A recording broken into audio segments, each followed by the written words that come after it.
Same for the other side.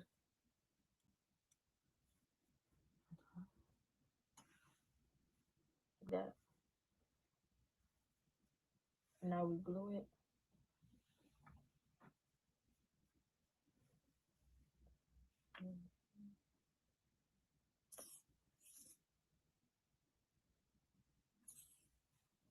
And while you're gluing, make sure it's straight.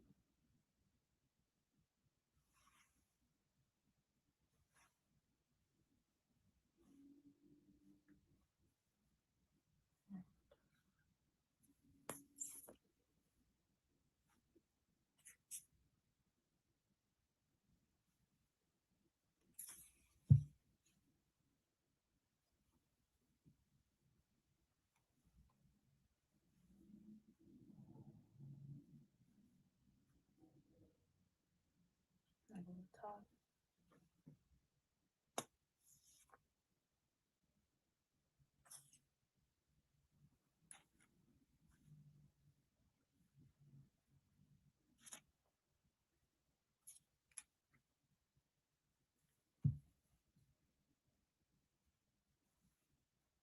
Make it straighten it.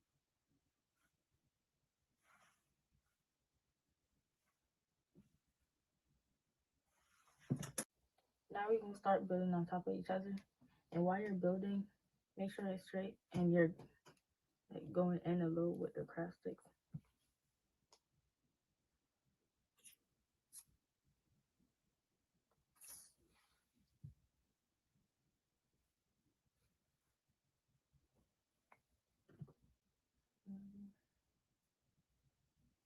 And when you're doing it, make sure like it's not touching like this. Make sure one is in between.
Now we're gonna do the closing. You can go higher if you want, but I'm gonna stop right here and close it. So you put glue all around it.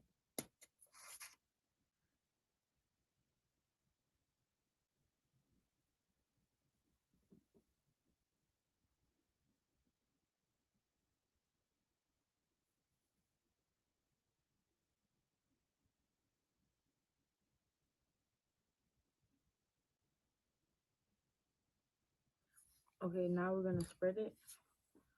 using a craft stick. Be careful because it will mess it up.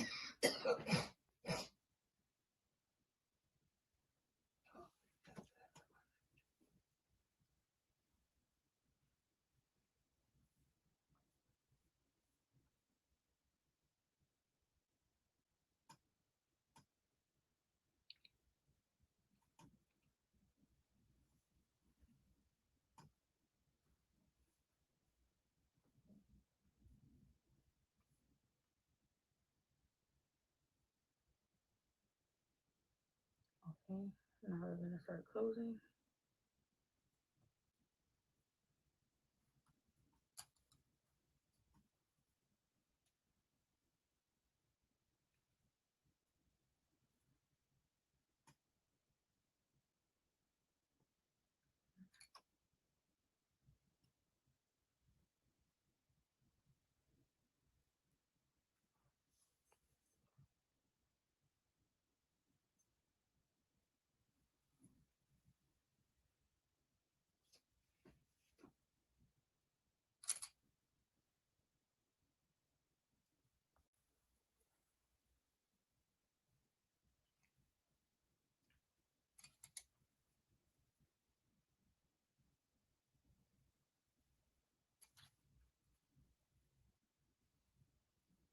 Make sure it's straight and no gaps between.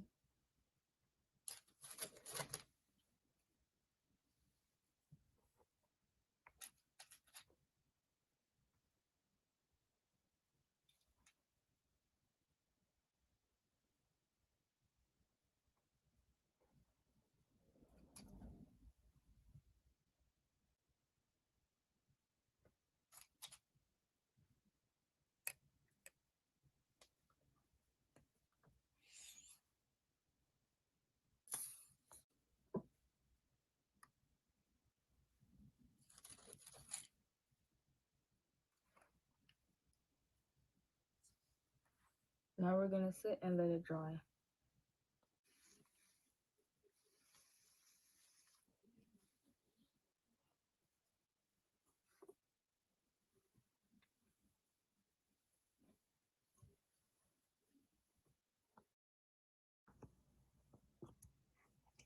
Welcome back to Miss Salman Black channel.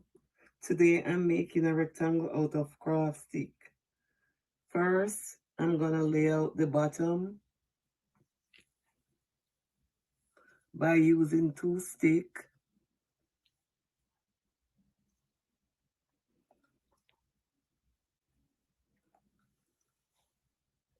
Secondly, I'm gonna put two across from each other.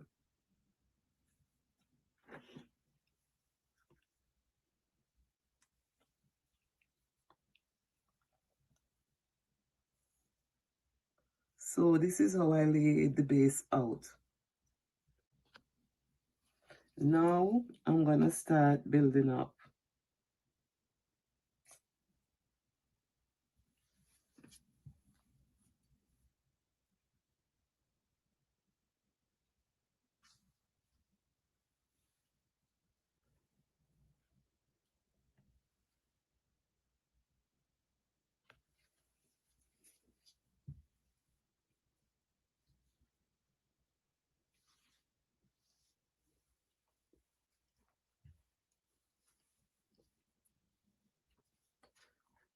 So each time that I build, I'm gonna take it a little from the edge.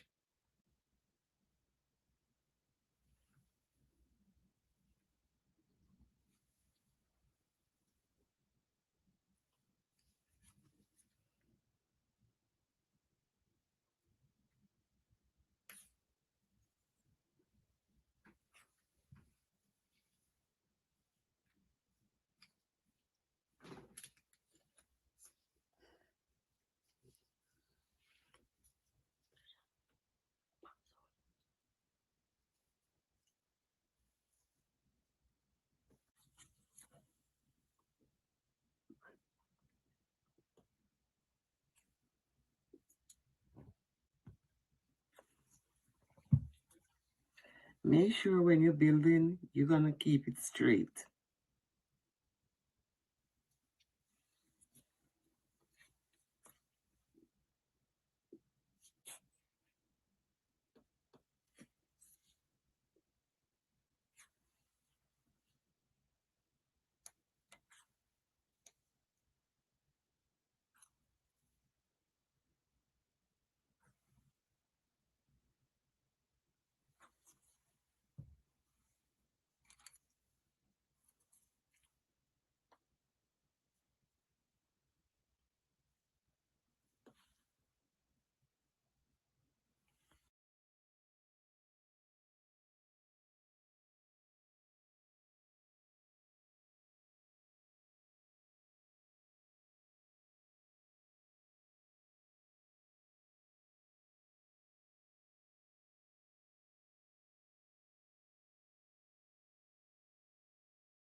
Remember to keep your shape straight and building a little further from the edge at all times.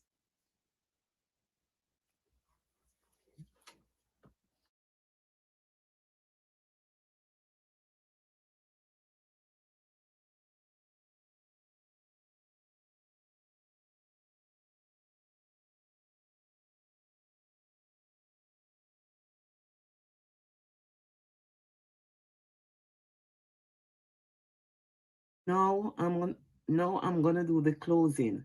But if you want to go higher, you can go higher.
Now we sit and let's dry.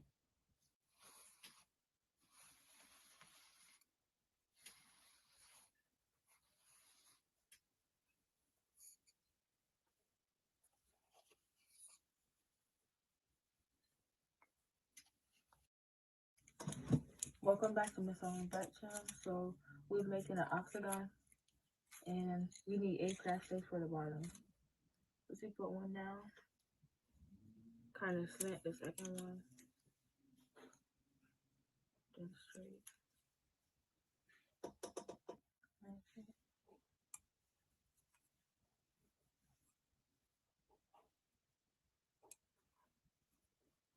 Then you put this down at the bottom. Now we're gonna start gluing, and while we gluing, we're gonna make sure it's straight.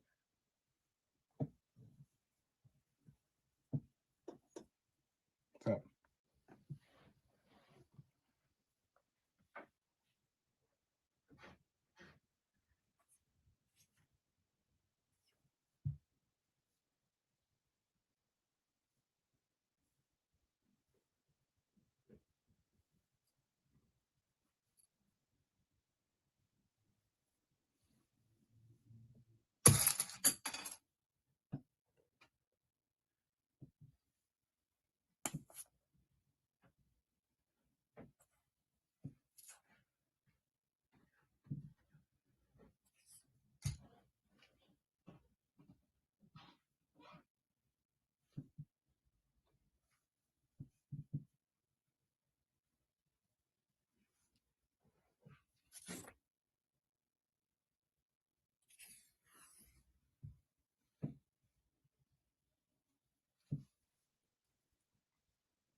Now that we have the bottom, we're gonna make sure it's straight. And now we're gonna build up on top of each other. While you're building, make sure each time you come in a little bit to the craft.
Okay, now we're gonna close it and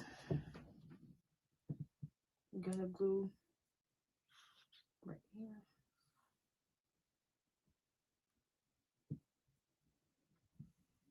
Right here. Right here.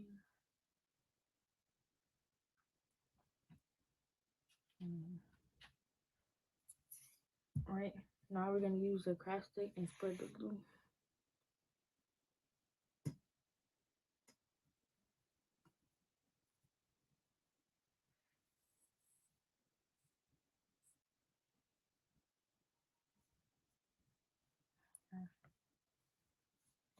Now we're gonna go. Make sure it's straight.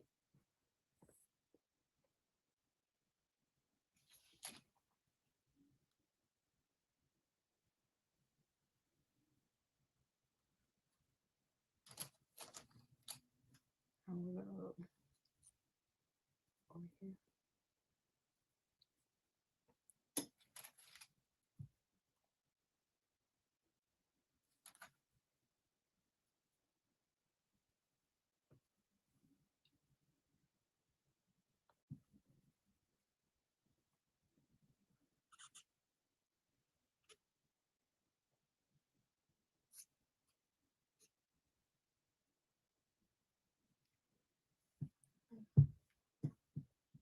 I'm gonna spread it.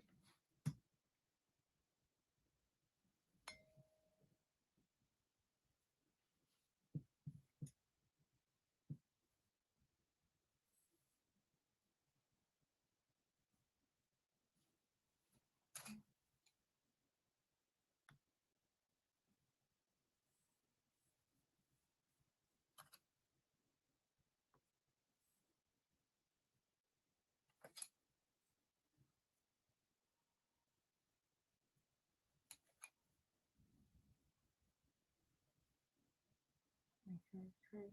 Yeah.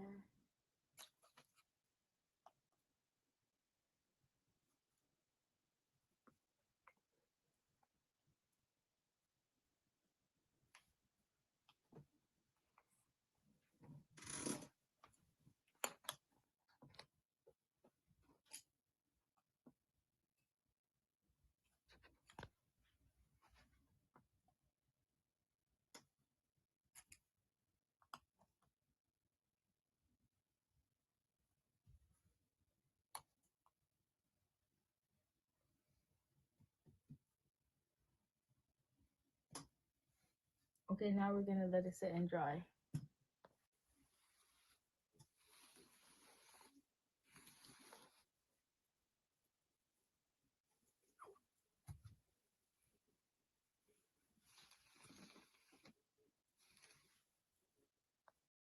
Back to Miss Alma's back channel. Today we'll be making square out of craft stick. What you need is 4 craft sticks for the bottom and glue. It doesn't matter which glue. You just put 2 down the sides. You put 2 on top of it. It don't matter what color you use. You don't have to use like 4 different colors. You could use 4 same colors. Now we're gonna get the gluing. First you put. Don't need to put a lot.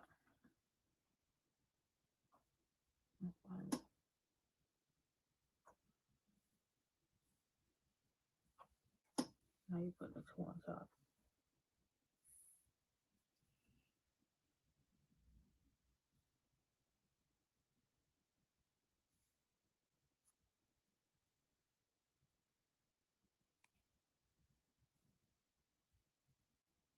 After you glue it, make sure it's straight. Now you start to overlap.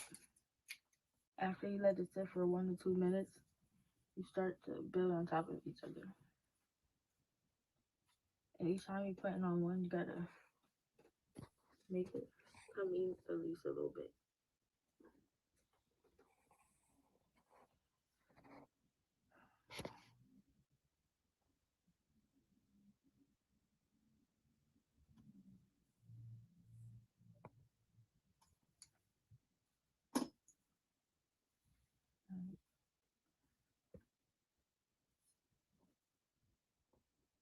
You gotta come in a little bit. And put to the side.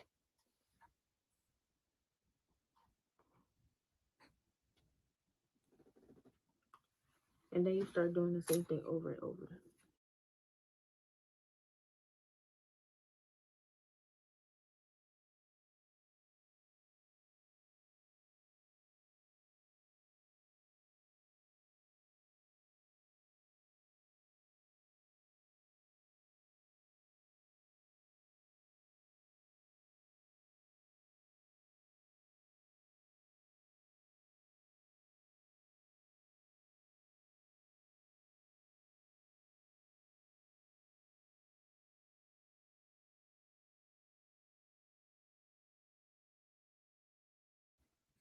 Okay, when you're building it, remember to keep it straight. I'm gonna add more to mine.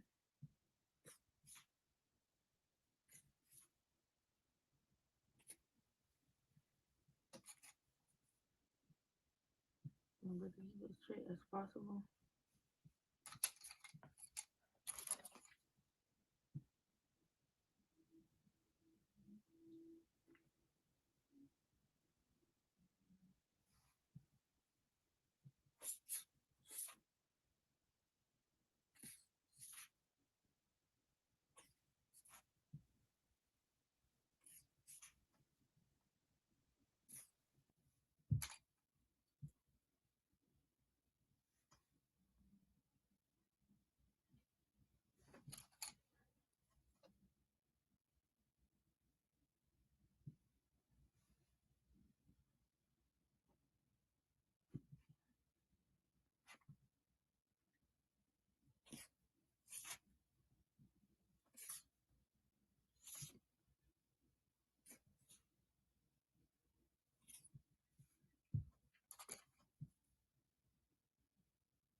Alright, now we're gonna close it.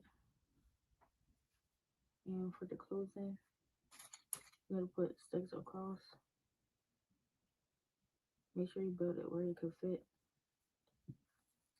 You put glue all over this side.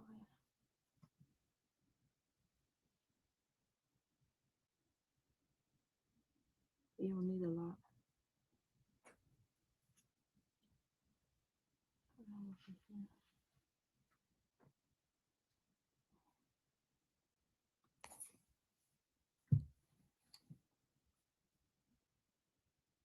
You make sure it's straight on the bottom.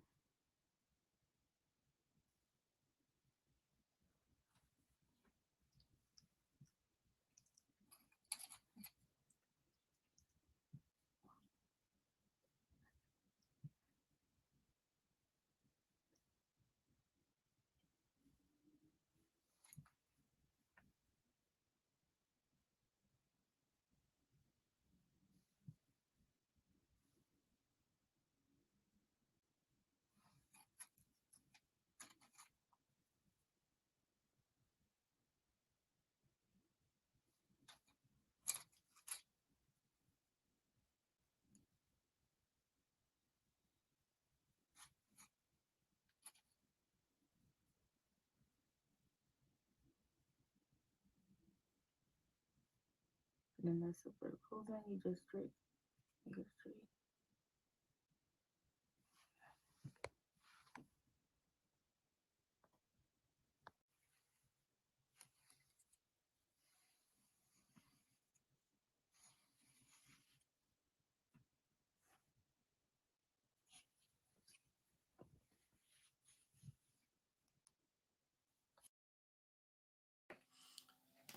Good morning, everyone. So, today I want to talk to us about Black history. And February rolls around every year, and we get excited about Black History Month. And yes, Ronald Reagan put aside this month for us to celebrate and for us to reflect on the struggles of Black people to gain equal rights and justice. But our history should be much more than just a month, right?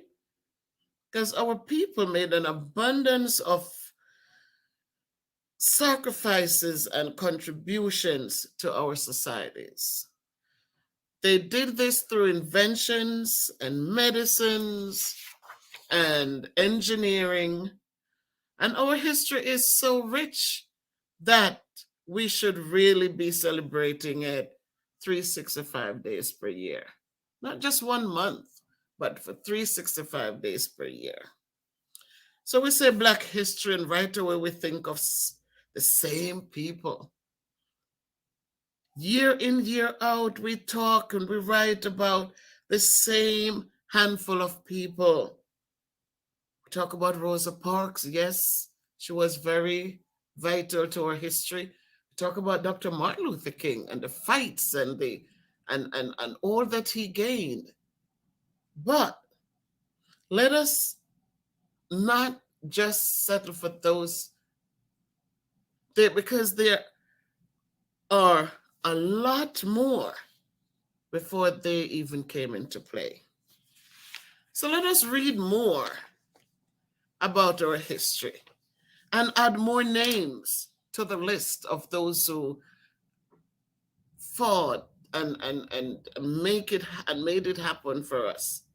Let us add names of those forgotten who fought along in the struggles and hardships, in the fights and victories.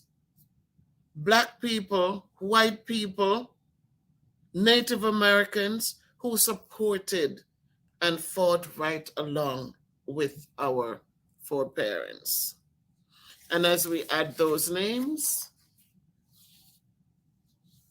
of the fighters and the speakers, let us learn about our inventors who began their inventions way back in Africa.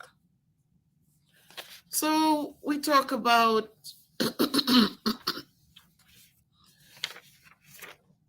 the straightening comb, and we talk about the light, the stop light, the traffic lights. We talk about the ironing board, and we talk about so much. But let us talk about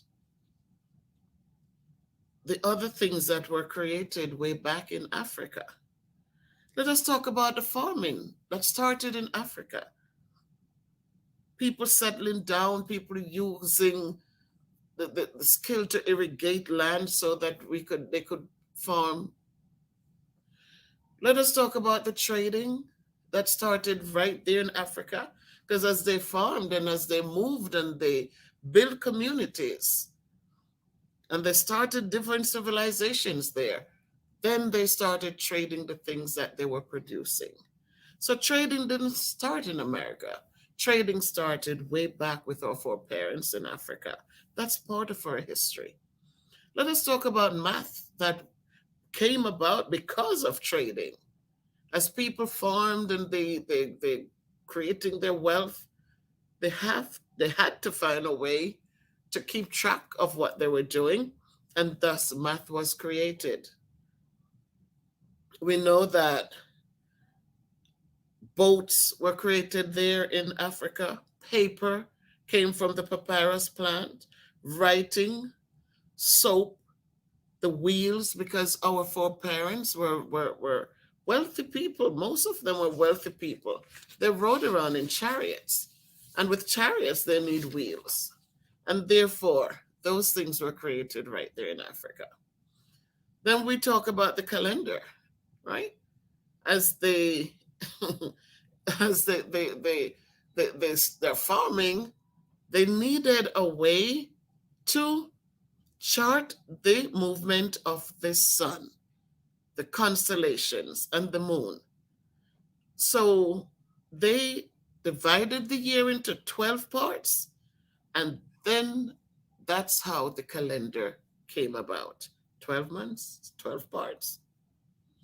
Then what about the tools? Today we have tools to do different things, but that didn't just come about because our foreparents created saws and nails and many iron and copper tools. Because remember, there were great architectures and engineers. Remember, they built pyramids. They built all sorts of cities and empires and mosques and grand palaces, because we know that our foreparents were kings and queens. They were prince and princesses. So they were building, and as they built, and they were captured and brought here to America, they continued to build because the White House was built by our foreparents. Then we're not done, because look at medicines. Many treatments we use today started in Africa from the use of plants. Medicinal procedures, vaccinations, autopsies, limb traction, broken bone setting, all these things, brain surgeries, dental work, all of this started in Africa. So today, as we celebrate Black History Month, and as we look at the different parts of our history, let us not forget that it's not just an African American history, because our foreparents were dropped off in different places around, like in Jamaica, in Trinidad and Tobago, in Barbados, in Puerto Rico, in Haiti. They were dropped off in these different places. And because they were dropped off there, they were treated just as badly as they were treated in America. In Jamaica, we have Nani and Kojo. They were brothers and sisters from Africa who fought for equality for the people who were there, who were captured and was under the Europeans' rule, with barely enough to eat. They needed a place to sleep. They were treated badly. They were beaten, just like they were treated here in America. You talk about Marcus Garvey, Paul Bogle, way before we had Dr. Martin Luther King.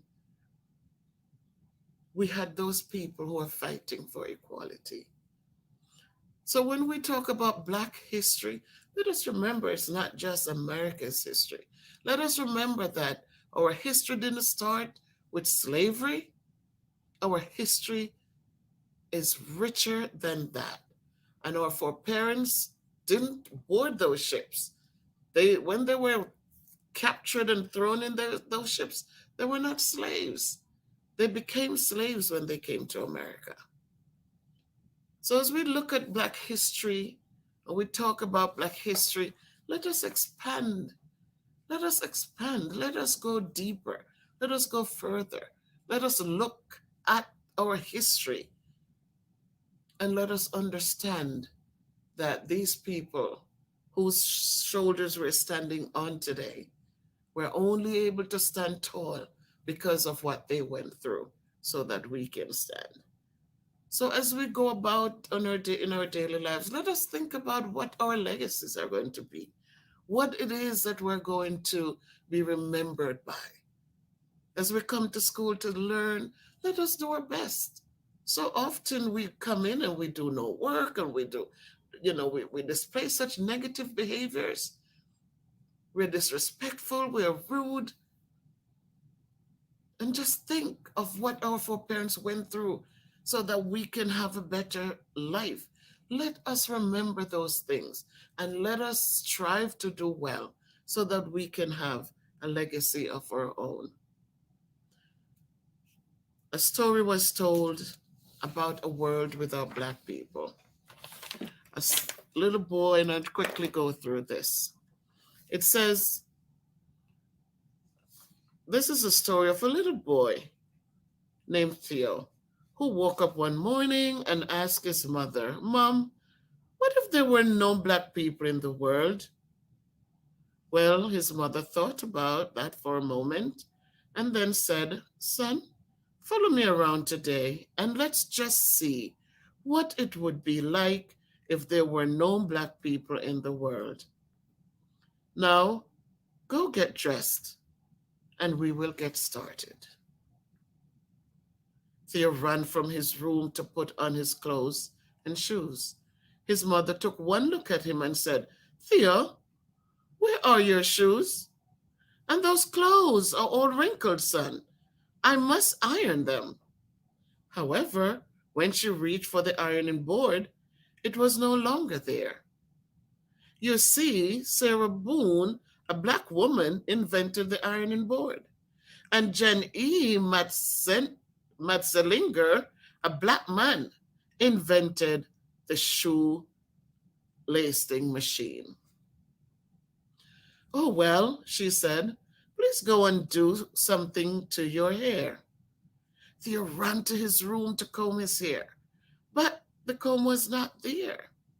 You see, Walter Salmon, a black man, invented the comb. Theo decided to just brush his hair, but the brush was gone. You see, Lydia O. Newman, a black female, invented the brush. Well, this was a sight. No shoes, wrinkled clothes, hair a mess. Even Mom's here without the hair care inventions of Madam C. Walker. Well, you get this picture. Mom said, Theo, let's do our chores around the house and then take a trip to the grocery store. Theo's job was to sweep the floor. He swept and swept and swept. When he reached for the dustpan, it was not there.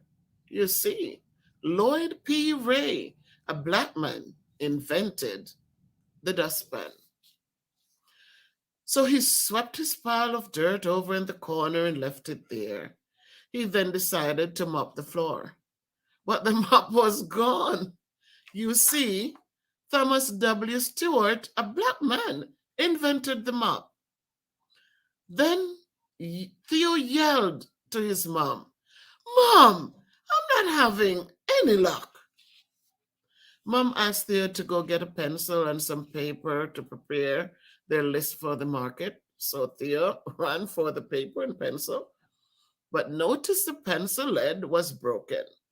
Well, he was out of luck because John Love, a black man, invented the pencil sharpener. Mom reached for a pen, but it was not there because William Purvis, a black man, invented the fountain pen. As a matter of fact, Lee Burridge invented the typewriting machine and W.A. Lovett the advanced printing press. Theo and his mom decided just to head out to the market. Well, when Theo opened the door, he noticed the grass was as high as he was tall. You see, John Burr, a black man, invented the lawnmower. They made their way over to the car and found that it just wouldn't go. You see, Richard Spikes, a black man, invented the automatic gear shift, and Joseph Gamel invented the supercharged system for internal combustion engines. They also noticed that the few cars that were moving were running into each other and having wrecks because there was no traffic signals. You see, Garrett A. Morgan, a black man, invented the traffic light. Well, it was getting late, so they walked to this market, got their groceries, and returned home. Just when they were about to put away the milk, eggs, and butter, they noticed that the refrigerator was gone. Because you see, John Standard, a black man, invented the refrigerator. So they just left the food on the counter. By this time, Theo noticed he was getting mighty cold. Mom went to turn up the heat, and what do you know? Alice Parker, a black female, invented the heating furnace. Even in the summertime, they would have been out of luck because Frederick Jones, a black man, invented the air conditioner. So our history is so rich. It is so rich. We need to learn about our history, not settle for just a few names, but go broad and wide and see what our foreparents left, and so that we can have richer conversations. And so let's not look at Black history as just February. And when February is over, then it's over. But let us continue on. Let us make our history 365 days a year. Let us continue to learn. Let us continue to grow. Let us learn about the things that we have in store and let us build. So, when we think of what the world would be like without Black people, just remember that our Black people contributed a whole lot to our society, to our worlds, to not just America, but around the world. When we think of Bob Marley and his music that created unity around the world as he fought, as we think of Nelson Mandela, everyone didn't fight in a war per se, but people contributed in their own way.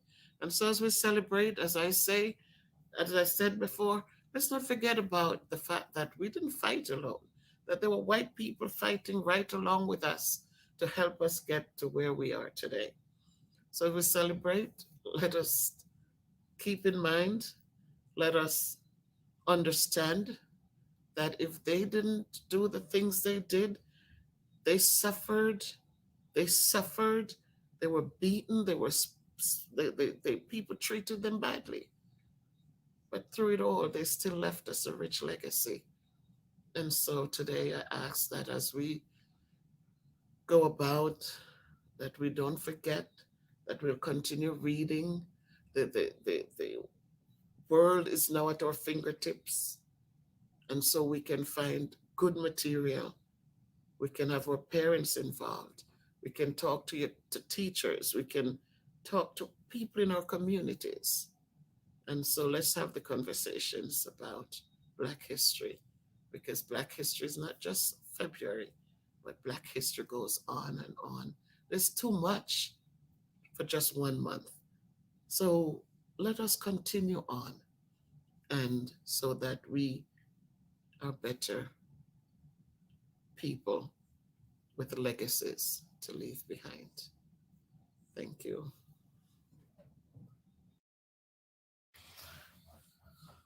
My people, good night, good night, good night. I know many of you are sleeping already. I should be in bed also. But as I thought about it, I went to get a cup of tea. It's late, but I like to drink my tea and I still have to wait for Donnie to get in. Um, I wanted to share something with us again. I hope that everyone had a awesome weekend. We were off yesterday and today we're back at work. So I hope everyone got a chance to just breathe and to be in a better mental health state of mind. So tonight I want to share a little something with us because I know that we all know about cod liver oil. So let me take my seat. So we all know about cod liver oil, and for years as a child, as I grew up, I mean, we're going back to the old time things because we know that those were things that kept us going, kept us healthy, kept us out of hospitals. And my grandmother lived to be 96 years old. That's my father's mother. And my mother's parents, they lived way up into their late 80s and 90s also. And never recall seeing them in the hospital for any ailments. They might have, one grandmother had high blood pressure, the other grandmother, she had arthritis in the knee. But apart from that, they lived their lives in a good way. And the most I remember them taking is just basic things that we kind of just have thrown out the door because now we become more dependent on the commercialized things. So I was looking tonight as I was doing some work there for preparing for school tomorrow. I was looking at the benefits of cod liver oil because I remember as a child that we used to get our cod liver oil and honey before we go back to school every year. Every time we got a break from school, we got our cod liver oil and honey. And so tonight I wanted to just remind us my honey and the cod liver oil. And before I came on, I decided to just look up some information about cod liver oil because sometimes we hear it's fish oil, but it's a little different. This one comes really from the liver of codfish. This comes from the liver of codfish. Um, and it has greater benefits, they said, than fish oil. Um, it contains vitamin A and D. You hear the tennis in there going on. I love tennis. um, it and has it contains vitamin A and D, and some of the benefits are that it lowers inflammation. And my friend constantly told me, she said, you must take your cod liver oil tablets in the mornings because when I started getting arthritis in my, I think it was in my hip, in my right hip, when it was this a lot of discomfort, and we found out that I do have arthritis started in there. But I'm 60 years old. This hip has done so much, long walks and hard work. So what are you gonna do? It also reduced pain. Um, well, a lot of inflammation and reduced pain that comes with arthritis. Um, it also helps with upper respiratory situations. So when I saw that, I was happy because our parents really knows what's good. Our four parents, and so when they gave us the honey mixed with the cod liver oil, just imagine the boost that they're saying we're building your immune system. And so tonight I'm reminding us that don't forget these little old remedies that has given us strong strong systems so far. Yes, we become exposed to some things that has broken down our immune system a lot. A lot of us work in different facilities. Um, a lot of us become um, allergic to things that before we were quite used to, we're quite familiar with. But again, as our bodies change, as we get older, as we take different medications, we know that things do change. So Tonight I just want to do a little mix up again. And this time I'm going to mix 2 tablespoons of honey. And I'm going to do just 1 tablespoon of the cod liver oil. So I'm going to do a 2 to 1 mix.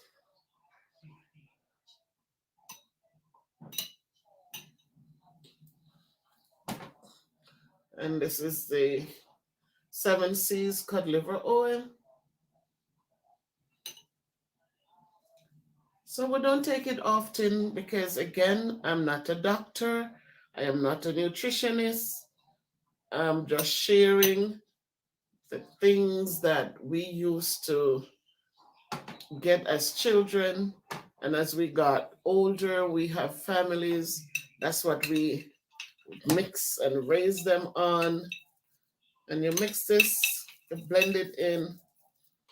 And once it's nicely mixed, the oil mixes with the honey, then you see it becomes, see, and then you can measure it and you take a tablespoon of that.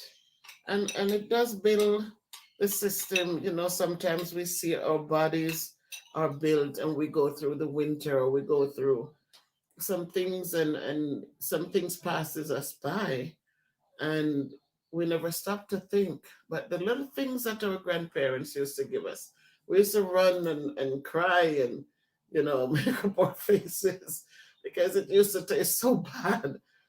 But we realized that they're the same things that we need to revisit once in a while as we build and we continue to strive for better. So, again, tonight I shared with you my little mixture of cod liver oil, 7 C's cod liver oil. And that's 1 tablespoon I mixed. And this is my golden blossom honey. So I did 2 tablespoons of honey and I did 1 tablespoon of the cod liver oil. Mix together, and then you take a tablespoon.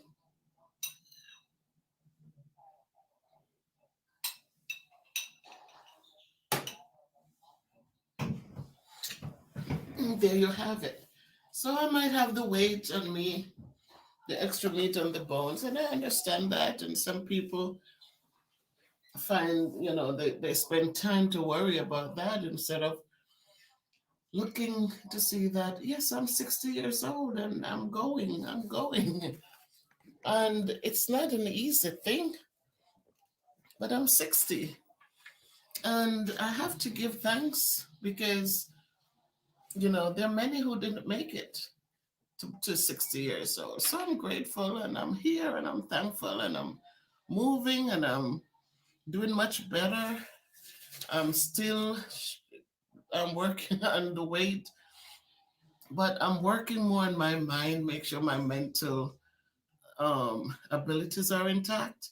I'm making sure that, there are other things that are important too. So I'm not sitting down and going crazy because I am still having the weight. It will take a while because it took a long time to get on and build. So it will take a while to come off. But I am just finding all sorts of great things to be thankful for.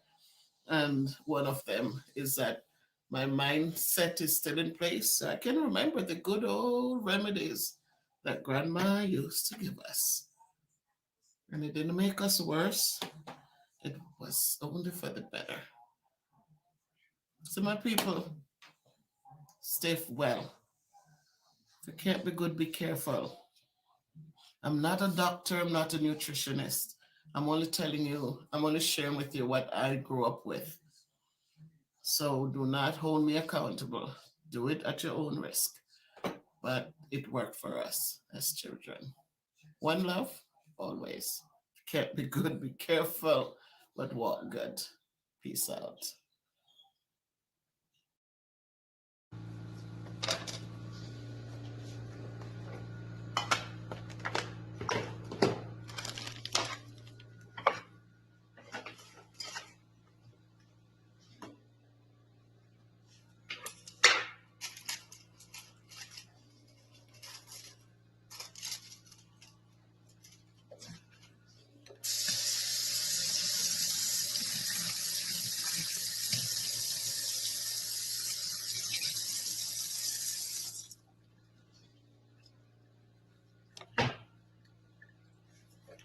Rose, stop Yes? it. No.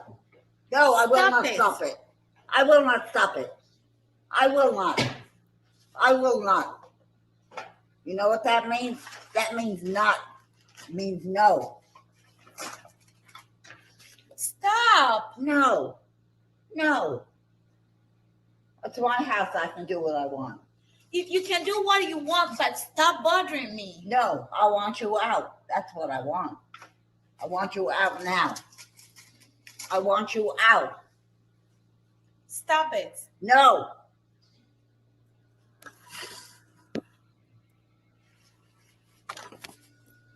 Don't touch this phone. This phone is $1,000.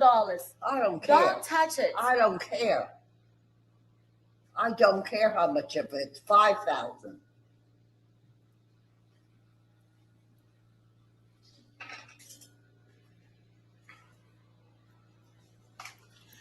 Rose, stop it. No. No. No. I don't want you eating here or using my stuff. I don't want you using my knife, my board, my nothing. I don't want you using my counter. I don't want you using my dishes. You contaminate them.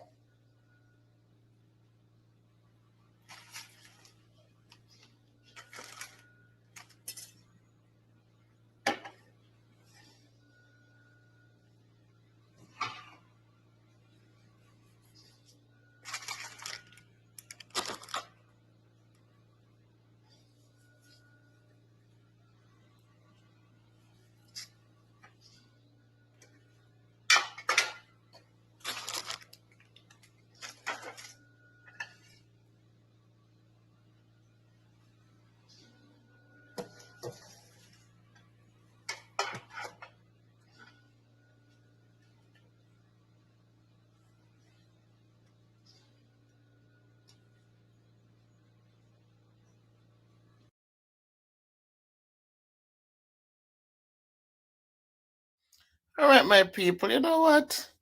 Today's Friday and I came home and all of a sudden I start thinking about other people. I'm always thinking about others. But I want to just show you guys this. There's some food. Today's Friday. I'm going to do groceries tomorrow evening, right? So you notice we have some trays of meat in there for my husband, some callaloo still in the frozen, so the freezer. And it's a come inside the kitchen, sir. Not too dusty now. We still have to that Friday, the end of the week, we still have some tomato. We have orange, banana over there, sir. My husband buy me some bread that today. And I have stuff in the thing that I still have ackee for myself. I may eat milk and stuff, Milo and stuff in the thing, you know. I may still have stuff. Me have stuff available. But look what I cook for my dinner. And this is the point what I want to make.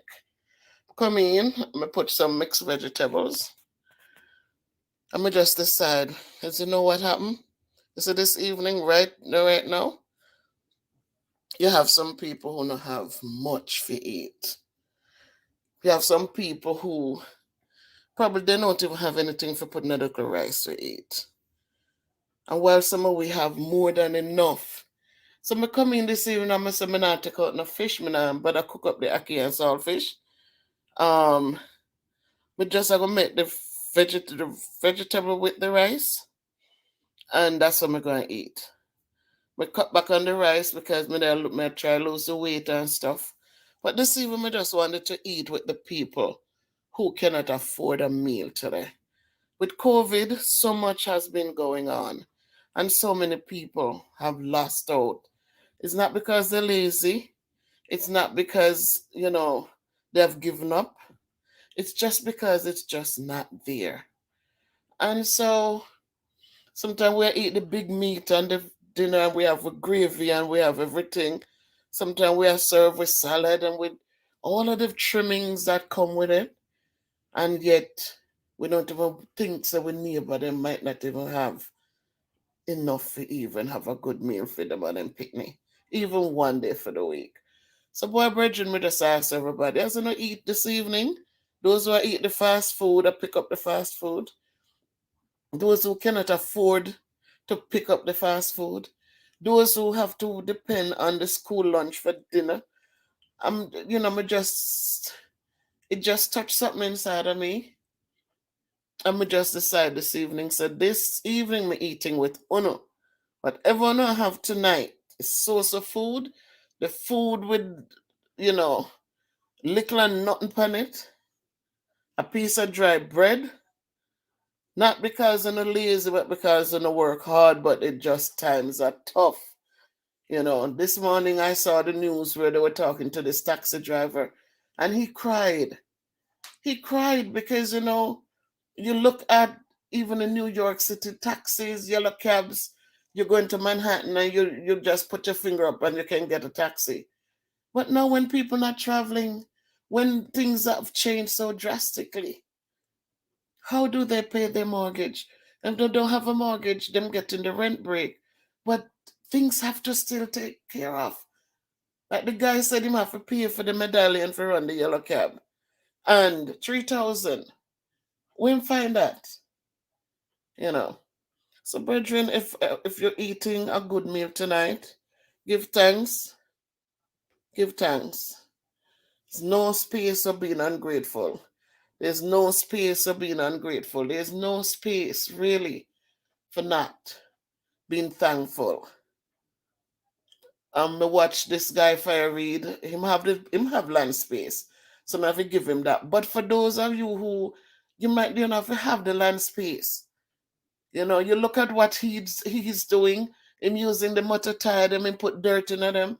And this is what I said before, that we have to start turning our hand like Louis Bennett said years and years ago. Turn our hand, make fashion. In one of my videos, you see the man shaving the ice. Him out there with the ice and him like a black bag and him a shave it, come off it, find a way to make $1. So we see them so we can't put down nobody. We can't put down nobody. We have to make sure that we understand. Say, everybody not in the same place.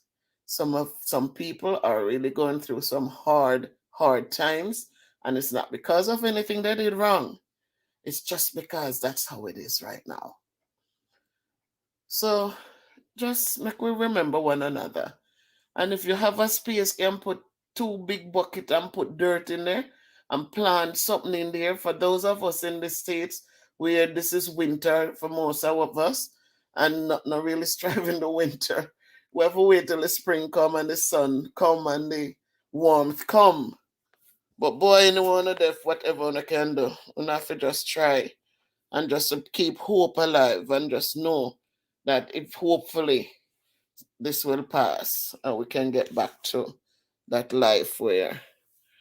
So I just say, go brethren, me just sit the my stove still hot, to say the hot light today. Cause me just done cook my little vegetable and rice and that's what me eating this evening for dinner. Me not add no meat to it.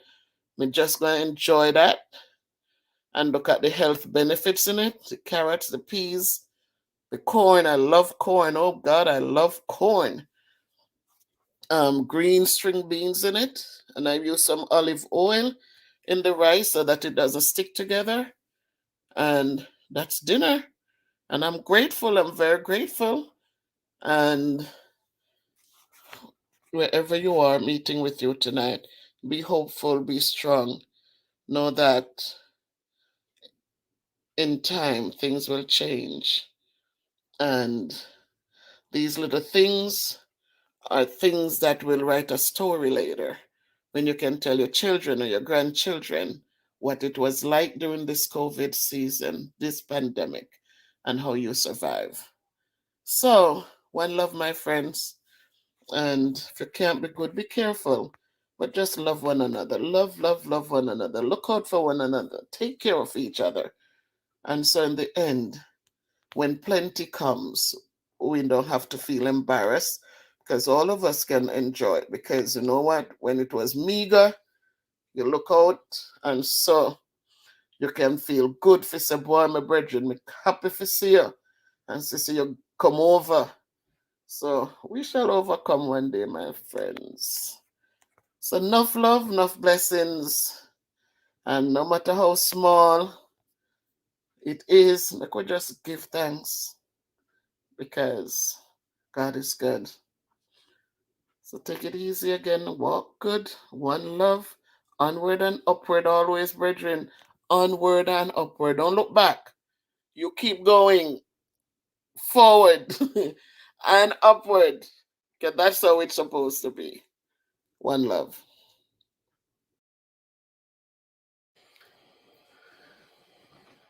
Miss Bev is back.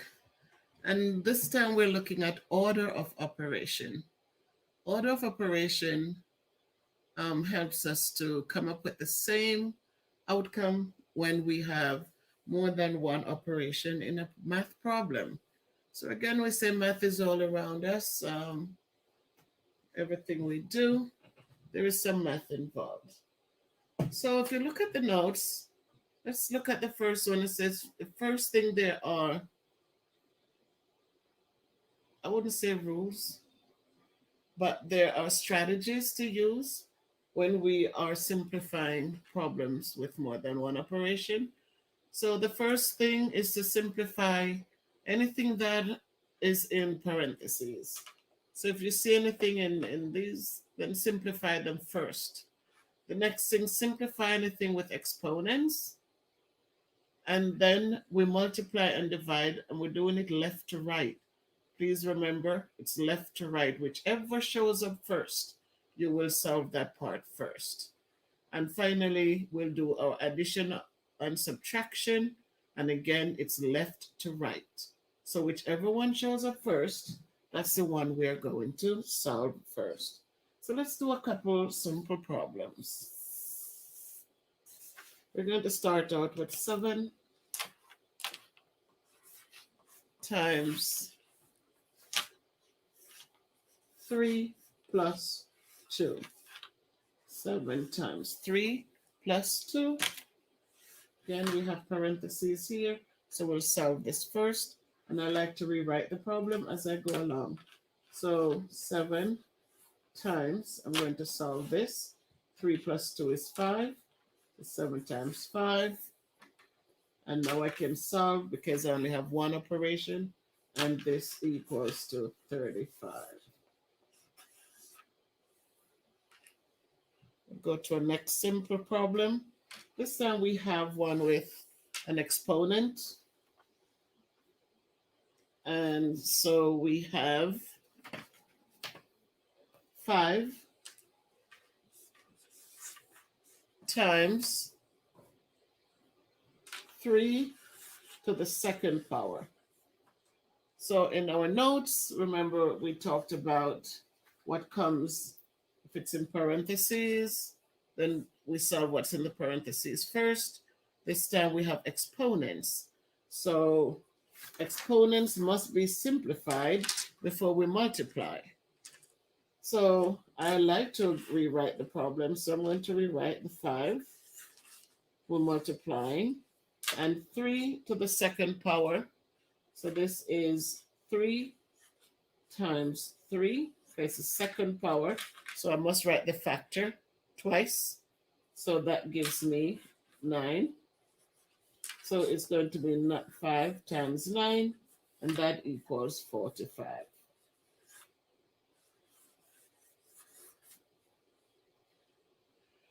And I'm going to do one last one. And this time, I'm going to use 2 different operations. This time, I will use 2 different operations. So this time, I am going to do 12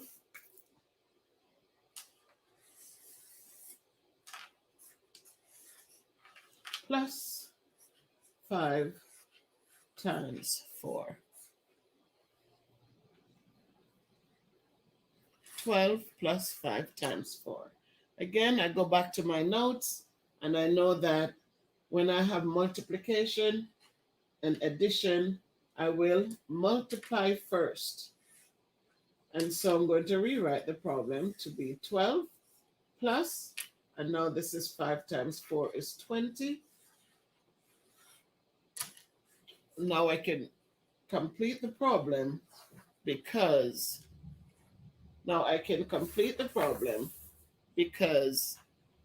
I only have addition. 12 plus 20 equals 32.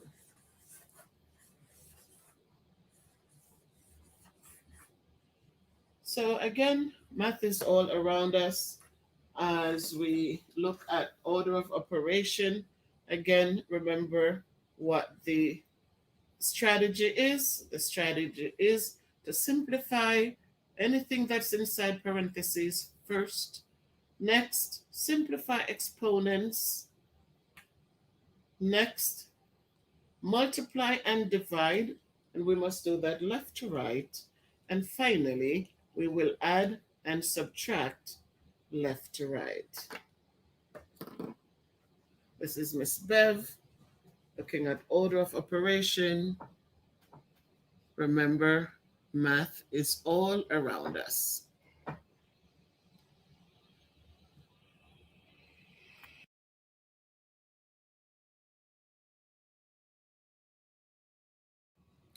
Again, we are reminded that math is everywhere around us.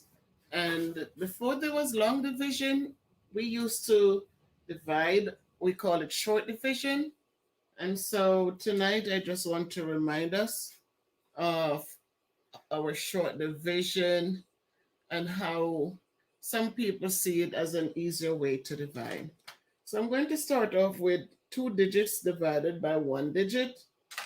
So I will number that number 1. I will number it number 1. And I'm going to divide 84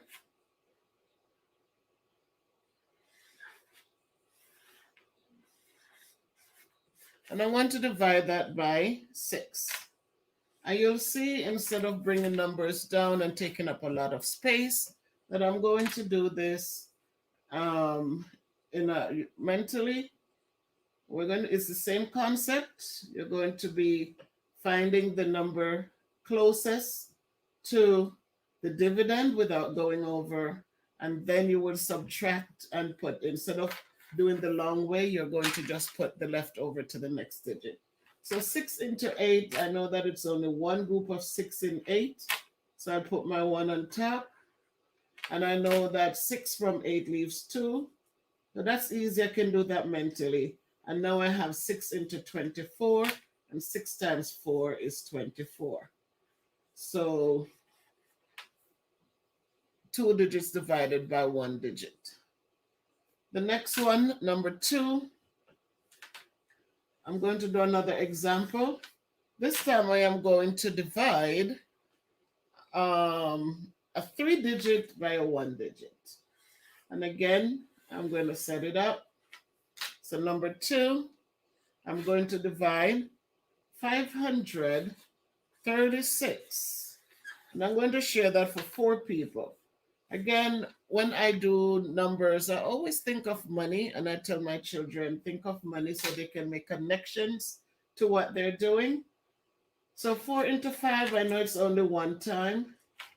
And I know 4 from 5 leaves 1. So I put the leftover to the next digit over. 4 into 13, 4 times 3 is 12. And I know that 12 plus 1 is 13. And 4 into 16 is 4. So again, 2 digits divided by 1 digit.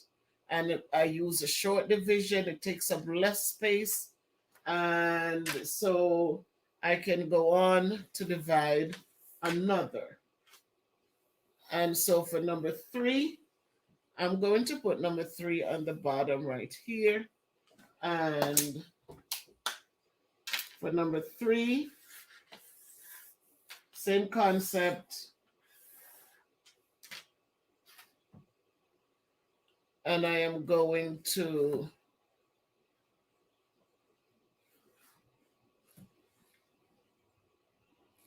ouch. Okay, so now I'm going to divide a 4-digit by a 1-digit, 3, 7, 5, 9. And I will do some more of these with the double digits, so we can grow with the concept. 7 into 3, I know I cannot. I now combine these two digits. I have to combine them. So now 7 into 37. I know that 5 sevens are 35. 35 plus 2 is 37. 7 into 25. I know that 3 groups of 7 is 21. 21 plus 4 is 25. I put my leftovers to the next digit, and 7 into 7. 7 into 49 is 7. So there we have it. In the good old days, before we had long division that took up so much space, we had short division. And it means that when you do the subtractions, you were putting the leftovers, the remainders to the next digit over. And that's how we went across. So again, remember, math is everywhere. And as we work with it, let us not forget. Thank you. So my people, it is Saturday. It's Friday. And with all that is going on around me, boy, I'm coming tonight. I come in and sitting outside for a minute in the living room and just decide.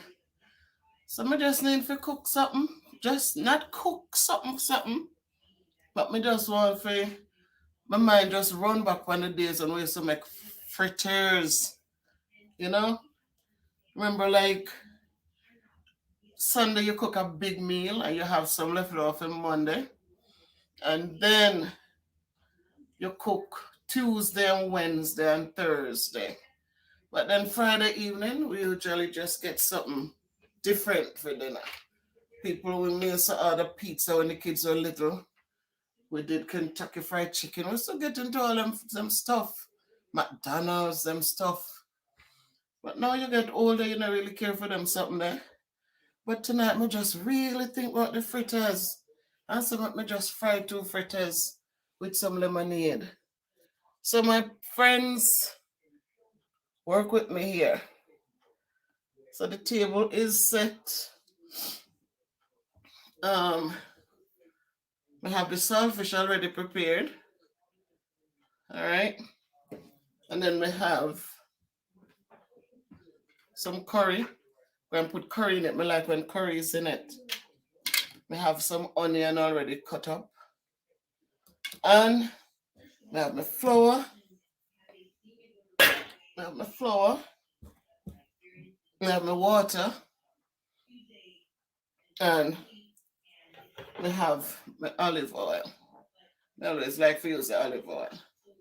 So, I can just, you know, the fritters, them go and soak up the oil. That's why I like to use the olive oil.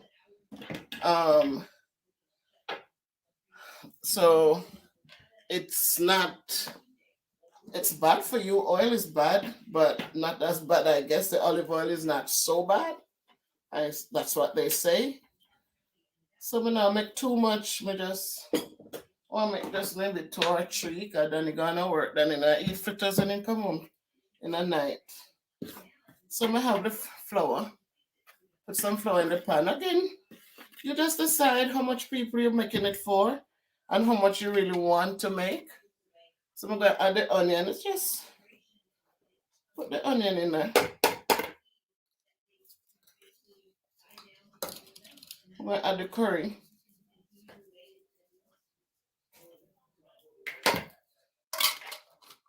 And I'm going to add the saltfish. Love my saltfish. I love saltfish when you cook it up with tomato and onion and tomato and just fry it up. Eat that with a piece of yellow yam. It's good. It's very good. So I light the oven, I light the stove. I'm just going to pour the water in, because remember, if you're making fritters, them not dry, them more liquidy. And you just mix it together. You can add little black pepper if you want to. remember it's not supposed to be too thick and it shouldn't be too thin. Because what you want to make sure that when you mix it up, it holds it will hold the ingredients in it. So if it's too liquid, then it's gonna become not gonna be so nice. So make it a little thick so that it can hold the ingredients together. So I have this done. You see how it look yellowish? So I like fritters. I like the fritters with color. I like them just white.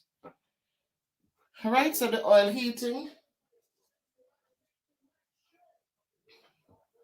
And once the oil heat, we're going to just drop them in. We're going to do about 3, not too much, about 3 of them. And that will be good. And then we're also going to make some lemonade because the lemonade, I just think, I just feel a little back home tonight. Just miss Jamaica. Let me just remember how I used to enjoy these little things. Just remember you could have run outside and pick 2 lime off a lime tree. Now you have to buy them for how much. And but tonight I just feel like it's not summer, but I just feel like a little lemonade will do the body good. I was tired today, just tired today. Because yesterday I didn't sleep all that well. All the craziness that was going on, which was not yesterday, well, Wednesday night into Thursday morning. So I went to work tired, came home tired, and the tiredness has so I just make space on the table a little bit. My people, I hope wherever you are, it's Sabbath already, but I just felt like I wanted these little fritters. Even though it's Sabbath already, I just know that the Lord won't send me to make 2 fritters.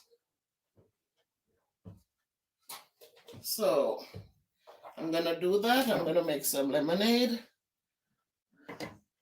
Getting that set up.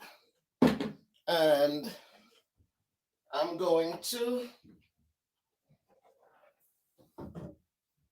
enjoy that for this evening. So just work with me, my people. Just work with me. If you had forgotten about fritters, just run right now and go make some after you watch my video. Just reach and make a couple. And you put them in the pot. Try not to make them touch each other.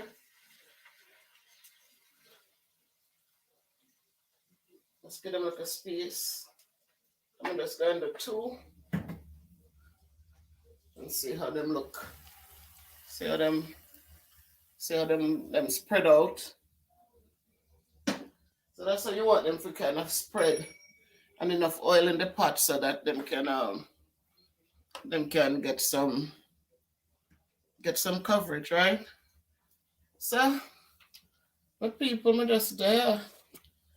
And as I said, tonight I just felt the need to just make 2 fritters and enjoy them while I talk with you about everything or anything.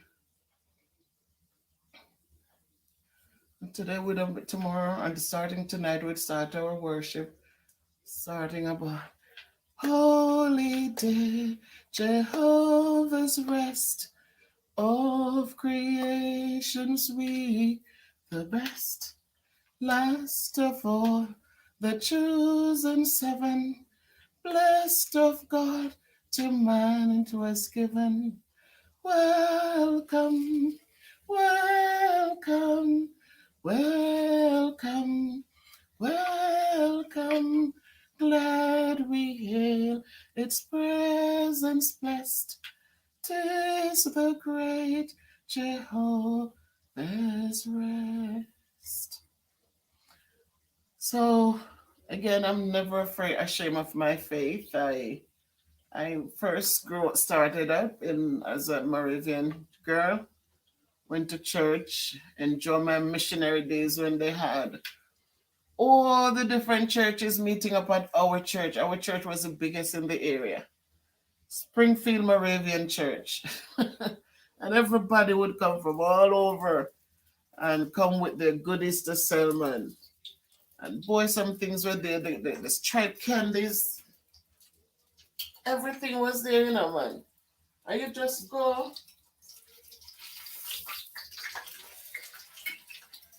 and you just, the ice cream man would come. I loved homemade ice cream them days, but Granny couldn't afford it.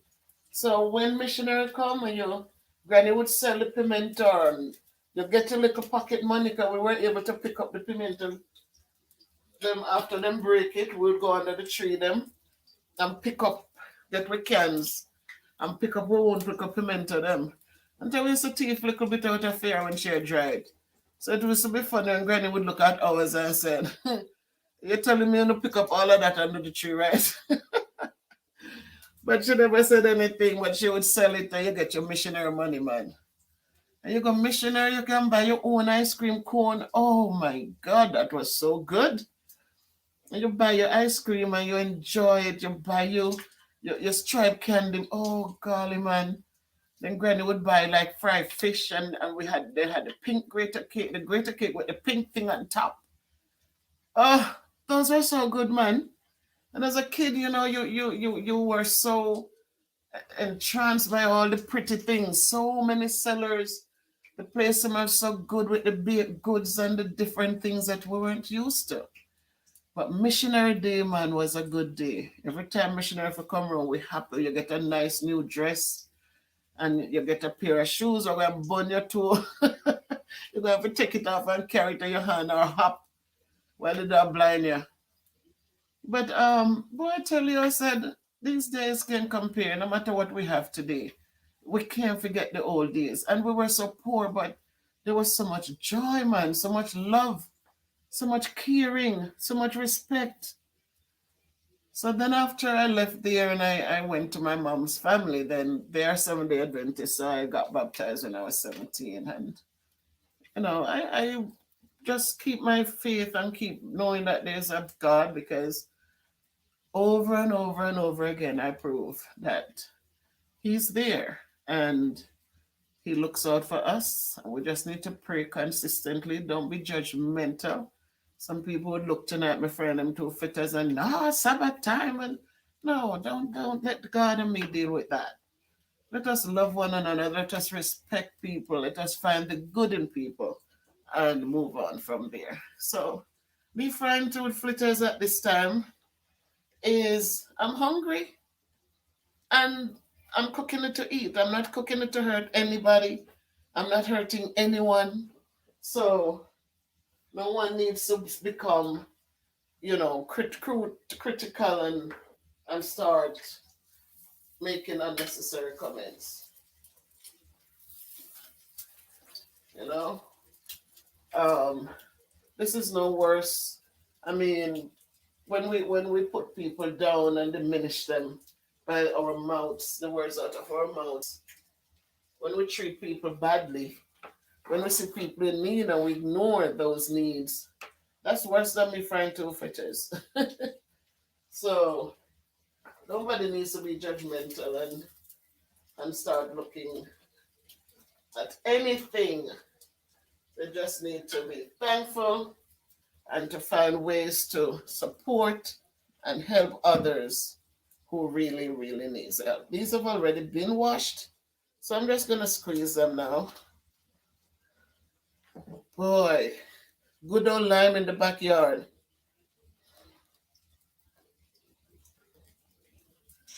Good old lime money. They're Jamaica. These things we took them for granted. Took them for granted. I'm telling you, nothing beats nice lime tree, a lemon tree. We had what they call brogo lemon. The big old lemon. Oh, when you juice one, or when the sun is hot, and you, Granny would send you go get two brogo lemon. But they were just lemons, but they were rough. But they call them brogo lemon. And you go out there, you get your two lemon, and you come back.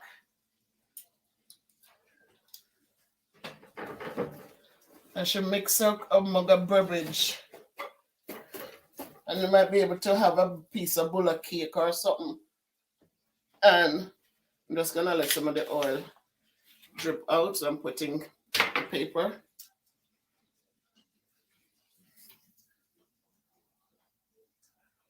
And here you go. My nice brown fritters.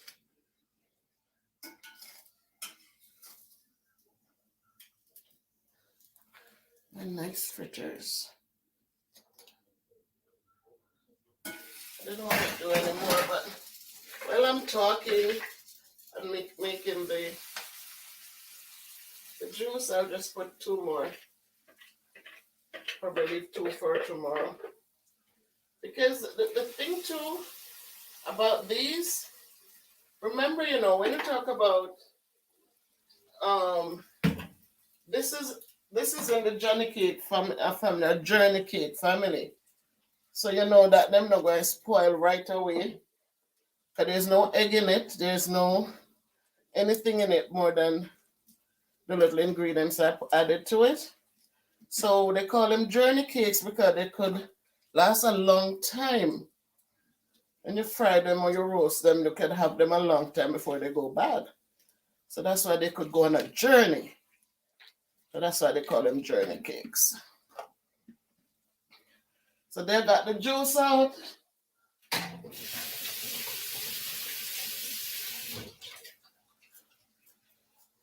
And I'm here. So I like this water, like what they call it. Well, it's just a money making thing, smart water. But I bring two of these to work. By the time I get home, I should be finished drinking them. So that's a good thing.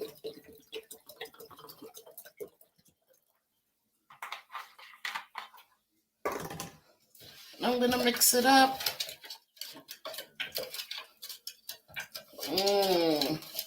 And I really don't care for ice too much. I'm not an ice person. I like to enjoy what I'm drinking. And so I'd rather put it in the refrigerator and let it cool and drink it that way than to put ice in. Because when you have too much ice in your stuff, it's just so cumbersome. So I like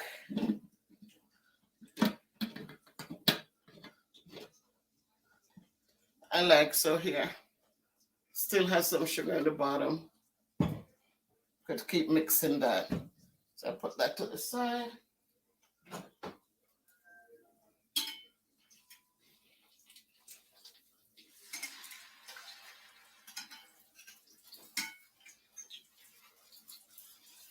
So yeah, man, the good old days, nothing can beat the good old days, And that's how we need to find ourselves and learn to be humble, learn to be satisfied with what we have. And so we're not out there killing ourselves because we want more, more, more. We can manage what we have, but we want more, so much more.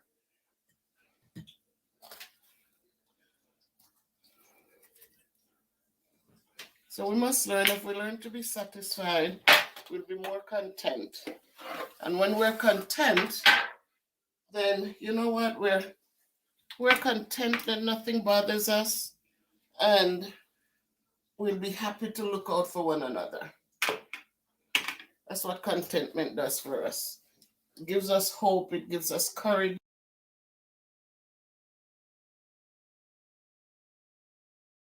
Happy New Year, everyone. It is 2021, and there's a lot to give thanks for. I should have promoted this yesterday, but today is just the first, and it's not too late. And this, if you wanted to notice it, it says naturally decaffeinated tea, natural green leaf brand, 3 ballerina herbal tea. Wanted to take a close look at it. Look at the box. You see those 3 little ballerinas dancing there. So there's a history about this tea, and what I want you to pay attention. This is a tea. You take 1 bag in maybe 6 ounces of water, about 6 ounces, and don't let it steep too long. Put it in and let it sit for maybe a minute or two. I drink mine without sugar, but make sure that you're drinking it warm. Um, there's a story behind this, and what this does for us, before I tell you the story, is that it pushes out all the buildup stool that is in your stomach. First, my mom years ago kept telling me about this tea, how good it was, and you'd go to the bathroom every day, right? But you don't push out a lot. But when you take this thing, it pushes out, oh my God, so much stuff that it was sitting in your gut. Very good. I have used it like on every Friday or maybe once a month. It all depends. It all depends on how much you eat and what you eat. And, you'll have your dinner and you'll go to the bathroom, but it's just a little. And you go for 5 days. But when you take this tea, maybe once a month is good. When you take this tea, it doesn't give you like a watery. It makes it like it's thick enough, but it just pushes everything out.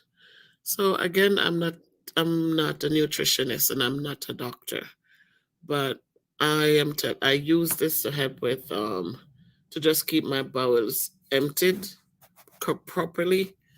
Um so I'm just offering it. I'm putting it out there. It says 3 ballerina. Um and for me it works beautifully. When my mom told me about it, she was using it and she kept telling me about it. But in where I live in Connecticut, they never sold it here. And she sent me the first 2 boxes. Then my brother told me about how he went to her mom's house and she made him a cup and he said, "Oh my God, it worked. He almost filled the bowl, the toilet bowl." I don't think this is gross talking about it because this is a natural thing. We all go to the bathroom. We all have our bowel movements, and it's nice when you have a good one. And for me personally, with so many people who can't go, they're constipated, they're this and that, I enjoy going because it makes you feel good inside. So this is 3 ballerina. It's a herbal tea, and it really flushes the bowels without like loose water. It comes out nice, thick enough, but not hard. But it just pushes out a lot of buildup stuff from your stomach, a lot. So if you're taking it, again, please make sure that you're not going out. Take it when you are able to just get to the bathroom and use it. So I would take it on a day when I'm off. Drink it in the night. And so by the morning or so, it all depends. Please, don't hold me accountable. For me, it works when I drink it before I go to bed. I drink a warm cup, and in the morning when I get up, it would start pushing stuff out. And all depends on how much is in there to come out. It will continue for maybe, for the day, or it all depends. So it's 1 bag in about a 6 ounce cup of water, cup of boiling water, and let it steep for a minute or two. And then I drink it without sugar, as I said, but you can put a little bit of sugar. It all depends on you. I'm just sharing this because it works for me. It's beautiful. I love it. I really, really love it. So enjoy your new year. If you want to add this to it, then go ahead. You get this mostly in Chinese, where they sell teas, or if you're in New York or in Miami, wherever you are. I don't know if you can get it on Amazon, but you see what it says, three ballerina. Um, it we get it here locally now. Because once you start going into these stores and you ask them for it, eventually they will get it and bring it. So we have access to it. So mostly West Indian stores, places that sell Jamaican foods or West Indian foods, um, they will have these in the tea, but in the tea section. So see what it is, three ballerina, and you look for the one with the three ballerinas dancing on the cup of tea. Okay, so happy movements, better movements, better guts, and happy new year. All the best.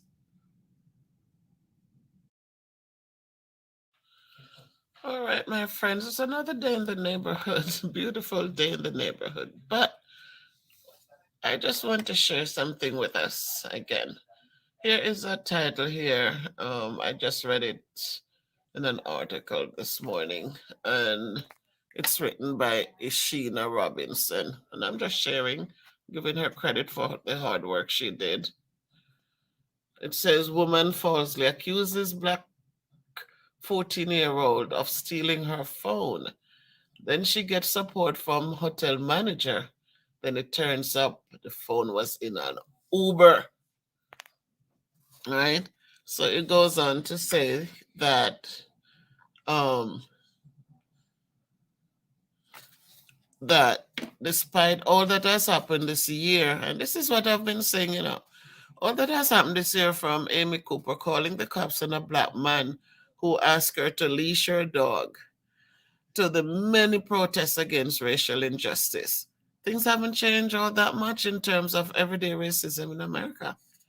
So here you have this musician. This is not just somebody from the street corners. This is an upstanding person, um, whose son was accused in a hotel in Soho, New York, right?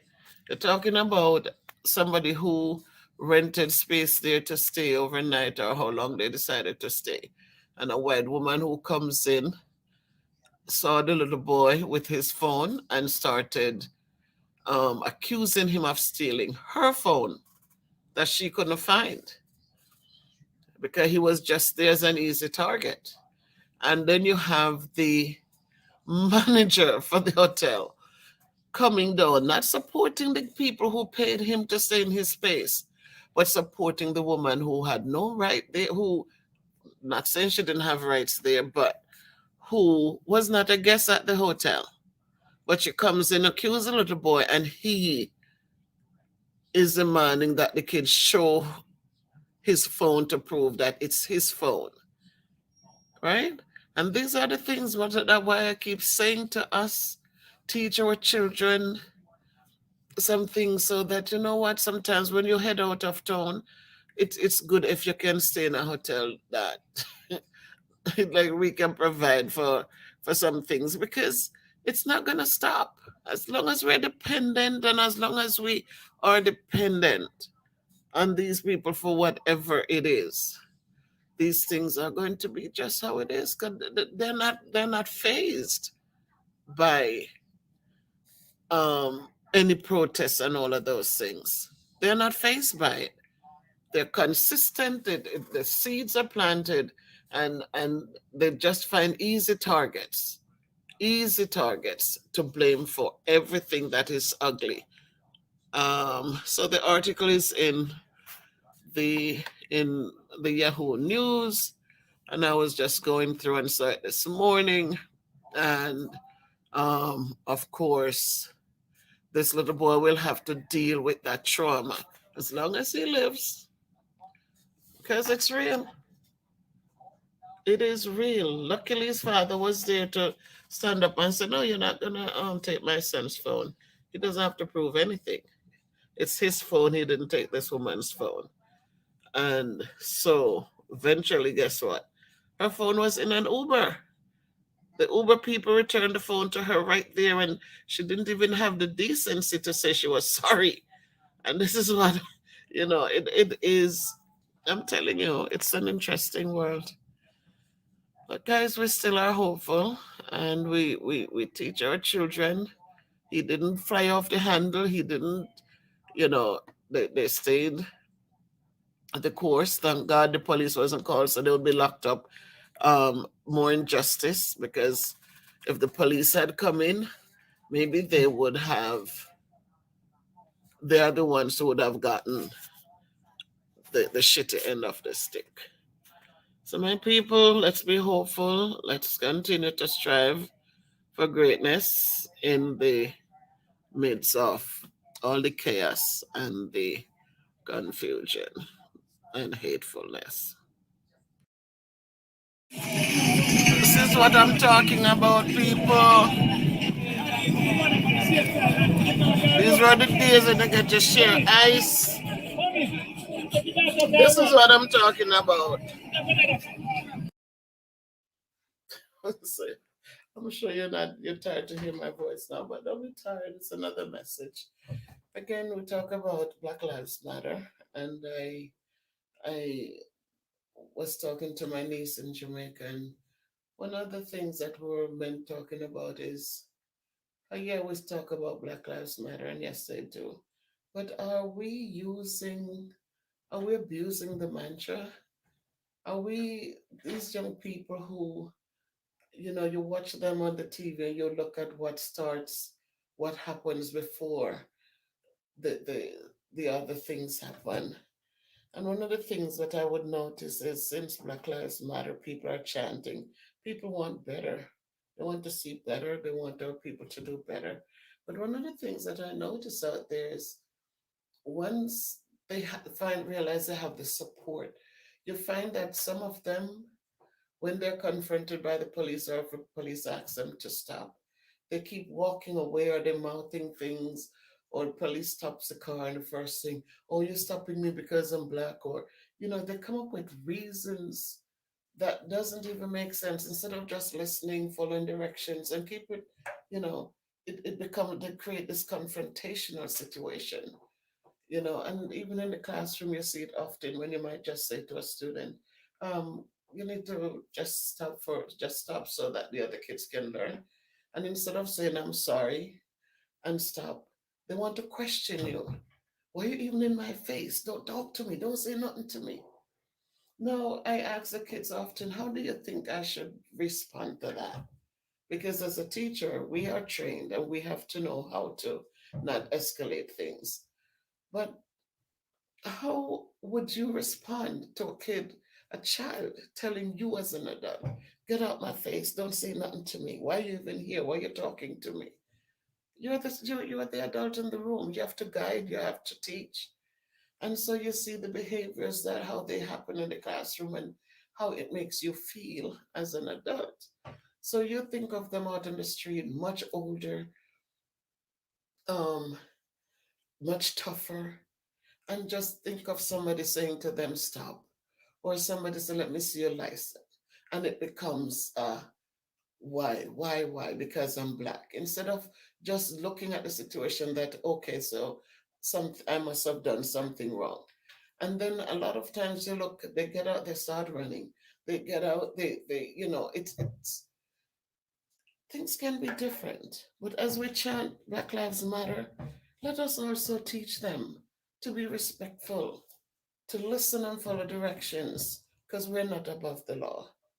We need to listen, we need to do the things that, I'm not saying that there are not people out there who are crazy enough to do, but I think when I look at a lot of the situations that escalated into other things, if they had just, it didn't have to. It didn't have to. And I'm not saying anyone should shoot anyone, even though we as black people are killing each other for no reason, for less than the police are shooting people down out there for. And I'm not saying that with any mean spirit way, in any mean spirited way, but we have to look at both sides of the coin. Because even though we're asked in Black Lives Matter, we're saying these things, we see that it's still, people are still getting killed. So let us fix both situations. Let us ask our Black people to be respectful, to be decent, to know where they are, what they're doing, so that when they're pulled over, they don't have to be running because something is in the car they don't want found, or they are wanted for something, or the car is stolen. But let us teach them that when these things happen, we're not going to back you.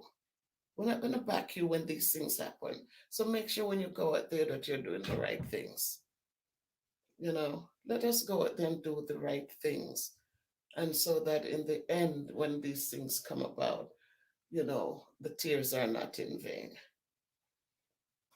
So I just needed to speak on it because I see a lot where people just feel like, oh yeah, we're gonna make some money off this, and so they just challenge people out in the street, and people are afraid too. Don't look at it one way and think that.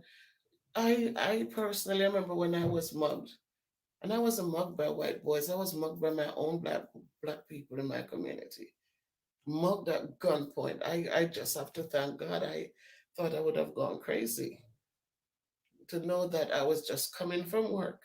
I didn't even have money in my wallet. I had $1 in my bag when the two boys ran up and ran in front of me and pulled the gun out on me. That wasn't a nice thing, you know. And for what? So we have to teach them, we have to let them know that it's one thing when we're out there chanting that our lives matter. But it's another thing when we are out there creating situations that are totally unnecessary, that we feel empowered. You look at children whose parents, when if a teacher talks to the kid in school, they go home, they tell the parents a story. Instead of the parents coming to you as an adult and say, look, my child said this or my child said that, let's talk. What happened? Nope, they stay home and they talk badly about teachers and they cuss and they carry on. Know what the kid does when they come back to school? They do worst because now they feel like my mom doesn't even like you. That's how they talk to us. They come in and they let us know my mom doesn't even like you. So and you look now. No, you can't talk to the kid because he or she knows that mom is on their side, right? So instead of the behaviors get better, the behaviors get worse. And I see that happening, with our kids, with our young men out there. People are chanting, people are protecting, people are crying out on their behalf. And so instead of them getting better, we see that they're still out there challenging the cops. It's not an easy thing. When you have to, you yourself, you're afraid because these kids are not joking. They're not afraid. They challenge you. They have a weapon. You see them shooting at these people. And then they want to go home to their parents too, their families too. So you have kids out there who are so they are so daring, they don't care. And so it's a catch-22 and it's a two-sided thing, and we have to look at both sides of it. We have to look at both sides. I tell my son, I said, you get pulled over, please, you listen, follow directions. If they hurt you while you're following directions, another thing. It's a different story.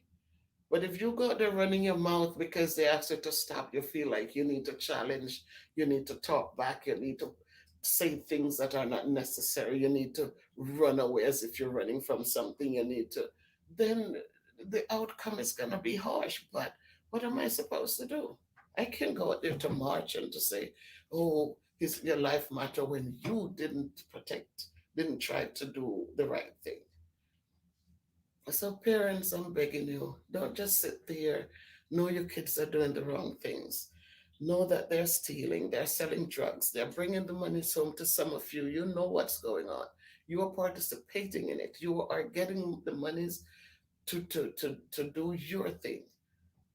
I, and I know this because I know enough a lady years ago and her wealth didn't come from working hard. Her wealth came from her son peddling the drugs.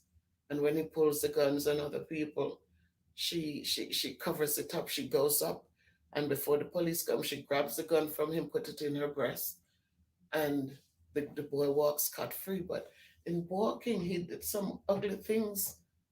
He did some harsh things, and I look and shake my head because she might have gotten houses out of it and all of that.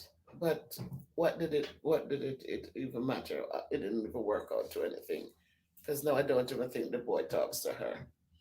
So we have to teach our kids the right things. We cannot be so angry. And then we think our kids are going to be nice and decent. The behaviors we practice at home are the behaviors the kids feed into. So please, as we try to build and we're asking for better, and we see in Jamaica the bloodshed all over the place. Let us understand that poverty creates a lot of problems too. But again, if some kids can live without stealing and hurting people and getting caught up into the harsh things, then I think more of us can do it.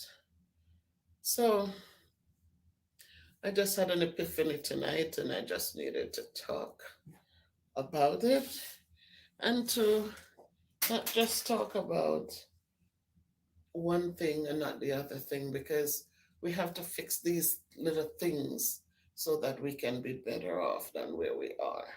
We have to fix them. And so I try in the classroom to do that. I try in my home to make sure that, I am supporting. I don't push my kids away because I feel like what they're going to, oh, you're buying a house, can you afford it? I don't do that. You're buying a house, how can I help you? That's what we're supposed to do. You know, you're buying a car, I don't really care for that type. Why are you choosing that? But in the end, you don't let them go on the street corner to steal or to, you support and encourage, make sure and encourage them to work. And so that they come in with $50. They need 20, put it on there and help them. Don't let them have to become, live less or because we feel like, oh, if they can't afford it, they shouldn't touch it. No, let us encourage and help them. Don't go out and just buy them a nice car. But if they're trying, help them up. Help them up. If they're trying, help them up. Don't push them down. So that's how I raise my kids, and believe me, I have not regretted it yet. And I will continue supporting them. We will continue to support them. My husband does too. As long as they are working, as long as they're respectful, um, as long as they're trying. I don't have riches to give to them, but what I have, I'm always willing to share with them. And it does work out. It does work out. So help them to get into their beds and sleep well and teach them to share and teach them the good things. And if you teach it to them, believe me, those good things will blossom and bloom. So again, they can learn on their own. I always said if they didn't need us to guide them and to provide for them and to believe in them and to support them, then they would be like a cow's calf or a goat's kid that is born in the morning and within the hour they have to be up on their feet, standing up, trying to move around because they don't have the luxury of laying around. Our children need us from birth. You see, you have to nurture them. And as they grow, you have to build the character. And as they grow, you have to continue to nurture. Let them know what love is. You have to teach. You have to model by your behavior, the way we speak, the way we care, the way we respect. All of these things have to be taught to them to be industrious, to be honest, to be decent, to be kind, to carry themselves with dignity and pride. All of these things have to be taught.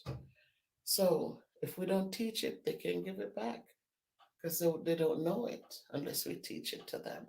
When we teach it at home, because home is the first school, then when they get to schools and teachers and reinforce it, we're going to have stronger, better people to deal with. So just need to talk. I'm the long-winded teacher, but there's so much to share, and I sometimes we have to say it because if we don't say it, then people won't know it. So let's, as we talk about Black Lives Matter, let us not use it as a abuse it. Let us use it because it is needed. But let's not use it as a crutch to do things that are negative and harsh. But let us use it so that when people go out there, they don't have to feel embarrassed when recordings come out to show exactly what happened. Let it be used to really empower our communities so that we can have better. And again, better starts with each and every one of us, whether it's the church, the school, the home in particular. Let's help our children. If we believe in them, they will become achievers. So let us believe in them, let us help them, let us support them. My faction. But today I walked. Last night I walked. I was out in the backyard doing laps. And today I had to get my hair done. And I walked all the way up to the ladies' shop. And then when I was finished at about 6:44, I walked back home. So I have to be grateful. I have to be so thankful because these things are blessings. These are things that are blessings. So my people have a good night. And again, I said, if you can't be good, be careful. Walk good. Love yourself, love others, respect, respect, respect, because it's free. You don't have to pay for them. So let us just give it in abundance so that we can be better people. We can be the best us we can ever be. Let us command respect so that people will want to come in our communities and help us. And when they come to help, we can say, yes, this is what we have. We can use that, help me to make it better. But don't sit back and talk about what I don't have. What we don't have, we don't have. And when we do have a lot, we just don't want to see what we have. We want to see what the Browns have on their side. But we have a lot to be thankful for, and we have a lot of opportunities right where we are. We have to find them, use them to build so that we can be better people. So have a good night. Stay blessed. Can walk good.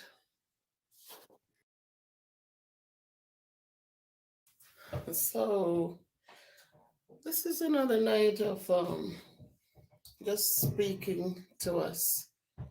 Um, Mostly to us as parents and aunts, uncles, grandparents too, because the success of our children is not only about the parents, but it's about all those who have to interact with our children. And we want them to be successful.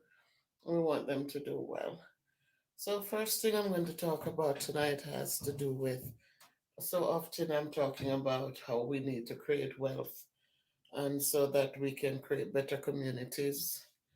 And if we have better communities, hopefully we'll have better schools for our children. But we have to start somewhere. The more we destroy things and we tear down, it's the less we're going to be able to build wealth.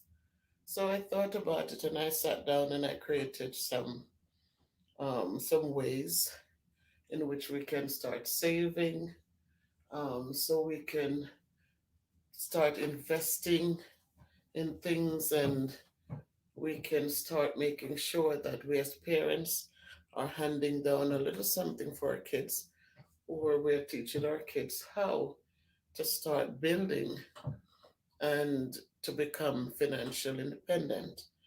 So I'll just go over some of the things that I came up with. First of all, if we work hard in school, children, if we work hard in school, parents encourage them to work hard so they can get scholarships. One of the things that are burdening our children are student loans. For the kids who have worked hard and decide to go into colleges, then they, because we parents are not able to help them, and they're burdened down with student loans. It takes a long time to pay these off and to have that freedom where you can buy a home or get a car. Some right now at my school there are teachers, one teacher in particular who talks to me about she have to turn off her cable. She has to get her phone at basic. She can't make too many calls.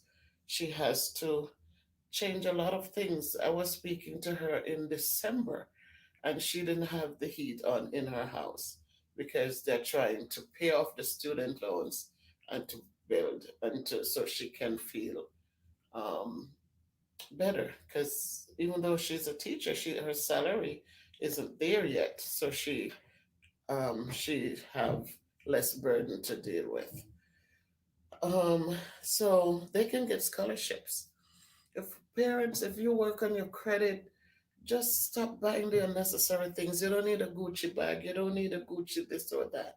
If you pay down your debt, keep yourself humble and satisfied because, as Solomon said in his words, he had so much. And when he looked at it in the end, it was all vanity and vexation of the spirit. So we want to make sure we're not spending unnecessarily, but we're spending cautiously and carefully so we can feel contented. When we're not stressed with bills and debt, we feel more contented, we feel more relaxed, we feel less stress. So forget some of those things and start saving, keeping your credit clean so you can pay down on a house. You have a house, it becomes a home, and it will create wealth for you and your children. Um, Kids can, especially teenagers, they can start babysitting for their neighbors and make that money. Don't make it and spend it as soon as they start working. Oh, I'm going to the mall. I have to get this up. No, you're going to do these little things to start saving, start putting away. So you're learning, you're practicing. It becomes a part of you. It's natural.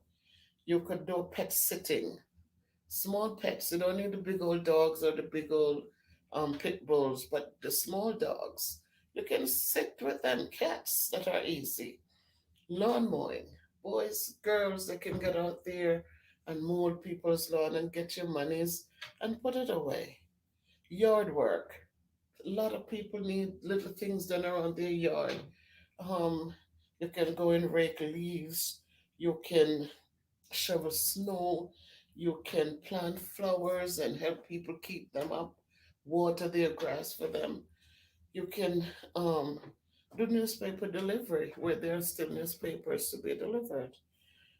You can work at Amazon. If there's a family business, bring the kids in and let them work and pay them.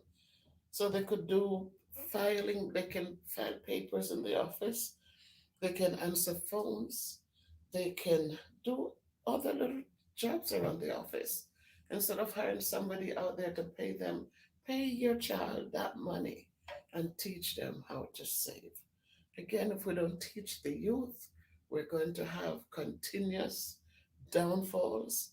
And as they get older, it becomes worse. When our kids are trying, we should be able to help them, support them, to build them up. Don't see them saving up and trying to move ahead, and then you turn your head the other way. And I'm not getting into that. I didn't send you to do. No, support your children, support them, encourage them, so that they're staying off the street corners, and so that they're building wealth instead of destruction. If we don't teach them, they can learn. So even though we might not have gotten the teaching, let's teach them. So tonight I said, let me just give some ways in which we can help them to build wealth. Again, we don't need expensive sneakers and shirts and hats. We don't need to tell anybody anything by showing off things that are not even necessary. These things don't make us. It's who we are that makes us. So no nice $30 hat, no $150, $200 shoes. None of those things make us important. No $250 bags. What is that? Build our self-esteem so we don't need these things to prove who we are. So that's all I needed to say tonight as it relates to creating wealth in our communities so that we can build our own communities.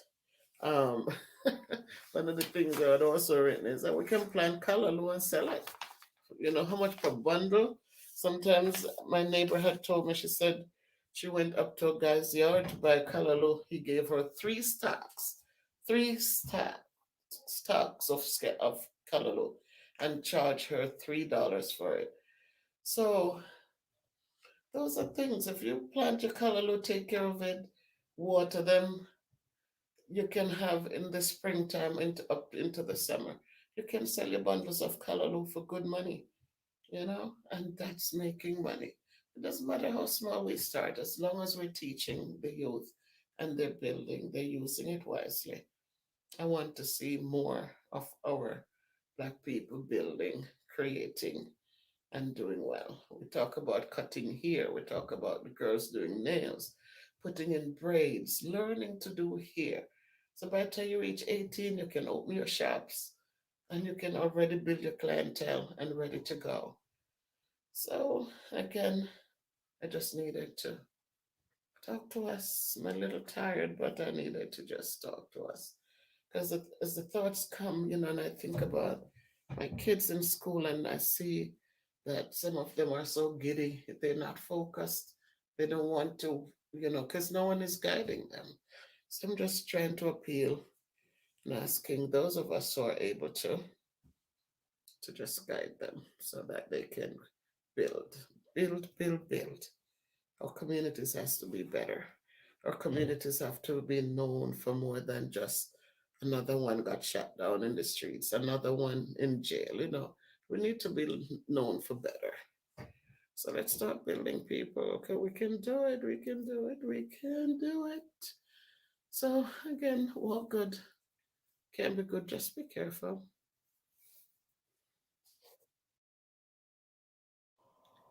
All right, my YouTube friends and families. All right, so I'm back again. Miss Bevis here, the tutor. And this time I want to talk to us about multiplying with decimals. Multiplying with decimals. When we multiply decimals, it is quite interesting. And what I ask my students to do is that I ask them first to do an estimate, because so often um they come up with numbers, or they come up with amounts that are really interesting. I call it interesting because it is so far-fetched.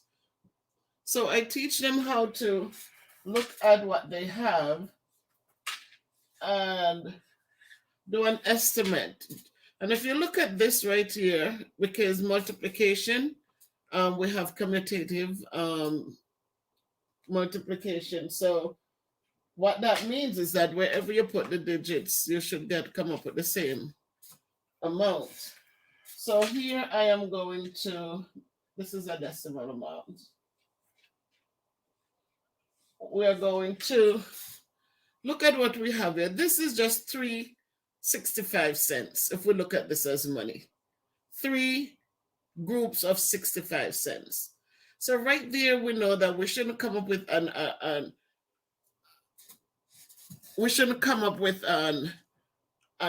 huge amount, because this is just saying I have 3 groups of 65 cents. The 3 times 15, 3 6 is 18 and 1, 19. And so if we round this to 4, so it will be 4 groups of 65 cents. So therefore, we shouldn't come up with a great deal of money. We should come up with um about $2.60 something cents. So let's multiply and then let us put our decimal where it belongs. So the first thing I tell my kids is to multiply as a regular number. Just multiply them as if there were no decimals in the number. Multiply it as a regular number. So we're going to now drop the decimal and just multiply 362 times 65. This is a regular number. And so 5 times 2 is 10. I like to put my numbers on the side.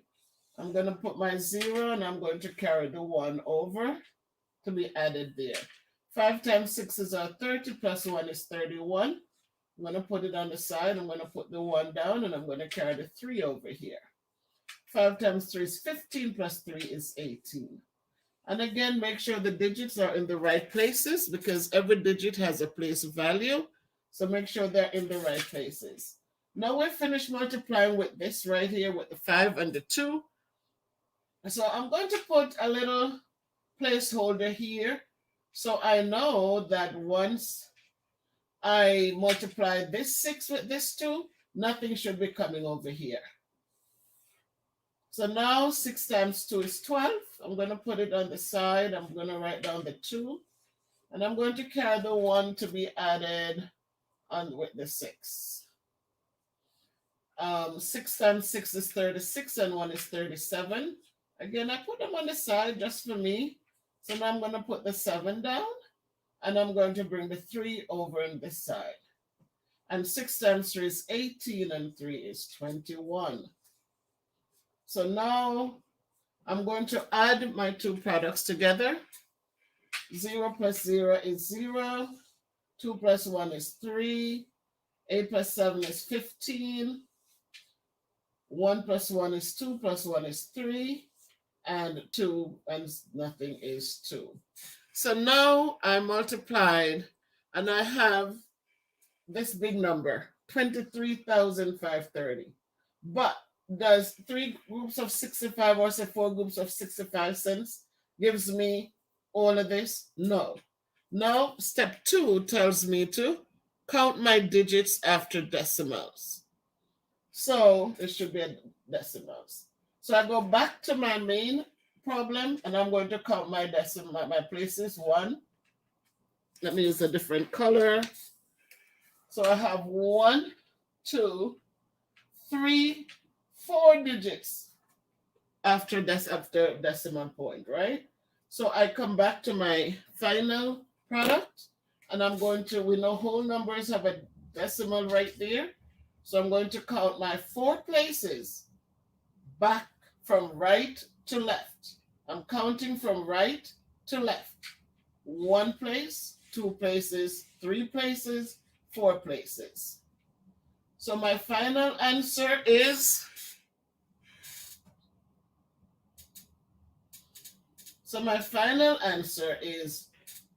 2 and 253 thousandths.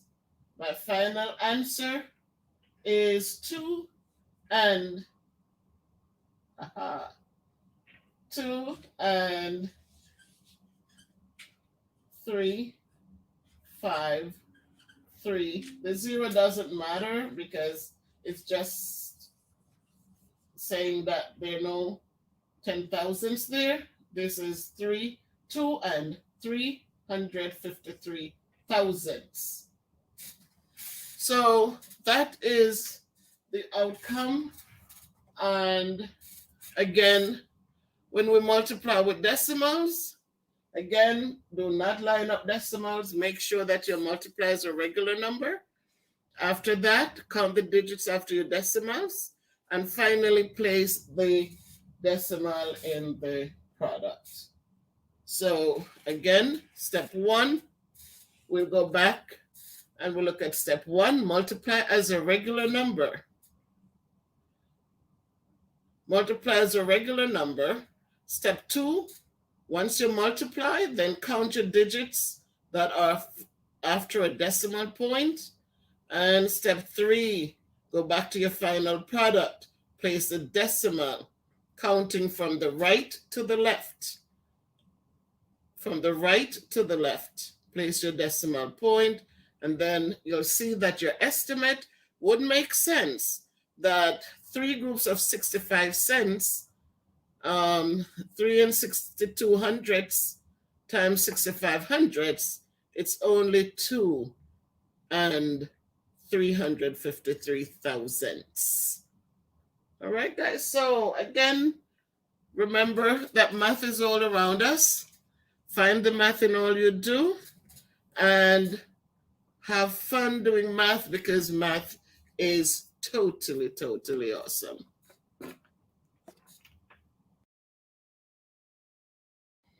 All right, so my YouTube scholars, I know that you are reminded again today that math is everywhere. Everything we do has math in it. And so tonight I want to do a quick way of subtracting from numbers with multiple zeros at the end. So let's look at 5,000. And from that, we have 5,000. From that, we're going to take 3,678. So the process that we will use to do this, we are going to simply subtract 1 from each side. So we minus 1 from 5,000, leave 4,999. And we know that when we have 9s at the end, it's easy to work with. And we take 1 from 3,678, and now we have 3,677. Now the numbers are much friendlier to work with, because 9 is the largest digit, and therefore once you have these digits at the top, there's no need to regroup. So let's see, 7 from 9 is 2. 7 from 9 is 2. 6 from 9 is 3. And 3 from 4 is 1. So when we subtract with zeros at the end, let us remember this little trick, that we can subtract 1 from both numbers. And once we subtract that 1, we are able to subtract comfortably without regrouping. So there you have it, my scholars. Remember, math is everywhere. Find the math in all you do.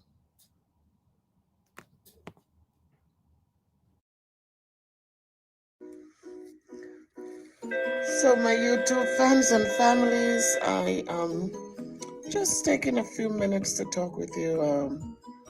Today is Tuesday, December 22nd. And I just wanted to give thanks. As you notice in this video, you'll see that there are a lot of bags of goodies on the counter. And this is for all our children who are going home this holiday and will have something good to snack on for the weeks that they will be away from us. Also, they have warm socks in there, in those bags, pencils, inspirational booklets, peanut butter and jelly, cookies, crackers. Oh my God, you name it, they have it in there. And this was a 6th grade team effort. All of us put together and we got this done. One of the things, as I always say, we have to be thankful for everything because we're so blessed. I'm part of the SGC committee now, and that's the committee that oversees the school's budget. And I met a lady there. It was so funny, who wanted me to be part of their foundation. And in talking, the principal said yes, encouraged me, kind of said, it sounds like it's something that you should look into. And I spoke with the lady that night and told her about one of my teammates, Miss Simcoe's initiative to get bags of goodies to send home with the kids. And right away, the lady said, I will talk to the foundation and see what happens. And would you believe that they donated $1,000 to a sixth grade team? Um, that $1,000, you see, all those bags of goodies, was able to, they would have gotten bags, but this enabled us to do bigger bags with more things. Oh my God, the bags are so heavy. Um, And so, in all things, we give thanks. I did a WhatsApp send out, and I have to shout out to my children who contributed, also my brother, my sister, my niece, my other sister, even my co teacher in my classroom, Miss Darity. Everybody chipped in. And so we raised 1,200 plus what the other teachers put in. Everybody just came on board and we did a good job. So the kids are going home feeling great. So I want to big up my team because it's the best team in the whole world. Miss Simcoe, oh, she's awesome. Technology. Totally awesome. Miss Vida, technology. Savvy, also savvy. Miss Kelly, totally awesome lady. And Mr. Davis. Oh, he's so cool and so tech savvy. These people are so tech savvy. I'm the oldest in the group, but they are so helpful. I feel so good and I feel so grateful. So again, as we give gifts, remember, all gifts doesn't have to be materialistic things. The kind deeds that are done for us on a daily basis, they are gifts. They're good gifts that we can keep forever and ever. Amen. And so today, as we get ready for the holidays to come, whatever and however you choose to celebrate, just remember, be thankful for every little thing. This is a tough year, and so don't watch the neighbor and what they have and worry about what you don't have. Just embrace what you have, enjoy it, and be thankful always. So, again, if you can't be good, just be careful. Love yourself. Love yourself. And walk good.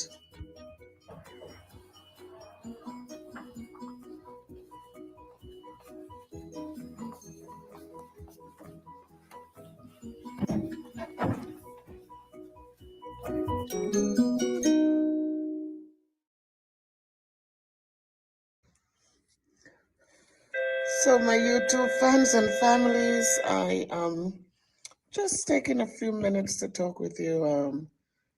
Today is Tuesday, December 22nd.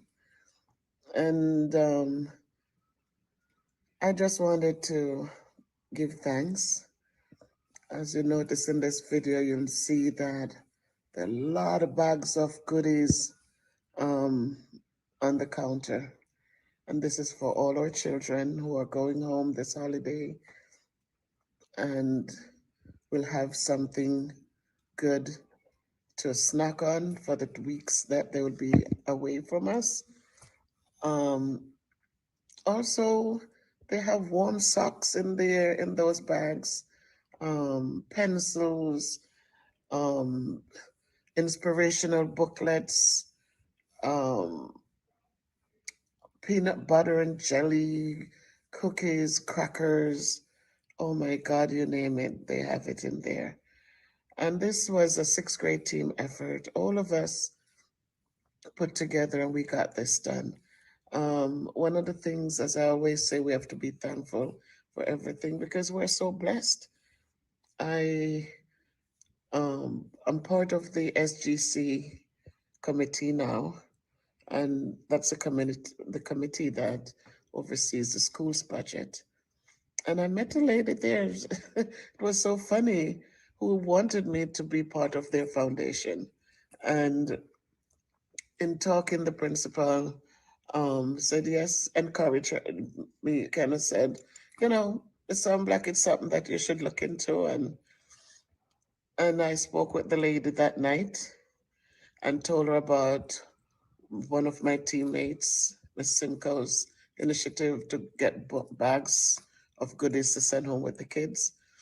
And right away, the lady said, I will talk to the foundation and see what happens.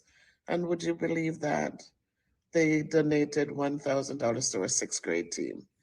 That $1,000, you see, all those bags of goodies was able to, they would have gotten bags, but this enabled us to do bigger bags with more things. Oh my God, the bags are so heavy.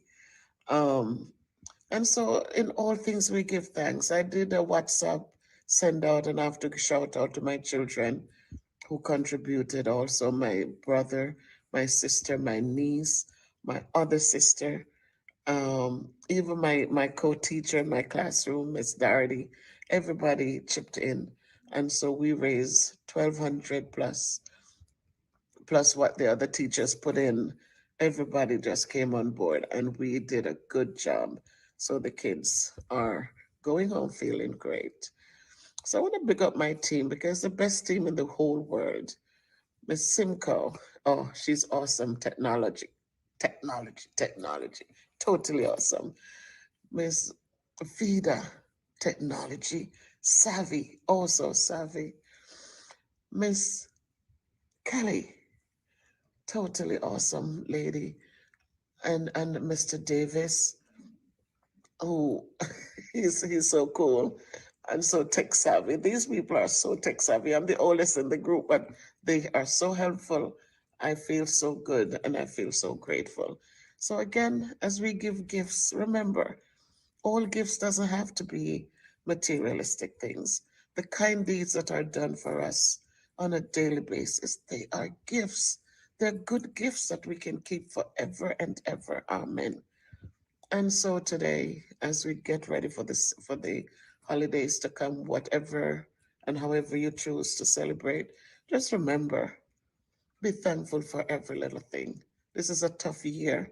And so don't watch the neighbor and what they have and worry about what you don't have. Just embrace what you have, enjoy it, and be thankful always. So, again, if you can't be good, just be careful. Love yourself. Love yourself. And walk good.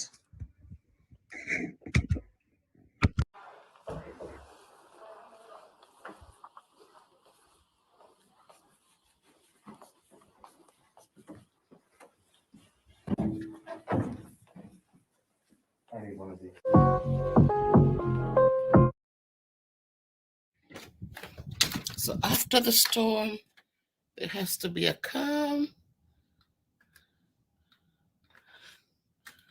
You have a vehicle, and the foot looks like it's stuck down there. It's trying to move, but it's still snowing, people. It's a lot of inches. This is a friend of my house.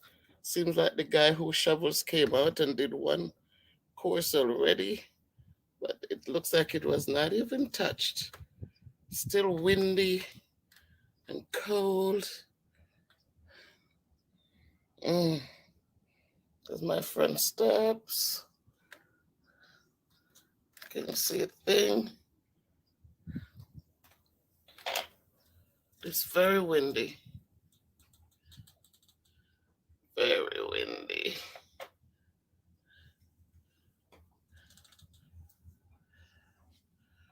You look at the leaves on the trees. That was the door I had open. So today we're working from home. I'm up, I'm ready to go. Wish they'd given us the day off like so many other schools. There's one place up in New York that had 40 inches. Oh my God. And this is what the trees look like.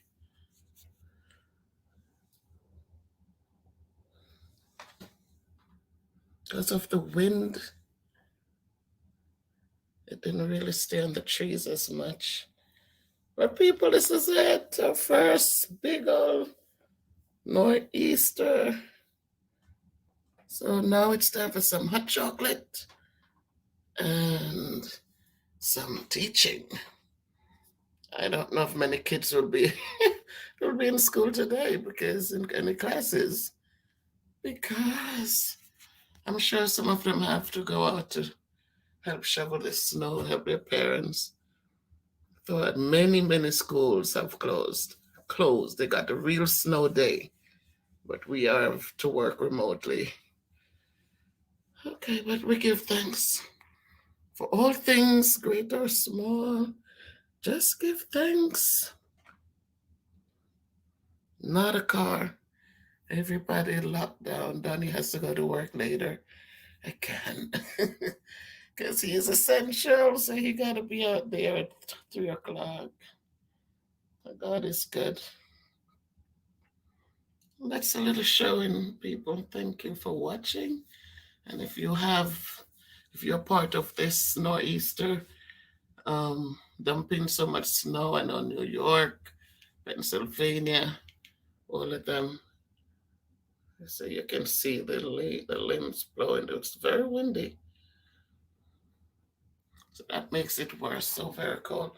But take care of yourselves, people, wherever you are, whatever you do, walk good. If you can't be good, be careful out there. Stay safe. Keep your mask on. It's not over yet. And see you guys later.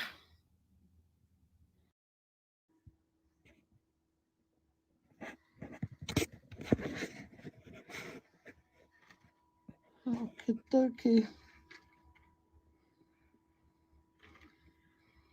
So there you have it. All that snow.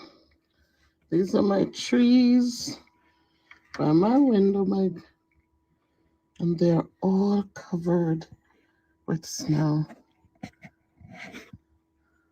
So the trees have no leaves now. You can see.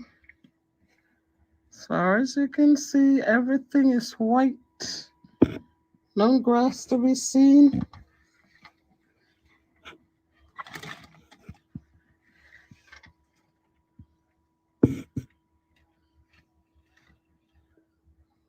It's windy.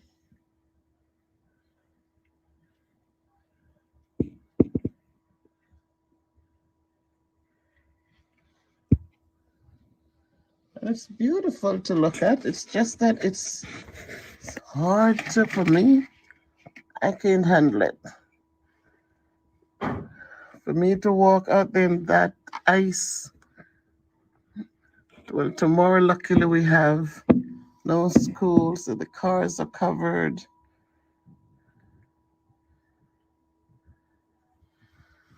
The truck just passed and made a path on the street right there, but the whole rest of the street is covered with all snow, and it's coming down so heavily.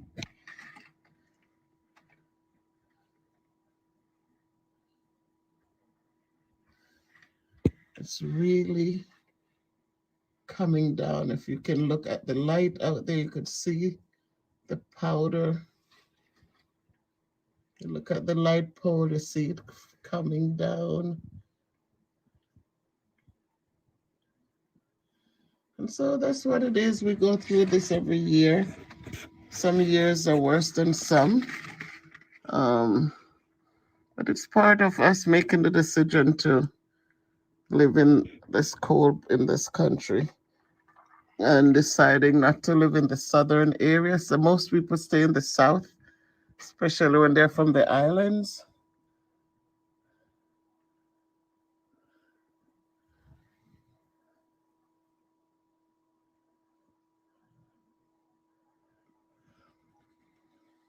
But for me, I stay here because I like the change of weather. I know Jamaica is hot, so when I go home, I get that sun. But when I'm here, I get to see the difference in the changes. So I was in New York, then I moved here to Connecticut, which is much colder. But it's not every day that it gets this cold and snowy. We have beautiful days. And you look at the cars, it's almost covered. And that's what it looks like, all white. And then I have a guy who will come in the morning and shovel. You take out the snow blower and they'll get it all cleaned up. And we're working from home tomorrow again. So we don't have to walk in it. Well, it's not walking in it because once it gets shoveled from the steps and the walkways, you just get in the vehicle and you go. And we get to school and it has to be cleaned up because they don't want anyone to fall. I'm trying to get the wind. The wind is blowing too. It's could see that the trees are see the leaves are moving.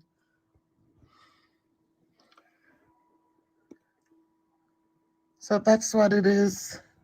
I'm waiting to see the truck comes in. And it's so windy. If you look at the light down there, if you can see the light, you see the snow just blowing. You can see it there. It's blowing. The wind picks up, it blows more. And then he has to drive real slowly. So, yes, snow in New England. That's what it is. Nothing driving through. Everybody tries to hunker down because the roads are slipping right now and they've been begging people stay indoors if you don't have to go out.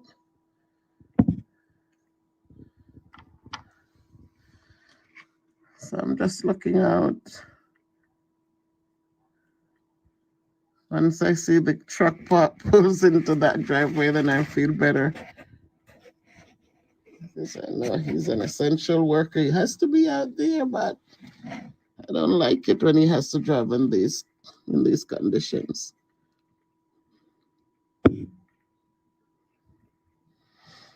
But I'm waiting and waiting for him to come home.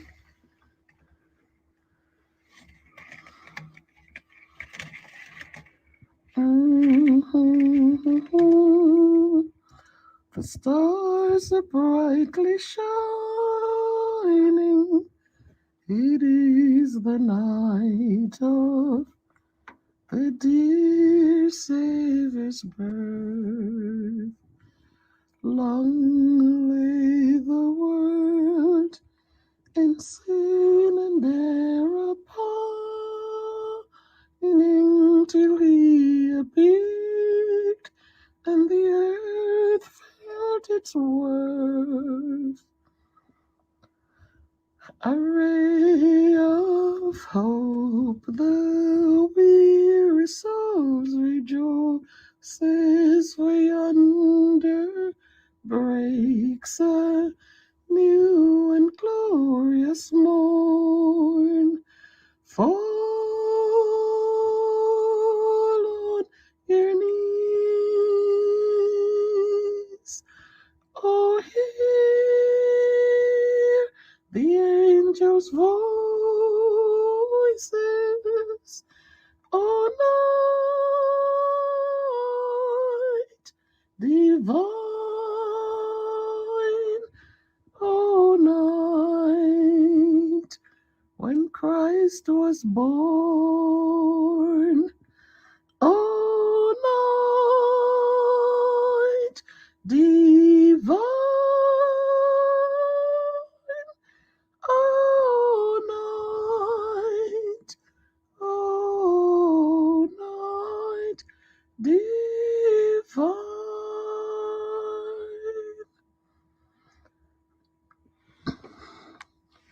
Come on, Danny, where are you? hope you are okay. Mm-mm. Mm-mm.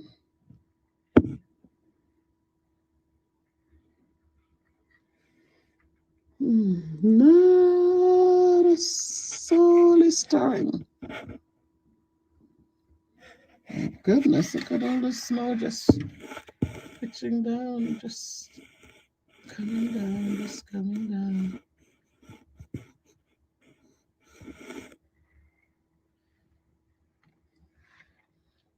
My daughter sent me a picture from downtown where you could hardly see anything.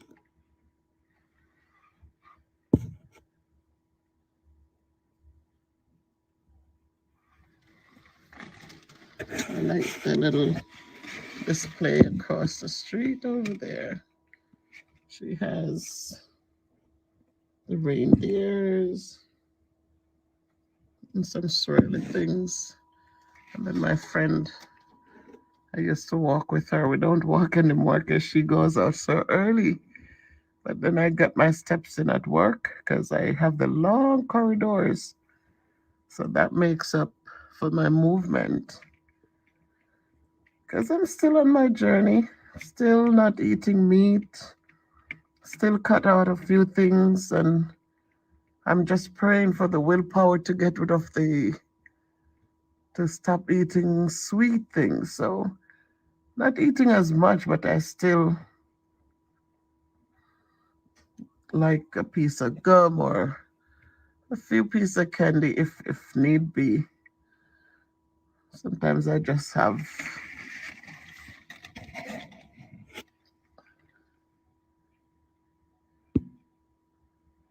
Oh, Donnie, where are you?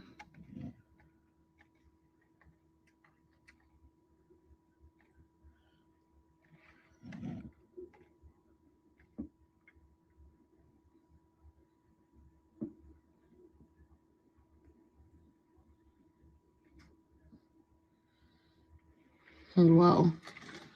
I make sure the teapot in these cold times, I make sure there's boiled water for him. So when he comes in, he could get some Milo or hot chocolate, something to warm him up. So you just have to.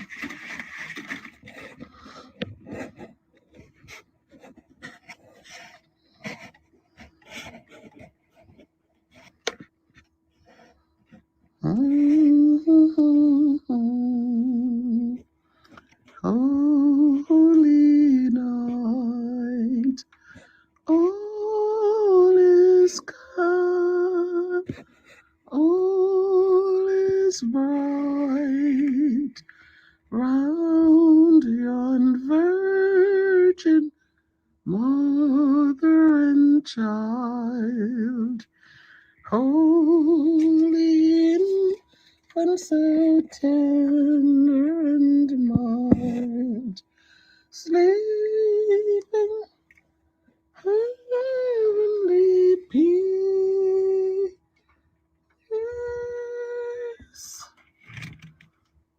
sleep in heavenly peace.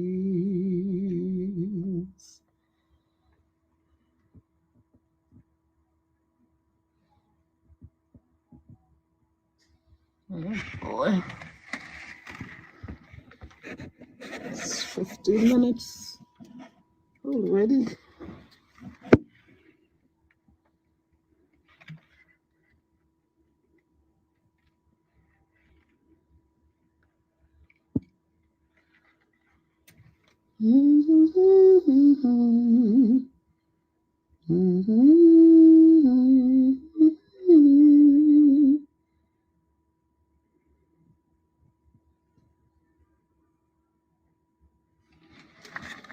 I wish I could pick it up all the way down there. See the cloud like a mist. That's just the snow blowing from the light. See that in the corner right there? Whoa. It's just the snow just coming down, coming down. We're supposed to get 18 inches. Don't know if we're going to make that. See, the trees are.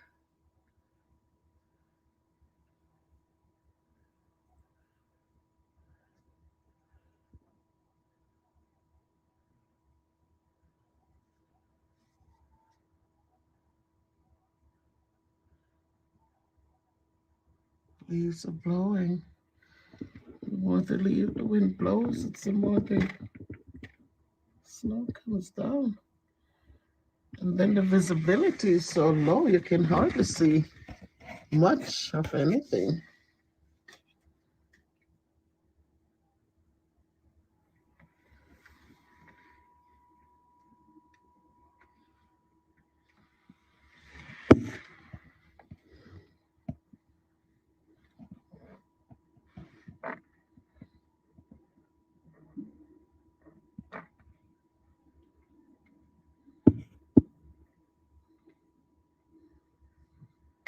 Okay, the truck, they're probably doing the main road.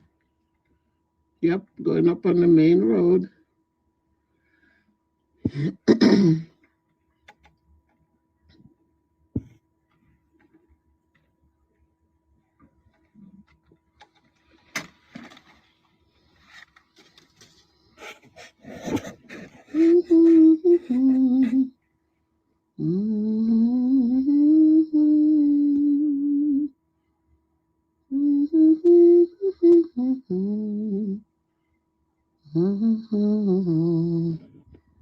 Valentine,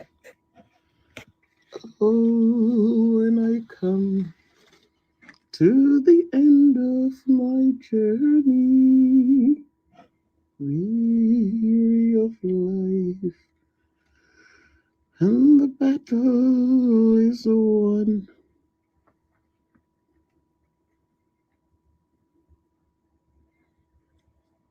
Oh, here comes Donnie, here comes Donnie.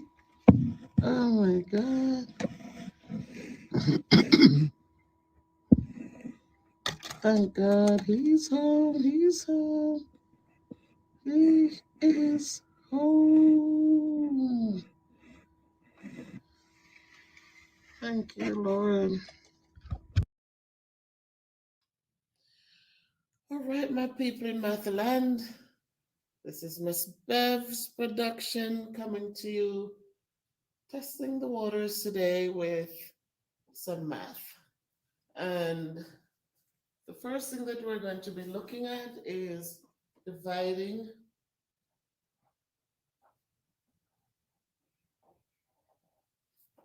fractions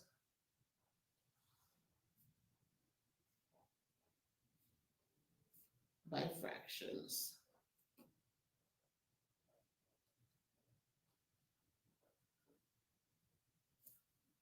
So when we're dividing fractions, if you notice, there is the chart. It says dividing by a fraction. When we divide by a fraction, use the strategy KCF. Keep the first fraction, change the division to multiplication, and flip or use a reciprocal of the second fraction. So here we go. We have 3/5. We're going to divide it by 4/8. 3/5 divided by 4/8. Now, again, the strategy that we will use is that we will do the KCF, which means that we will keep 3/5. We will change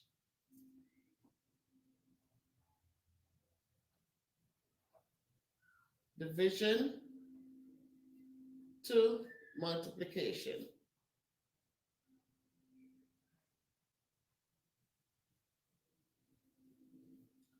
And we will flip. So the bottom goes to the top, and the top comes to the bottom. and flip.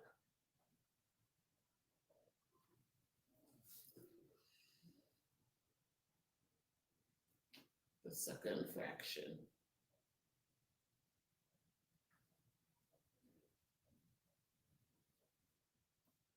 So that's our keep, change, flip.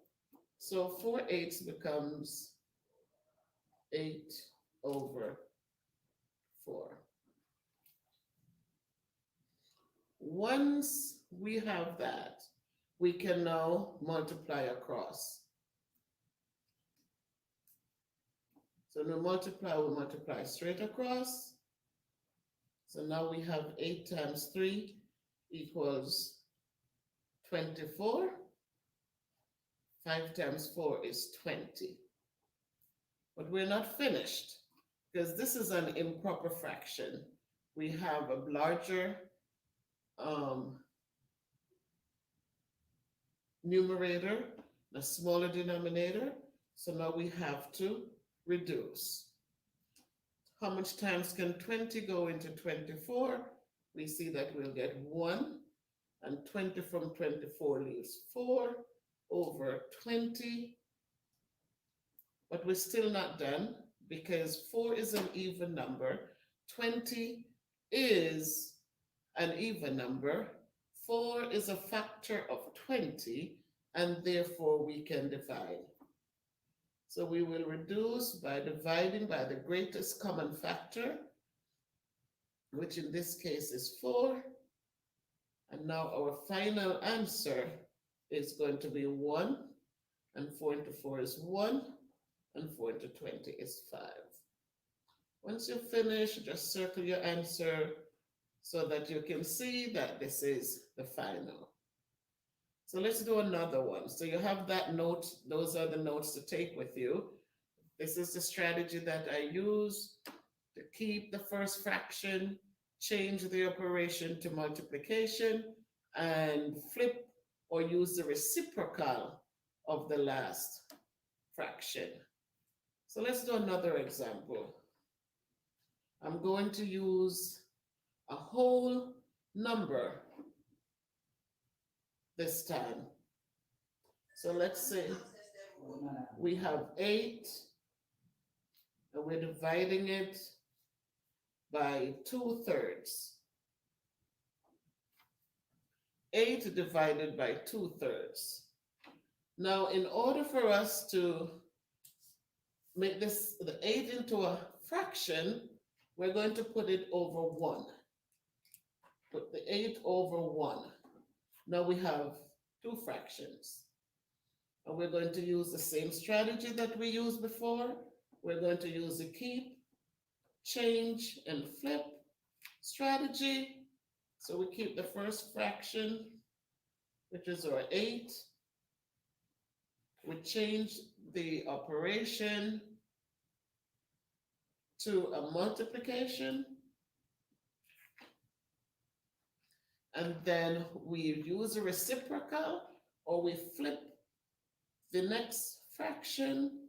So the 3 is now on top and the 2 is on the bottom. Now, because the operation is multiplication, we can go straight ahead and solve the problem, because when we multiply, we just multiply across and then reduce if necessary. 3 times 8 is 24. 2 times 1 is 2. We have an improper fraction, and therefore we're going to reduce, and so it's going to be equal to 2 into 24 equals 12.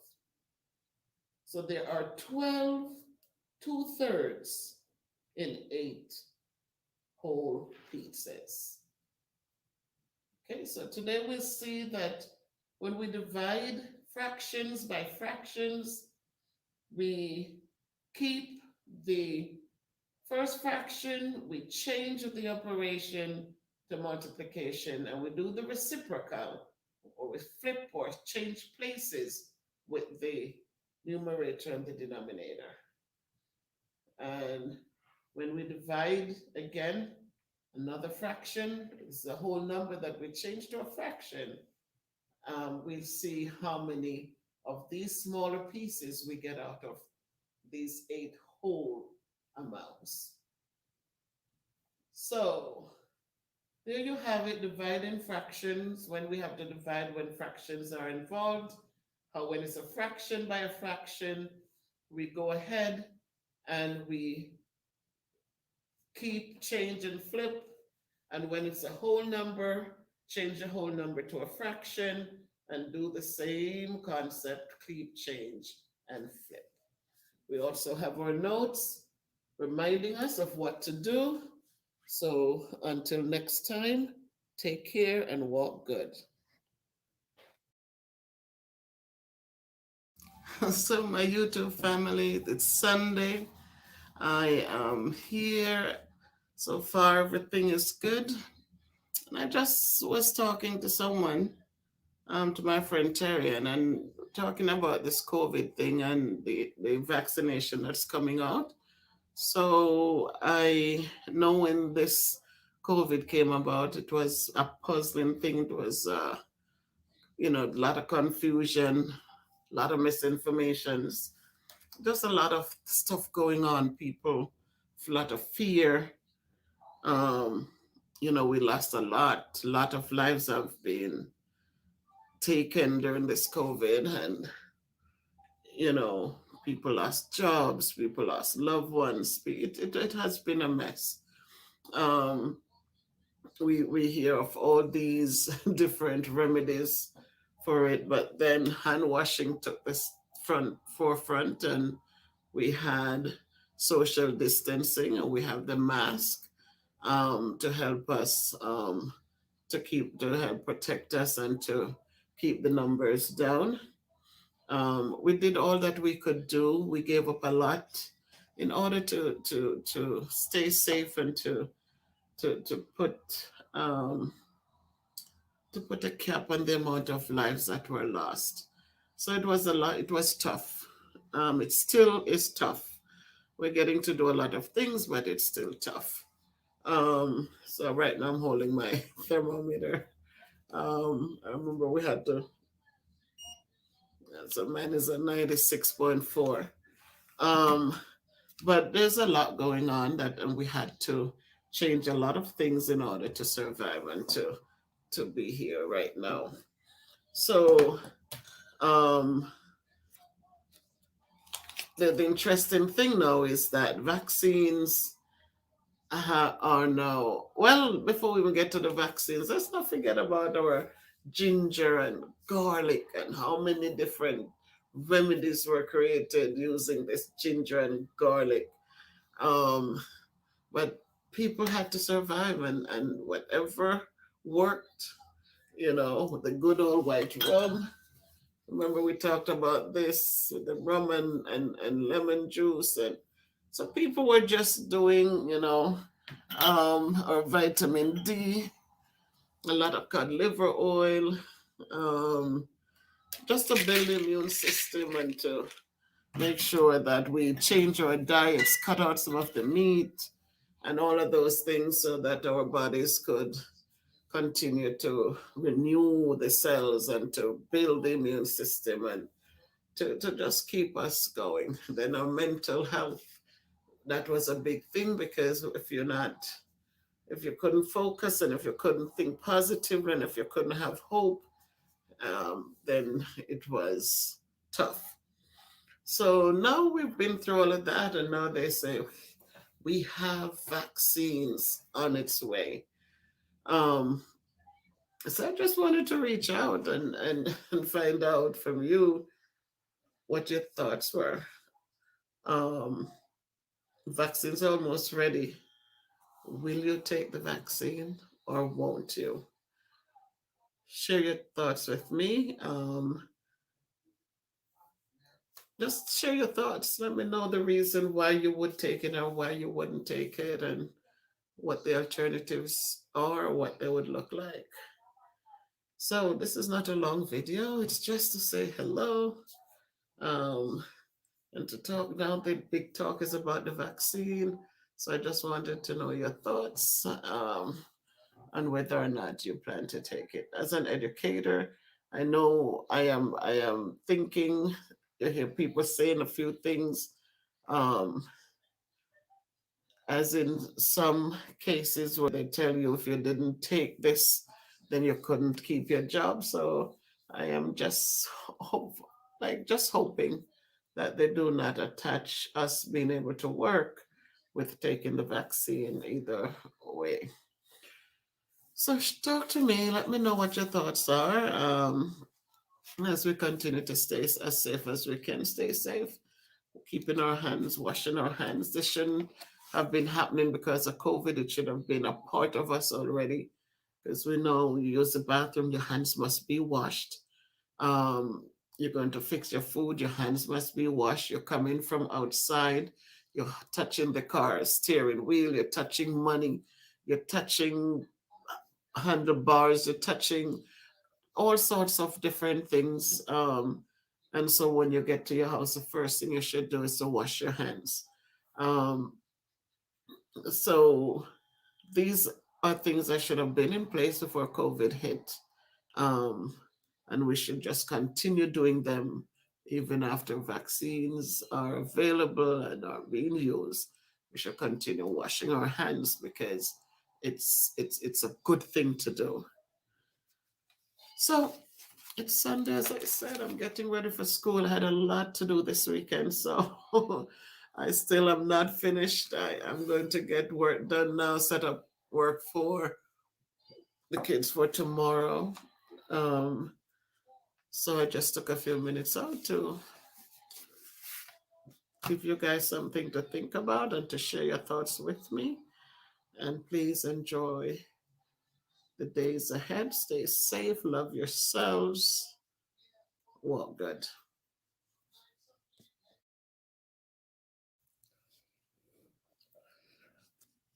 So here I am again. Good afternoon, everybody in YouTube land. Those of you who have been supporting my journey, I'm here again to just share. Um, First, I should thank you for your support. And as we move forward, um, just letting you know that I appreciate all that you have done, all of you who have listened and commented and give me thumbs up and just the whole works. Every little bit is important, and so I appreciate it all. So this morning, I took my second um, shot, um, and I just wanted to share because I spoke about the first one and what it felt, what it was like. So just want to share the second so far. I took it at 10, and it's now 1:15 p.m. And I I made sure I had breakfast before I went to the hospital. We had to come into work. And if you notice, I'm still at work. I'm at my desk right now. Um, and I took it since 10 o'clock this morning. So now it's a quarter after. It's quite a few hours, and I'm feeling okay. So I said I made sure I had breakfast. I had a banana. I just made sure my stomach was had something in it, because sometimes reactions come from uh, feeling hungry or your sugar level is low and or things like those. So I wanted to make sure that I wasn't going in and then any effects that I felt, it was because of gas or because of low sugar or anything. So I made sure that was taken care of. I also made sure that I drank, well, this is what I have left. So I had, this holds 33.8 fluid ounces, and this is like about an ounce left. So I drank water before I went, and I drank more water when I came, and I kept drinking. I also took, the doctor suggested that we take um, the Tylenol or ibuprofen And I mentioned to him about the Panadol from Jamaica, and he knew exactly what that was, the European acetaminophen, the same thing, pain. And he said that was fine. So I took two. Uh, um, and so I'm here. We're getting ready. I'm here. I'm just upstairs with Juliet. Got it. Okay. I'm here. Okay. So I'm just here with we're getting ready to welcome the students for Monday the 29th. Um, we have for our grade level, we have about um, 14 students coming in, 12 to 14. So we are creating one new in-person homeroom. So before we had two remote learning classrooms. Now we're down to one. We're going to combine kids from one group with the other group. And so combine the kids who are coming back from both groups and make them into an on-site um, homeroom. So we're just having that done, making sure everything will remain the same because we're not adding kids to the already made classrooms. We're creating a new classroom for them. So everything will just run the way it was. So far, I'm feeling good. Again, there's a lot of hype, and people will stress their opinions, and people will say, and people, we all have choices. That's the beautiful thing about life, that we have choices, and we're able to listen to different forms of information, and we're able to make our own choice. For me, as an overweight person, I also have high blood pressure, which has been doing so much better since I changed my diet, changed things, and walked more and started losing the weight. My blood pressure really has adjusted, and um, I'm continuing those things, and I'm adding more movement so that I can feel much better and I continue to feel better instead of going back to where I was so tired to do little things. But now things changed and I want to continue that. So I just wanted to share my experiences instead of I'm just happy. I feel happy that I was given the opportunity to take the medicine. I didn't have to go through any stresses. It was one survey that I filled out for the school, and from that, I was able to. They made the appointments for us. We just bring our bodies, got our vaccine, and came back to school. And that so far, all the teachers who went, from what I know, my entire team is still here and we are moving forward. So, again, we give thanks for all things. There's so many who would like to get the vaccine, but they have, the opportunities are just not there for them. And so I must really honestly say I'm grateful that um, so far, I guess the arm will get sore over the weekend. I don't know, but I will share if anything ch- changes. I will definitely share. I know some people said they had adverse effects, um, and so we don't know the reason why those happen. Um, but as I said, one size doesn't fit all of us. We're all unique people and different strokes for different folks, and we just pray and hope for the best for everyone. So again, thank you for supporting my journey. Again, we're going to be doing the drawing on Monday evening, maybe around 7 o'clock, 6, 7.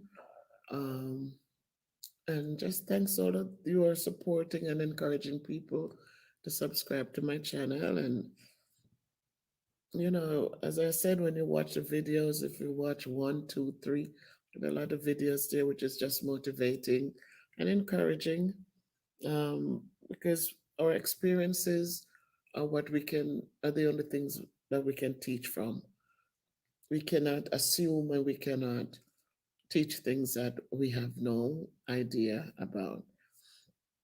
So when I talk to us, I'm just talking from my experience that when you have a thankful heart and when you're willing to share, then a lot of bountiful things come back your way. So that's all I can encourage people to do. Do well, encourage each other, be kind, be giving, be caring, be patient, and have grace. Have grace, give grace to those and mercy. Um, and let us remember that we're all human beings who go through different situations and we come out stronger or better, we hope, and so that we can be um, a lesson for others.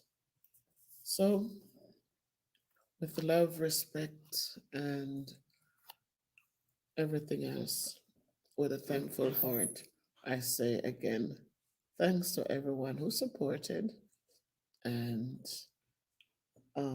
please continue to support as we move forward. Hey, Miss Simka, how you What are feeling? you working on? I'm feeling really tired. You're tired? That's Okay. why I took a walk.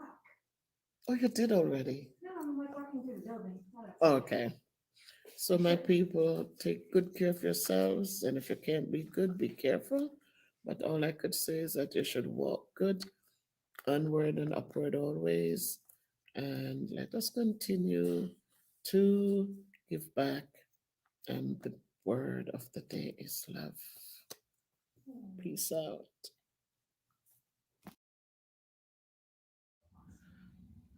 Good night, YouTube land. Good night, my friends. Good night, my subscribers. Good night to everybody who have been with me on the journey. Um, Tonight, I just want to share again with us. I want you to notice the little sticker right here and just read what it says right there. I got my at shot of hope today. So, teachers in Connecticut, in Hartford, last night I got the email that well, first of all, we did a survey.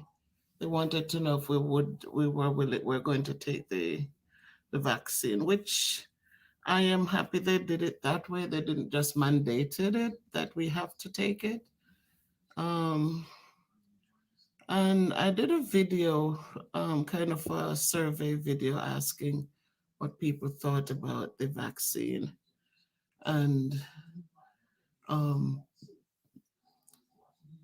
when I got the survey to take, I thought about it and I said yes, I would have taken it. And I said yes because I had an aunt who passed away in New York, and we couldn't even get to go and to look at her or anything like that. So much happened during the COVID situation, the COVID pandemic, and we were just stuck. Haven't been able to go home to Jamaica. Haven't been able to do a lot of things, and so I filled out the information and I sent it out. And last night I received an email that today would have been the day for us to go take it from my school. So, no, yesterday in the day, the principal came around and asked if I was going to take it, and I said yes. So, I think she went around and spoke to everyone so they could schedule them. And then last night I got my email um, about the time with the time that I should show up to get my shot. So I just wanted to share tonight how it is. Um, so after the shot, As a matter of fact, I was speaking to different people, and my son is totally against it, but I know he will change over time. My sister in New York, she works with, she has clients too out there in the field that she has to serve, bring services to, and she took her 2 doses already. So she shared with me what it was would have been like and what to expect. So it puts me in a good place, sort of, because I have allergies to pollen and stuff like that. And but she talking to her, she gave me some peace of mind, and so I went in today and I got my first shot. Now, I am making this video because I'm just encouraging people that when the opportunity comes, take it. I mean, you could pray and decide, but I look back at the years gone by when there was polio, when there was chicken pox, when there were all these other things that came out and vaccines were created to combat these things. I remember when I had chicken pox, I didn't have even 10 pox on my body. I um I can't even remember one mark left on my body from chickenpox. But if you really look, if you do the research on chickenpox and see what that thing really looks like, I mean, you couldn't even imagine in the days when it had just started how it had to be devastating. So because of vaccines, we were able to have it, but it wasn't so horrible. So that's why I said to it, this thing, so many things came up after that, rubella, all of those things came and they create vaccines for them, and people have been able to survive. Tuberculosis, I remember when they gave me the shot in school, we didn't have choices then. They just came and gave it to us. And we're here. Um, so I look back at it and I said, it's because of the media, social media, Facebook, YouTube. Everybody's trying to create a video to put out there, and everybody's trying to make their video the worst or the scariest. Nobody, most people are not looking to encourage people that it's okay.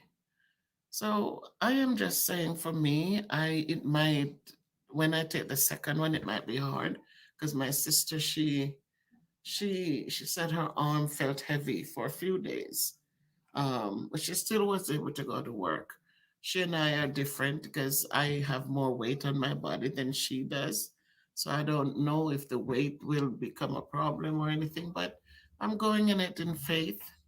And hopefully, after I get it and I get over whatever side effects comes from it, that I will still feel upbeat and would be able to share with you, um, with all of you, what it felt like and how it is. So today I got it. I took it in my left arm, and the arm is still sore, the area where they put it.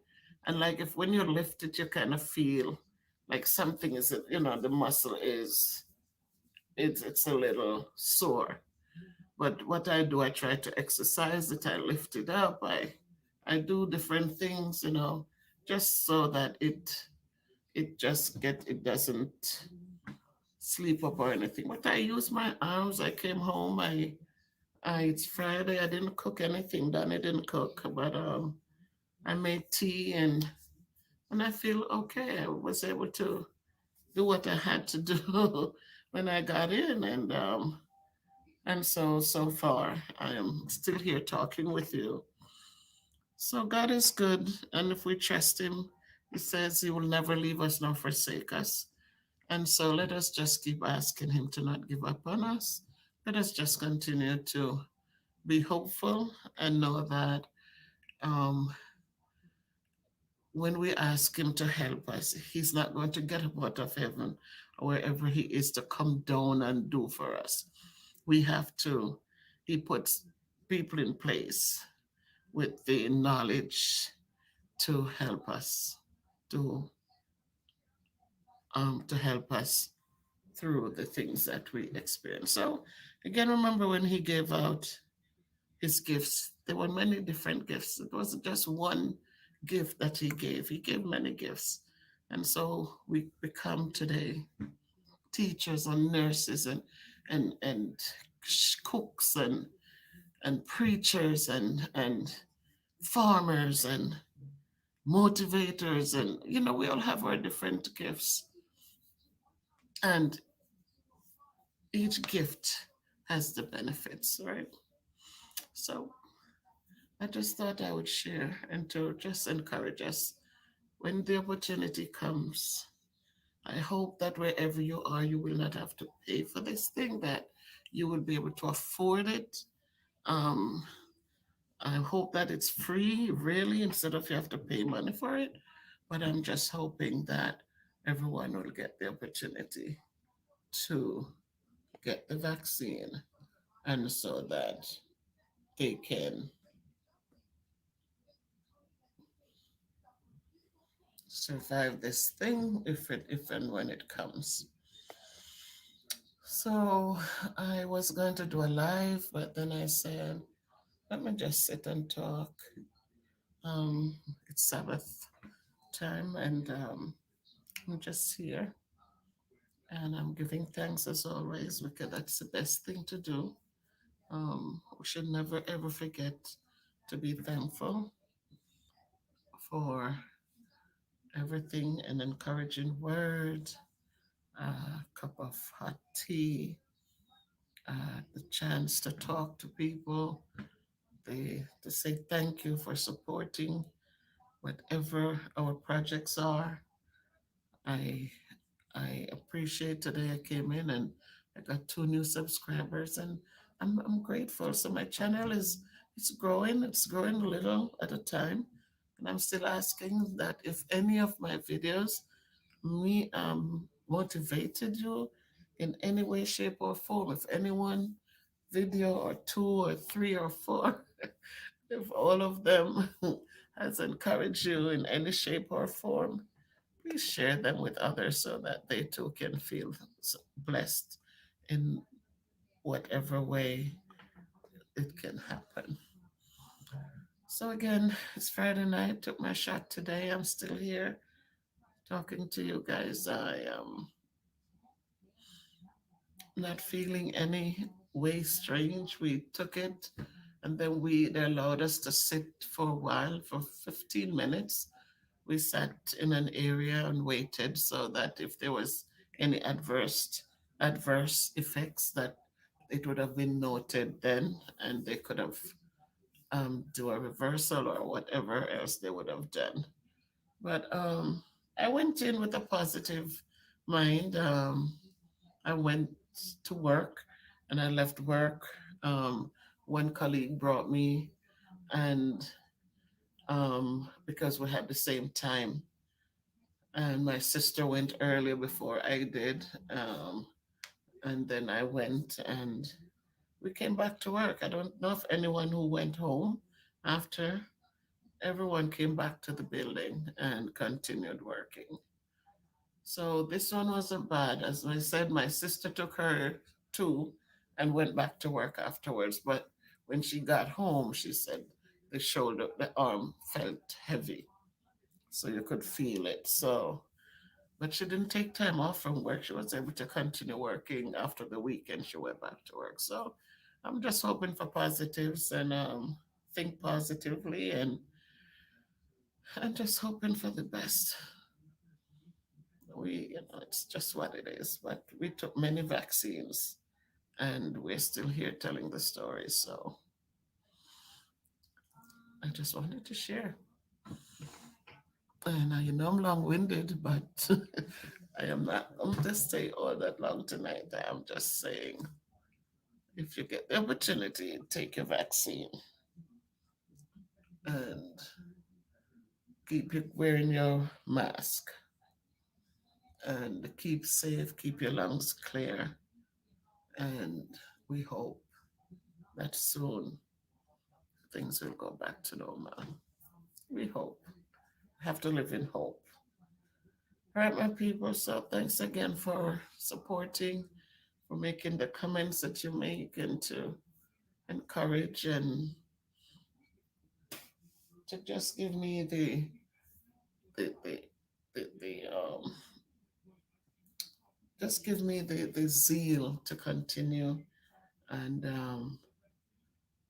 you know just stay with me, grow with me, and continue to share and leave me your comments because I'm going to respond to those comments once I see them, and because I'm happy and I love to write. One day I'll write a book, and so that I can share some of my thoughts and my experiences with you guys. So make it a great one. Make it a great weekend. And again, as I said, my reason for coming on for doing this video tonight is to just let you see that I got my shot today, the first shot. And so I go back for the other one on the 26th. And hopefully it will be a good story to tell also. So again, my people, if you can't be good, be careful. And if whatever it is, just walk good. Just walk good. Love one another, take care of each other, and walk good.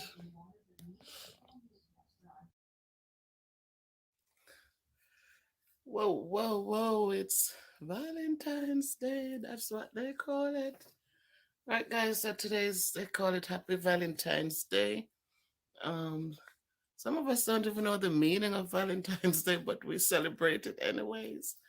And I am just doing this quick video to share with you my $1 million gift for Valentine's Day.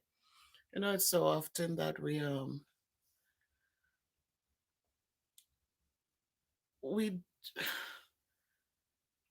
move away from the things that we learned as young people, especially um, those of us who grew up in not so affluent communities. We grew up in communities that were rich with love and caring, when neighbors took care of each other's children, and neighbors would share everything they have with each other, and that kind of a thing where no one was going to bed hungry while others have more than they had.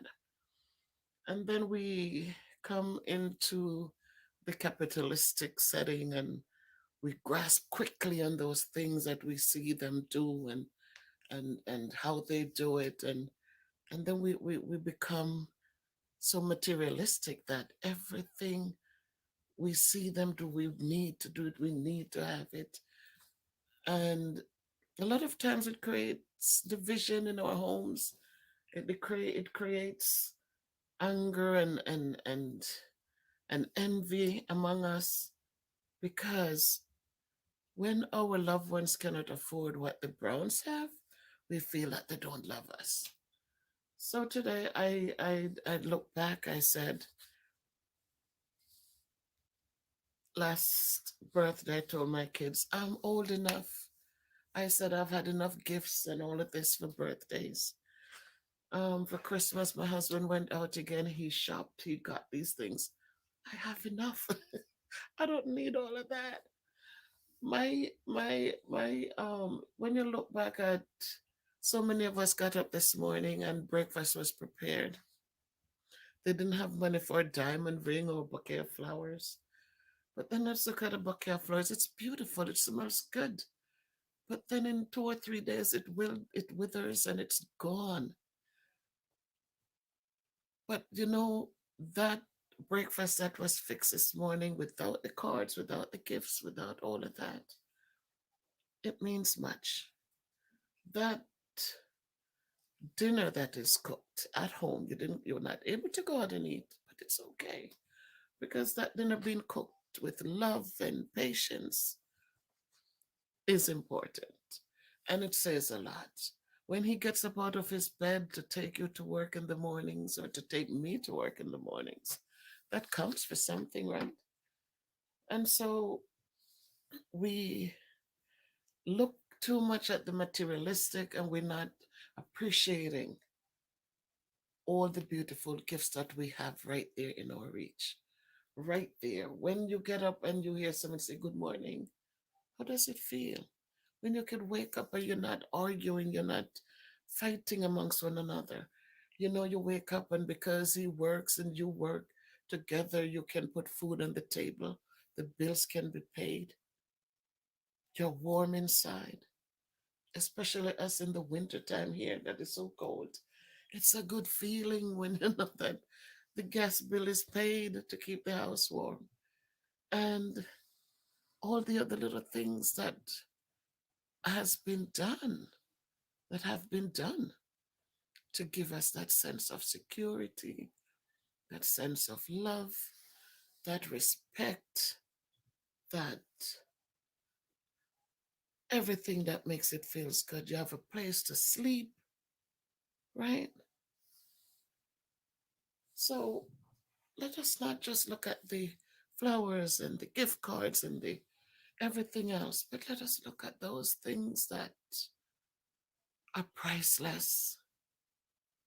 And that is why I wanted to share my Valentine's Day gift, my $1 million gift, because I woke up this morning and it was good to hear good morning. It was good to know that I could wake up in a space where I'm appreciated, whether I have too much meat on my bones or not. I'm loved and appreciated. Whether my hair is nappy or not, I just did my hair, got it. I'm going to get it done today, tomorrow. But even with the natural naps and curls, you're still loved and appreciated. You don't have to be skinny and long flowing hair, but somebody loves you because of who you are.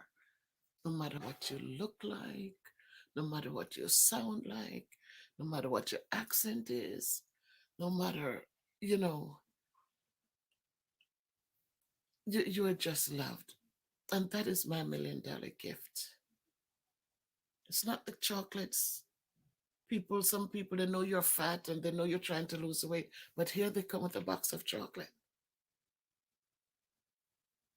But wouldn't it have been better if they just let you know, look, I appreciate you. Let's not use the L word because sometimes we use it without meaning. We just use it because we can use it. But let us look at the appreciation. I appreciate you. I respect you. I admire you. Those are beautiful words too. And so that is my $1 million gift today. It's not chocolates or diamonds. It's not pearls. It's not a gold chain. I don't need those things. Because at the end of the day, you get the pearls and the diamonds, and then there's no respect. If you ask for a cup of tea that you really, really need, you might be told, go get it yourself, or, things like those. So today, again, I said, my $1 million gift is the respect, the care that I receive. My $1 million gift is when I get up on a cold morning and I can ask for a ride for work, or I don't even have to ask, but my husband gets up out of bed when he could be sleeping a little later because he goes to work at 2:30 in the evenings, but he gets up and takes me to work. Those are my Valentine's Day gifts. Those gifts that are priceless. They are more than $1 million. Money can buy them. And so I just wanted to share with us and to let us know that material things only last for a minute, but these thoughts and appreciations and caring and understanding and conversations and companionships, they're priceless. they are priceless. So let us start learning to appreciate them. We get gifts and we don't even need them. They sit and they gather dust. And you never touch them again. You get them that one day, like, oh, thank you. But then after you put them down, you really don't need them anymore. So that's what I wanted to share. Um, it's still, we're getting ready for more snow, but it's okay too because it's winter and we expect these things. And so as we go on from strength to strength, and as we celebrate and appreciate, let us know that some things are priceless. No money can buy them. When you think of the turmoil around us, when you think of so much, people are so angry, they hurt one another because of land, because of material things. But when you can get up in peace and know that you are loved and appreciated because of you, not because of what you can provide, but because of you. When you have, you're loved. When you don't have, you're still loved and appreciated. It's a good thing. So let us not forget them as we go through this thing, this another holiday. Let us keep in mind that these holidays are promoted because somebody's making multi-million dollars off us. Every chocolate that is sold, every extra thing that has been sold. At the end of the day, the people are checking up to see how much profit they made. What else can we bring to the market so that we can collect? And so just know that the priceless things doesn't cost one penny. The priceless things do not cost 1 cent. So let us appreciate one another. Let us be thankful. There's no perfection. So let us be thankful. Let us do the little things we can do that create years and years of good memories as we celebrate these holidays that are commercialized so that people can get money. They can reach out and create issues amongst people. Because if you cannot afford to get me a dozen roses, then you don't love me. And when it's not true. So let us remember the important things.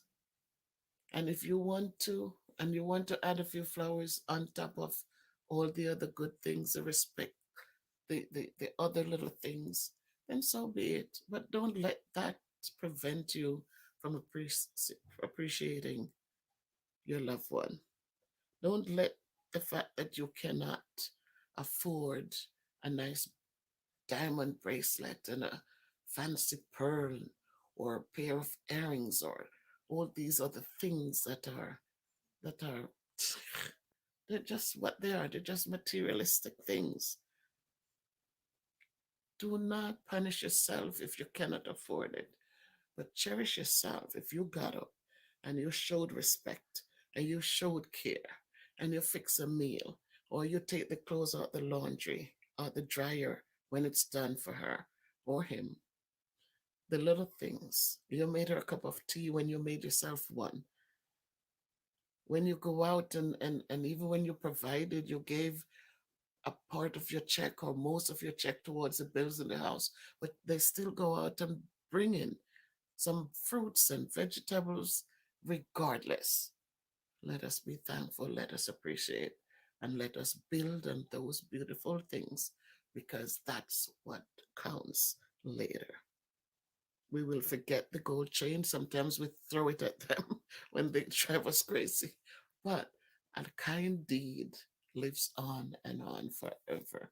So we'll say thank you. We'll say we appreciate you. And we will cherish those beautiful gifts that will last forever. So happy Valentine's Day. And that is my $1 million gift that I just shared with you, my fans. So don't forget to subscribe to my channel. And if what I say motivates you, then I'm sure it will motivate others. So please share the videos and encourage them to also subscribe and like these videos. Um, the things I share is from the heart. It's natural. It's not something it's natural. And so I find that if it motivates me, if it encourages me, and talking to others who are grateful and thankful, then I know that if you share, it will motivate and encourage others. So one love always, onward and upward. If you can't be good, I'm always saying be careful, but walk good. Happy Valentine's Day. This is February 14, 2021. One love.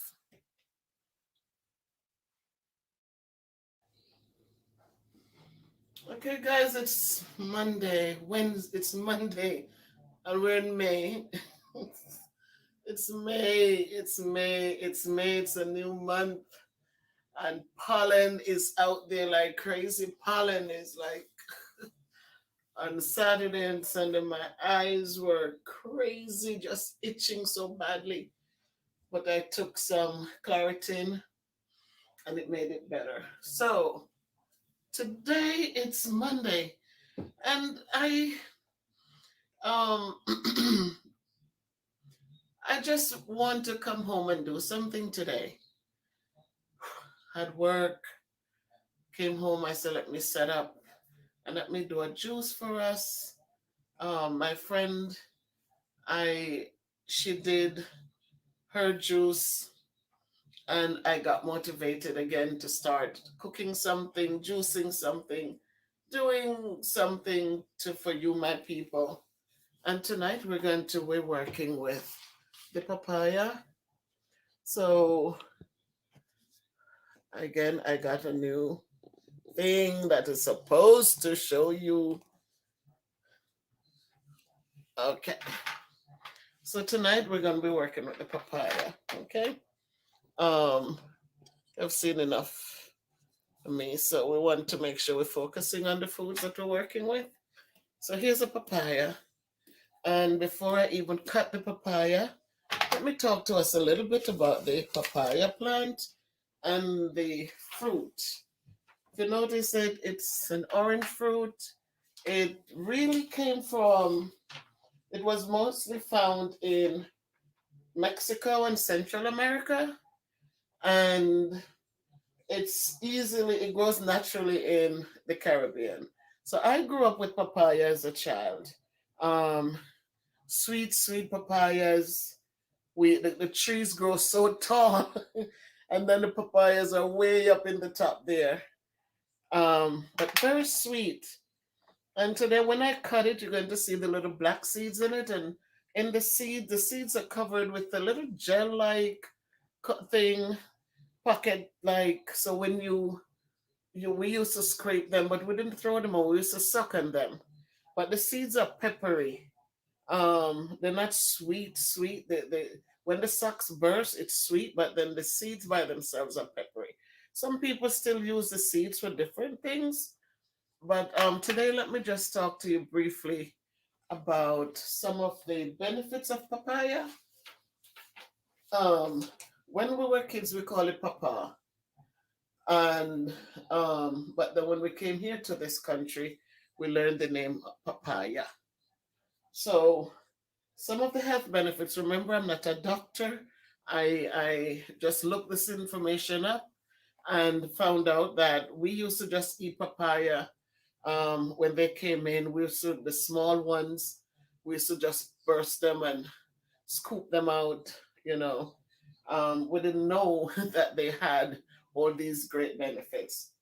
So it is said that papaya it reduced the risk of heart disease, reduce the risk. It didn't say that it cures it. It says it reduces the risk. That means it has nutrients in it that contributes to helping some parts of the heart to function properly. It says it also assists with diabetes, cancer, especially in for men because of the beta carotene. It helps men who suffers from prostate cancer.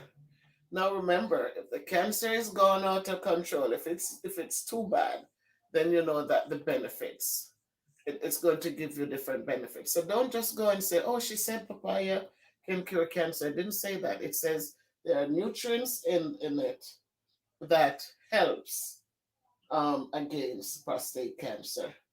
It aids in digestion. It helps to lower blood pressure.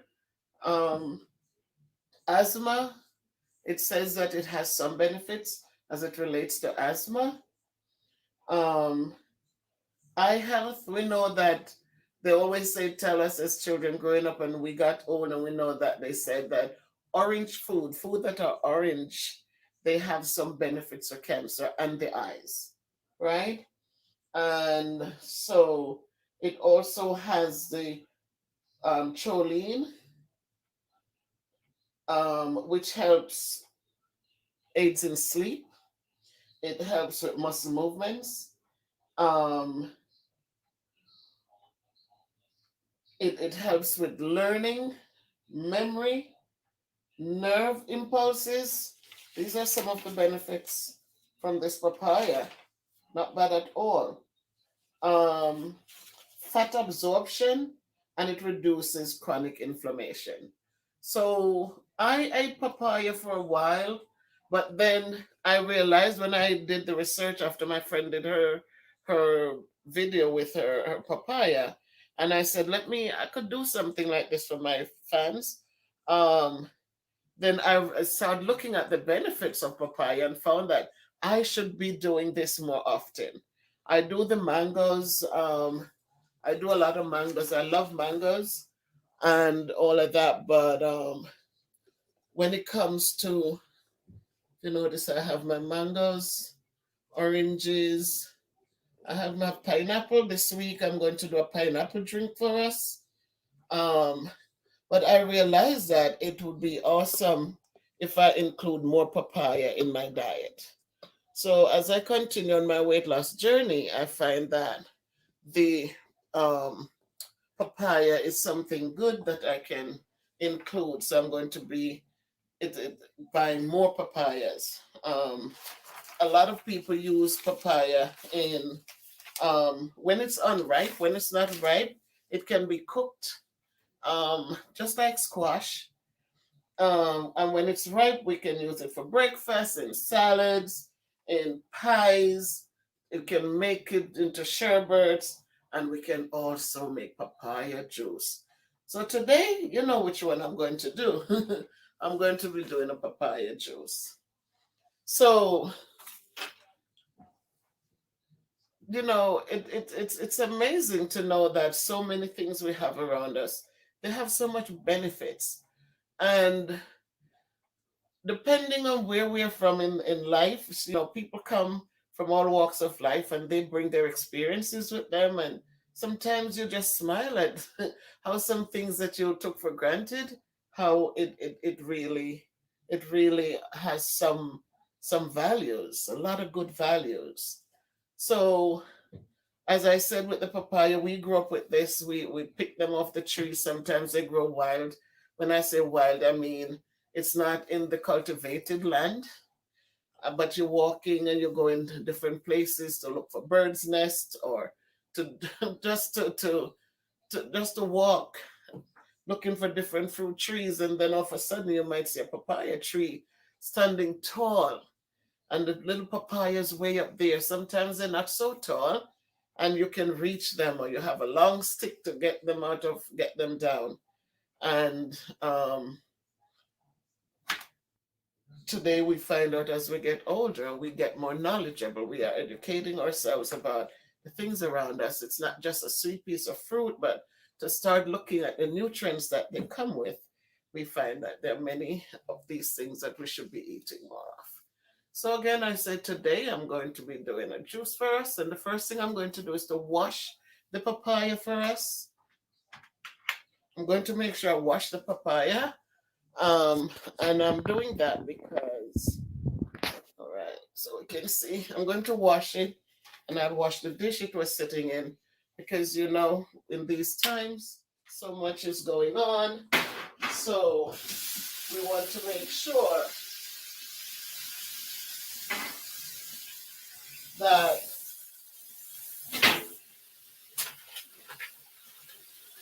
whatever we do, we're trying to stay safe.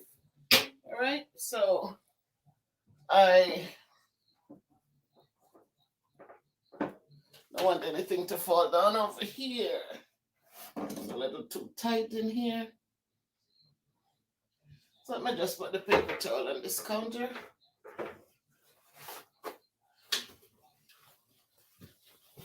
So I want us to see what I'm doing. So I just washed the tray again, and I'm going to put it on the side. And I washed the papaya.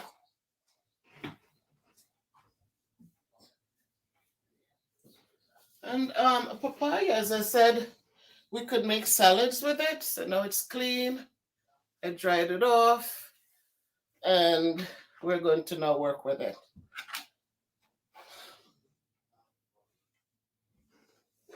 So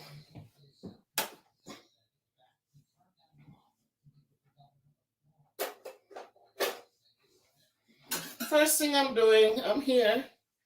First thing I'm going to do is I'm going to peel the papaya. And now you don't need to see me, you just need to see what I am doing.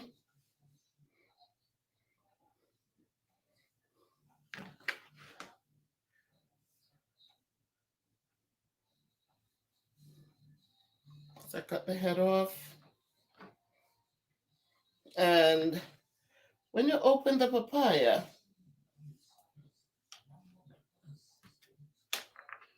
you could see there, it has those seeds in there.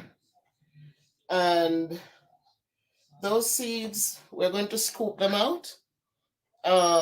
But as children, I said we used to slurp on them, suck the sweetness out of it, and then spit them out. And just like birds, you spit the seeds out, and then we have more papaya trees growing up. So I'm going to scoop the seeds out. It comes on, they're hanging on a little membrane thing in there, but you scoop them nicely out. Don't take too much of the papaya out with it. And to plant these seeds, you would dry them. We would put them out on something to dry, and then we could plant them. But we know, like birds, when you pick up seeds and you spit them out someplace, they could stay there and they grow. So I scoop that one out, and I'm just going to scoop one for now. And now I'm going to peel the papaya. And I'm going to peel it very thin. This is so nice and ripe. You can also squeeze a little lemon juice in on the papaya. Squeeze a lime or lemon on it and enjoy it, because it has like a little pungent smell. But the fruit itself is very, very sweet. The fruit is very sweet.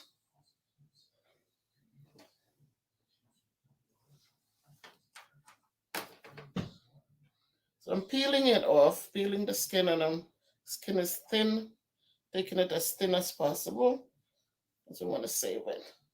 And this is a tropical fruit, exotic fruit, and it's good. See the nice rich orange color. And so we have so much things to help us along. So I am going to now peel them. I peel them, and now I am going to cut them and put them in the blender. But what I didn't tell you is that I'm also going to add bananas to this drink. that I'm going to be making. So I'm going to be adding 2 bananas, maybe 3. And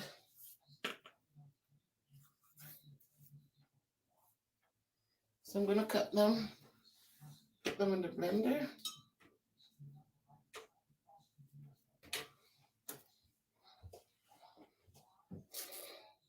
Maybe I put 3 bananas because it's going to make it nice and creamy.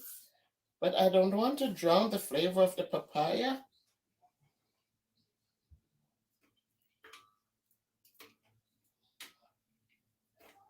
Wow. And so for the papaya, I am going to now cut it up into, wash my hands.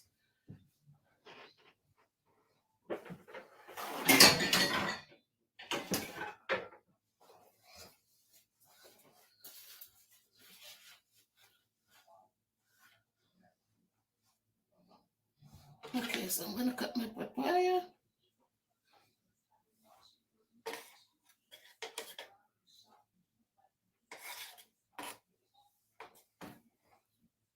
Nice. Cut them into chunks.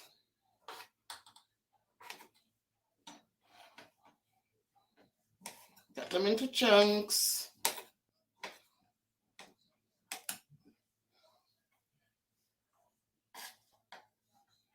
Okay, guys. Don't need to be perfect because we're going to be blending them. So we just need to cut them into chunks. Don't have to be perfect at all. Life is filled with imperfections, and we have to learn to embrace it.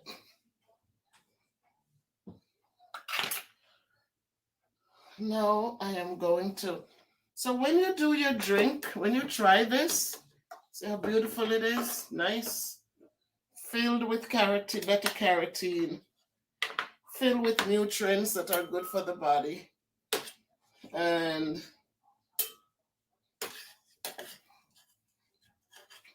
I am pouring them into the blender, and we're going to have our drink for tonight. So I'm going to be using water. I like the distill. It's good water. I like to use I like to use the smart water. So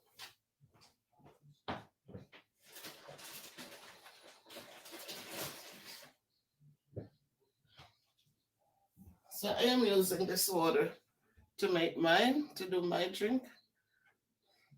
This is a smart water. So, and it's room temperature. I do not really care too much for cold water, because it just, when you drink the cold water, it's just not, you don't get enough. I don't know. It's just not satisfying. It freezes your brain, and it's just so uncomfortable for me. So now I'm going to blend it.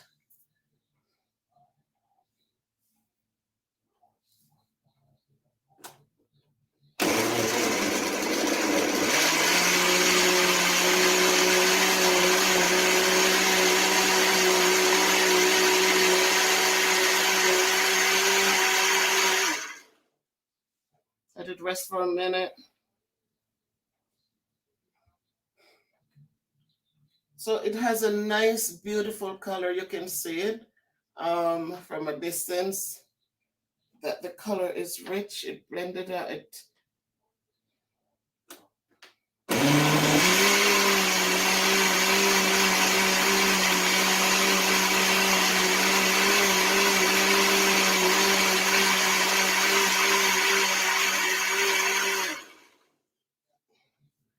Beautiful. So again, guess what?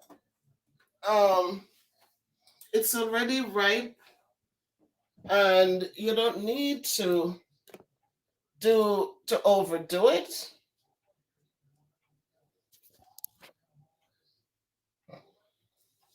Because the fruit is already ripe. It's so ripe, so you don't have to overblend it.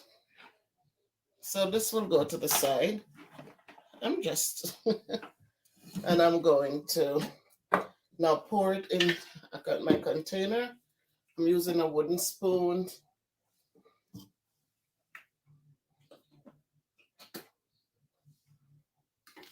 Mmm, beautiful.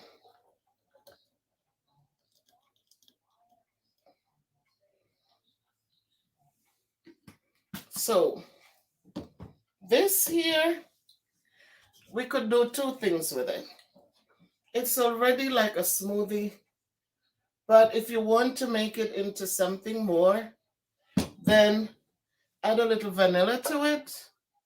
If you want it as a drink, you can add a little vanilla to it.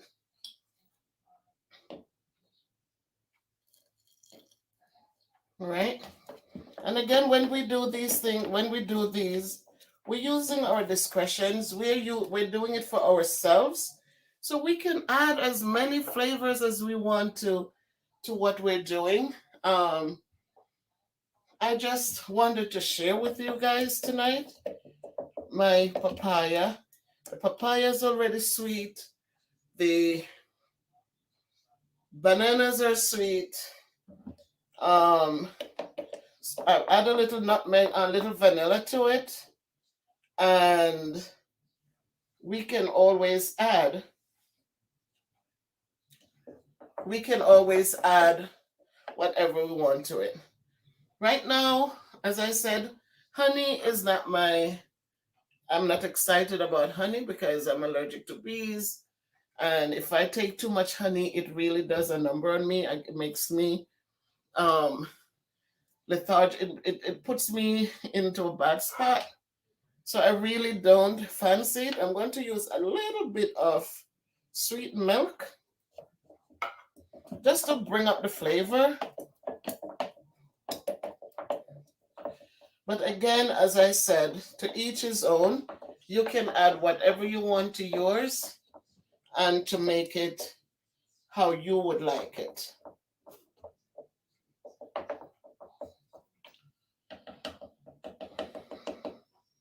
So, my papaya banana drink.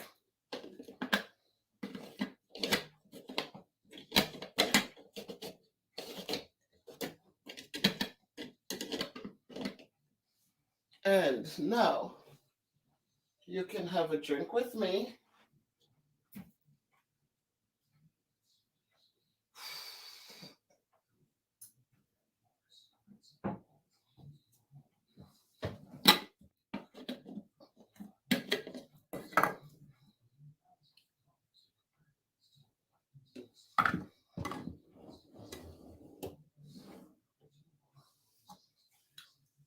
And there we have it, my friends. And there we have it. There goes my papaya and my banana drink. Cheers. And as I said, I am big into my fruits. So we have different fruits here. And tomorrow, as I said, I'm going to be doing a pineapple drink. Um, Maybe not tomorrow, Wednesday, because we have parent teacher conferences. And again, tonight I did the mango, not mango, but the papaya and banana drink. I still have some papaya left. That's the color. It has the seeds embedded in there. So when you buy the papaya in the store, if you have never used papayas, please go out and get your papayas. Beautiful, orange color, rich in beta carotene, rich in antioxidants, good for the body, good for the nerves, and just overall healthy for the body. So, my people, you know, everyone is creative in their own way, and we create what we want to create, and we enjoy and we share. So, tonight, this was my sharing, and thank you for watching. Remember, life is beautiful. It comes with its ups and downs, it comes with its dysfunctions. There's no perfection, but we still give thanks and we move onward and upward, um, hoping for the best, working hard so that when the opportunities come, it's not luck, it's you being prepared. So when the opportunity comes, you are ready for what it offers. So thank you for watching. Please remember to subscribe if you haven't done so yet. Please like the video. I hope that it's beneficial to you, so you can give me a thumbs up, and please share the information with those around you. So please subscribe, like, and share. And if you can't be good, be careful, but always walk good. And always remember that together we do more. Take care. Helping the kids to pass the test. So some things I still try to put in because somebody I spoke to, he was a union rep, and he says, Mrs. Simon Black, let me tell you this. As long as when they come in your teaching, you don't worry about the other things. So that kind of motivate me to say, yes, you're darn right. Let me teach. Let me love my kids. Let me be there for them. And so lessen the stresses that we face every day. So my people, I thank you all for coming in. Maria, I see you. Queen, thank you. Erin, can I tell you, Erin? Swain Legister? Thank you, Swain. Not sure about the super yet, Swain. AG, AG, thank you, thank you. Larry, I see you guys, and thank you all for coming. Akil, I see that you're here. Um, and again, don't let stress don't let stress get into your lives, because when stress get in, it's totally hard. It's hard to get rid of it. Stress is never ever a good thing. It's never a good thing. And so if we can just learn to breathe more, keep a song in our hearts, and sometimes just say, you know what, God, you promised, and you said that you will provide, and trust Him. Sometimes, just trust Him and let Him work some things out. Sometimes He's telling us to wait, but because of our human natures, we don't want to wait, or we see things and we see it's not a good thing, but we figure I'm still getting into it because it will change. It's not going to change. So we will learn to listen to His voice, keep a song in our hearts, put everything to Him, and let us be patient.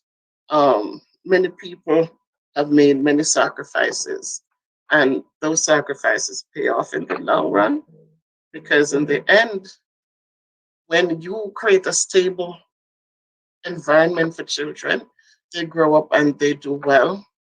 Um, as again, I say I'm not a professional at this. I'm a teacher and a parent. But I know from my experiences again that when you are able to listen to children, when children know that you're going to listen to them, they will come to you and have discussions with you.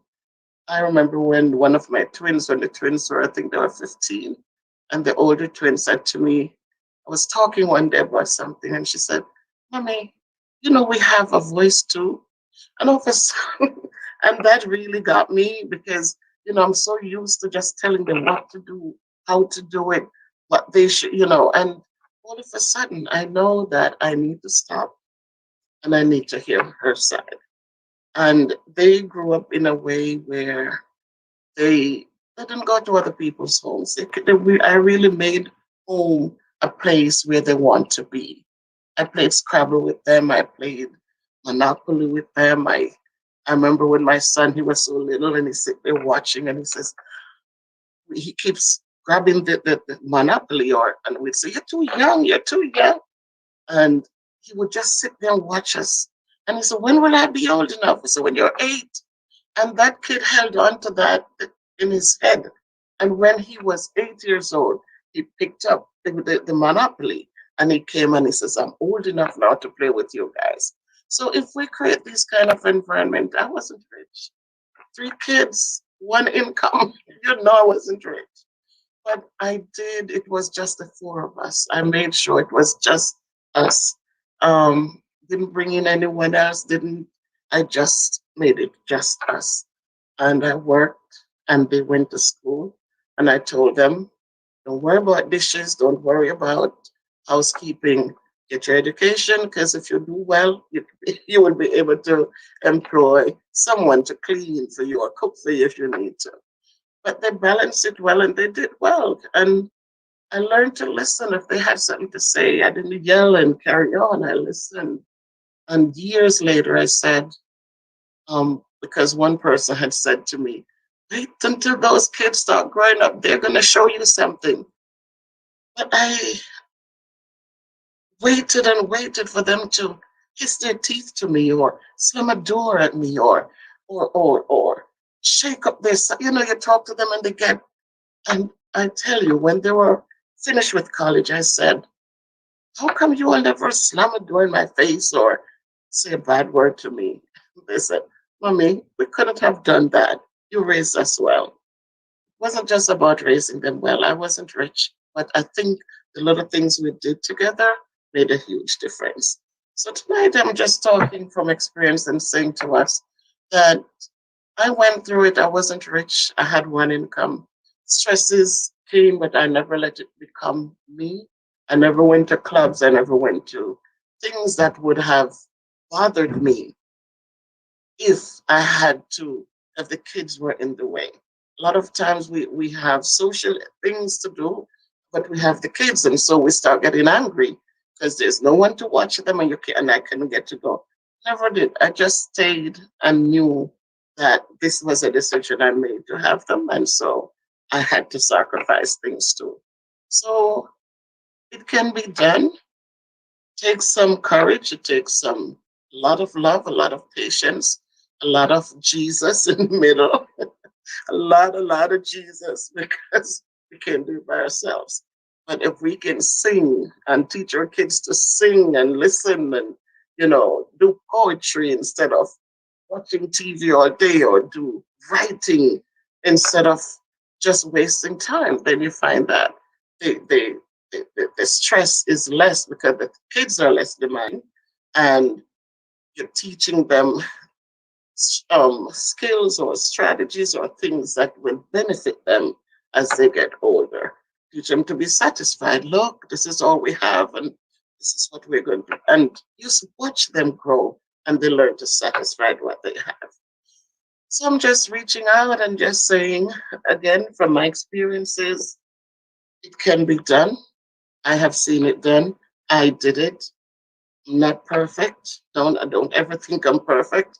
There were times that I had to really slam the table or remind the kids that you don't need friends to guide your way. You have a sense of responsibilities, and so the good thing, thank God for that, because it wasn't just me. Is that once you talk to them, they were able to listen and understand and do the right things. And some encouraging us that the stresses might come, but please put ourselves in a position where we don't let the stress overpower us. Just remember, you can reach out, you can pray, you can join a church and get that sense of family where you have someone there to support you. When you go to church, it revitalizes you and it takes away a lot of things. It gives you so much hope. When I sing, it makes me feel like a new person. Just relieve all of the unnecessaries. And so I sing a lot. I whistle a lot, and I keep going.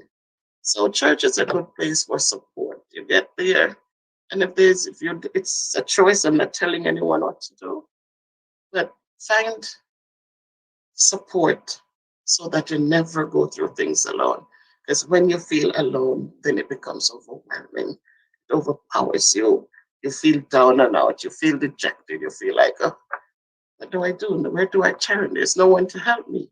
But you never know. Reach out. There is always somebody there. I would call my sister and she would come running on, why don't you tell me this? And, so reach out. There's always somebody there. So, again, people, you're here. And today I just wanted to talk about, that's what I wanted to talk about. Um, right, a lot of patience, Terry, and thanks for coming in. Peaches Barrett, thank you for coming in. Um, all everyone who came in, thank you for coming and joining me.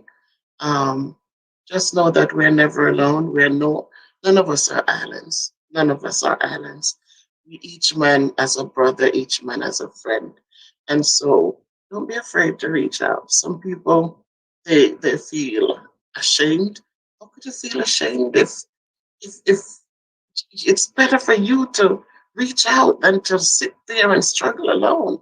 It's better for you to reach out and somebody says, I can't help you now, but I can find someone to help you.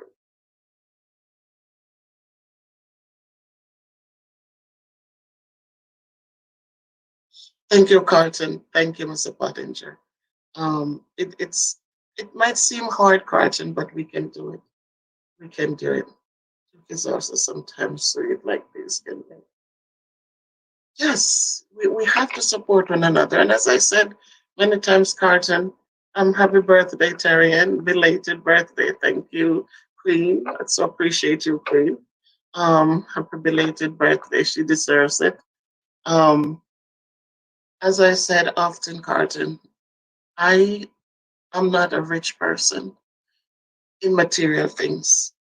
But from my experiences, I say when I did this channel, I said, if one thing I say can help somebody think and think or give them hope or encourage them to get up and move or encourage them to change their diet, or encourage them to smile more or sing more or whistle more or any little thing, then you know what? Then I know that as we sing in church, my living is not in vain.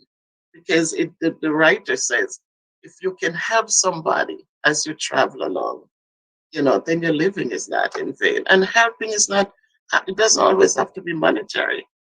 It's sometimes just to be a listening ear. It's sometimes just to, somebody in Jamaica might talk to you and they say, could you tap up my card for me? Yeah, tap it up. It's not going to make you poor. You know, little things that people need when you have. It's not going to make you multimillionaire or take your multimillions away.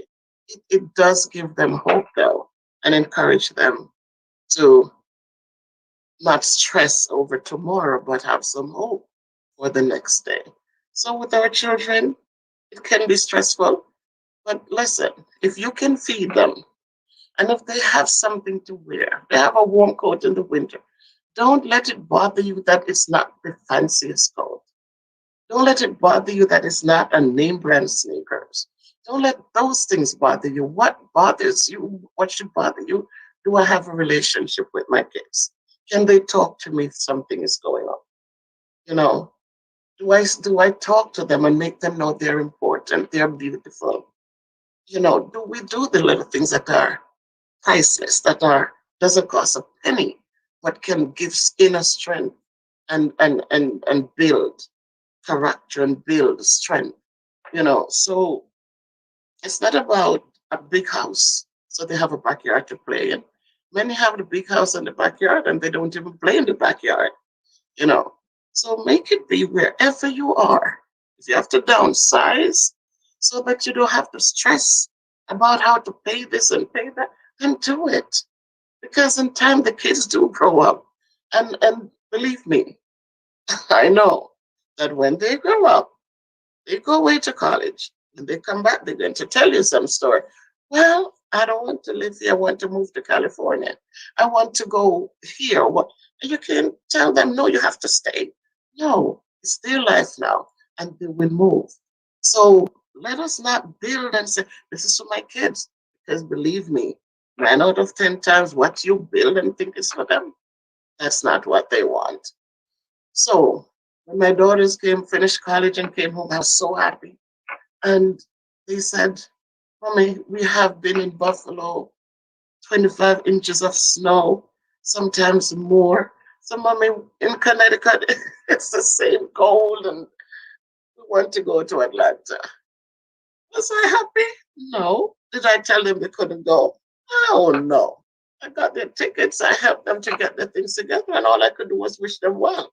And that's what they wanted, and thank God that they were willing to come and talk with me instead of just leaving college and stopping in Atlanta. At least they came home, we talked, and I was there to support. So don't build all of this and think it's for the kids because they do have a voice. They're going to have their own life. So reduce some of the stress and build enough so that when they come and say this is not where they want to be, you're not left with unnecessary baggage. Because I'm telling you, it can become too much. So I'm just here tonight, I just wanted to speak at that point.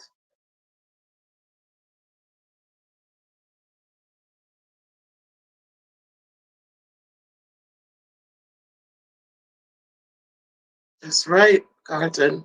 That's right. When God is in the midst and when He blesses, it flows over. And when He blesses, He says, my prayer all the time, or as often as I can, I say, Lord, as you bless me, let me be a blessing to someone else. As you bless me, let me be a blessing to someone else. And so we go forth. Last couple of weeks I did the I did the giveaway, and two people who won, they said, give it back to your students. And I have students on here. Everyone received water bottles. And after the water bottles were bought, because even though we have water fountains because of COVID, the water fountains are tied up, they're locked down. So nobody is drinking at the water fountains, but they do have a space to fill their water bottles up.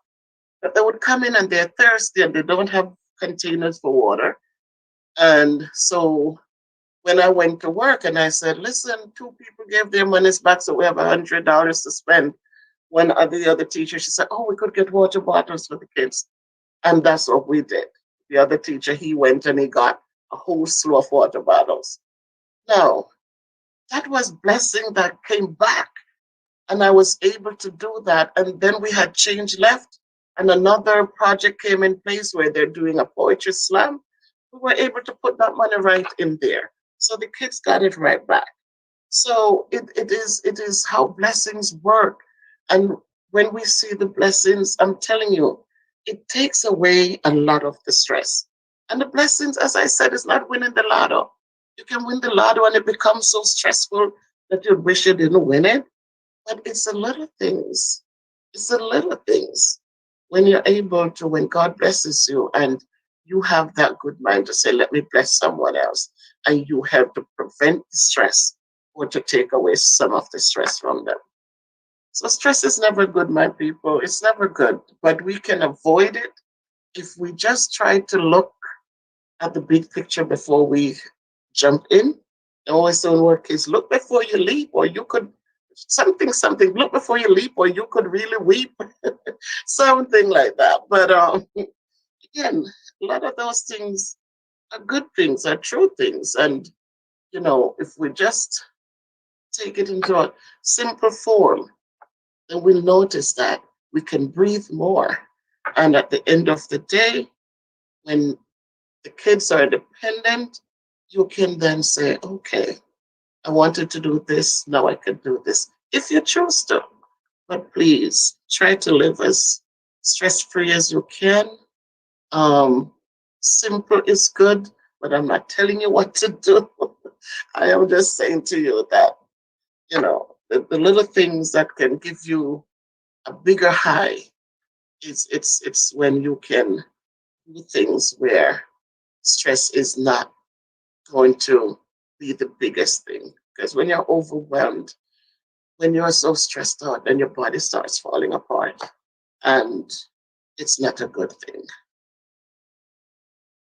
So, Karen, thank you, Karen, for coming. Janisha McLean, thank you. Hello. Fire Reed, blessings. Cassie, hi, Cassie, my student. Oh, my goodness. Tuss is on here. Oh, my goodness. Denzel, hey. Denzel, not yo. Denzel, say hello. Don't say yo. Peaches. There you go, Peaches. I'm sure you could tell a story too. All right, Karen, I love that. Too blessed to be stressed. Thank you, Karen. Don't look at your blessings. There's so many. Every day, there's so many. Then let's look at those blessings and don't look at things that become stressful and give you heartburns and ulcers and all the ugly negative things that comes with stress. Live, love, laugh. There you go, Queen. I think I have something like that in here. Messina, blessings, enough love, Ion and Yoni. Thank you. Um, your blessings galore for the help and passion you have to share and think of others. You know what? Um, Giselle. Hello, Giselle. Um, where's Tuss? I don't. Queen. Oh, you are Tuss, Giselle. Because I've seen you in my lives before. Yeah, we have to live good. We have to learn. Listen, and even at work, I say this. There's no reason to be disrespectful to anyone or carry hatred, because at the end of the day, they go home and you come home to your family. So we can go out and we can say good morning and good night and be in peace with all people. Oh my goodness. Thank you, Janice. Okay, Tuss. Thank you. I've been getting I've been getting comments from her, but I didn't know. Thank you so much. And thank you for the work that you guys do. I so respect you guys and appreciate you. And that's what I'm talking about. Finding little things to give back. You don't have to be rich, but just being there doing what you do every day, it's a good look. I really appreciate it because so many young people they choose paths that create not only stress on themselves, but stress on their entire families.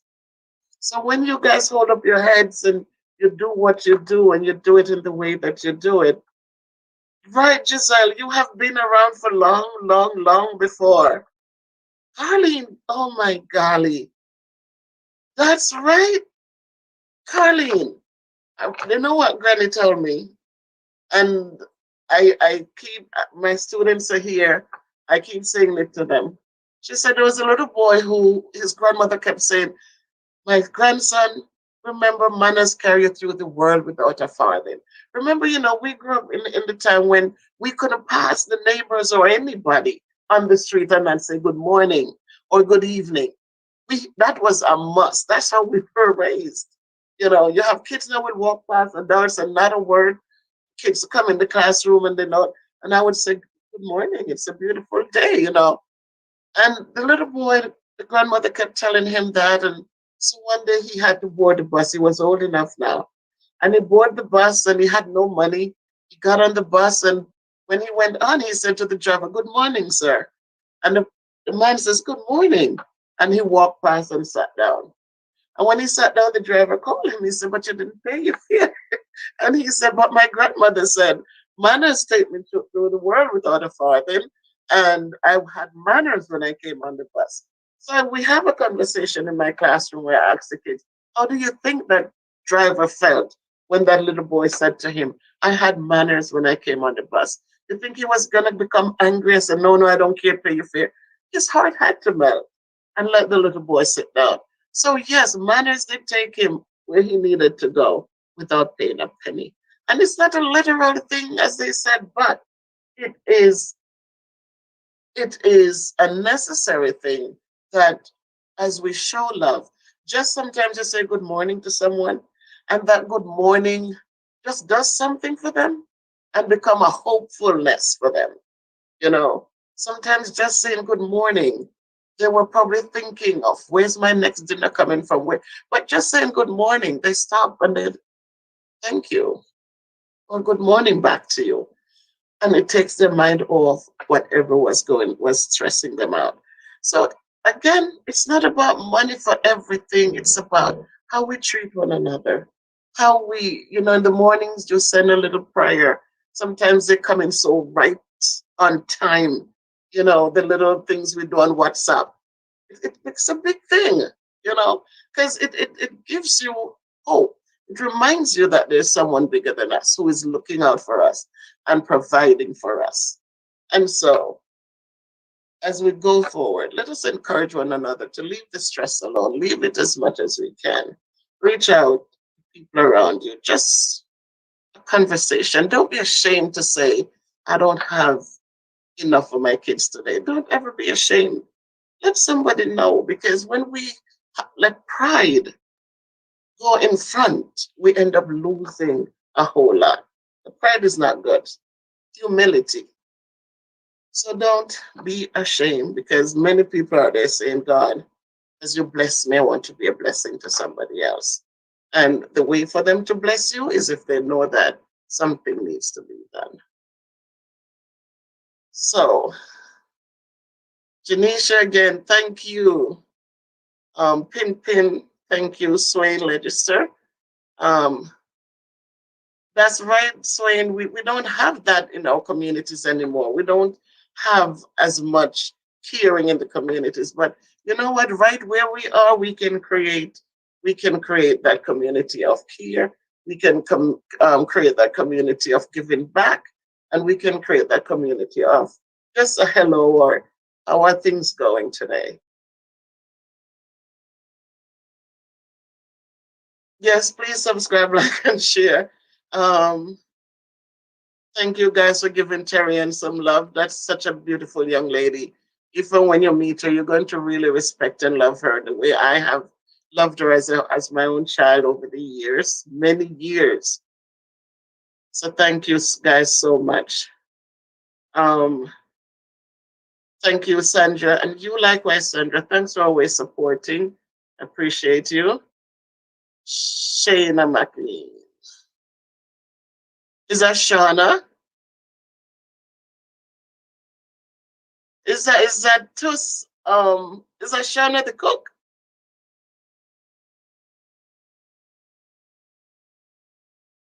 Queen?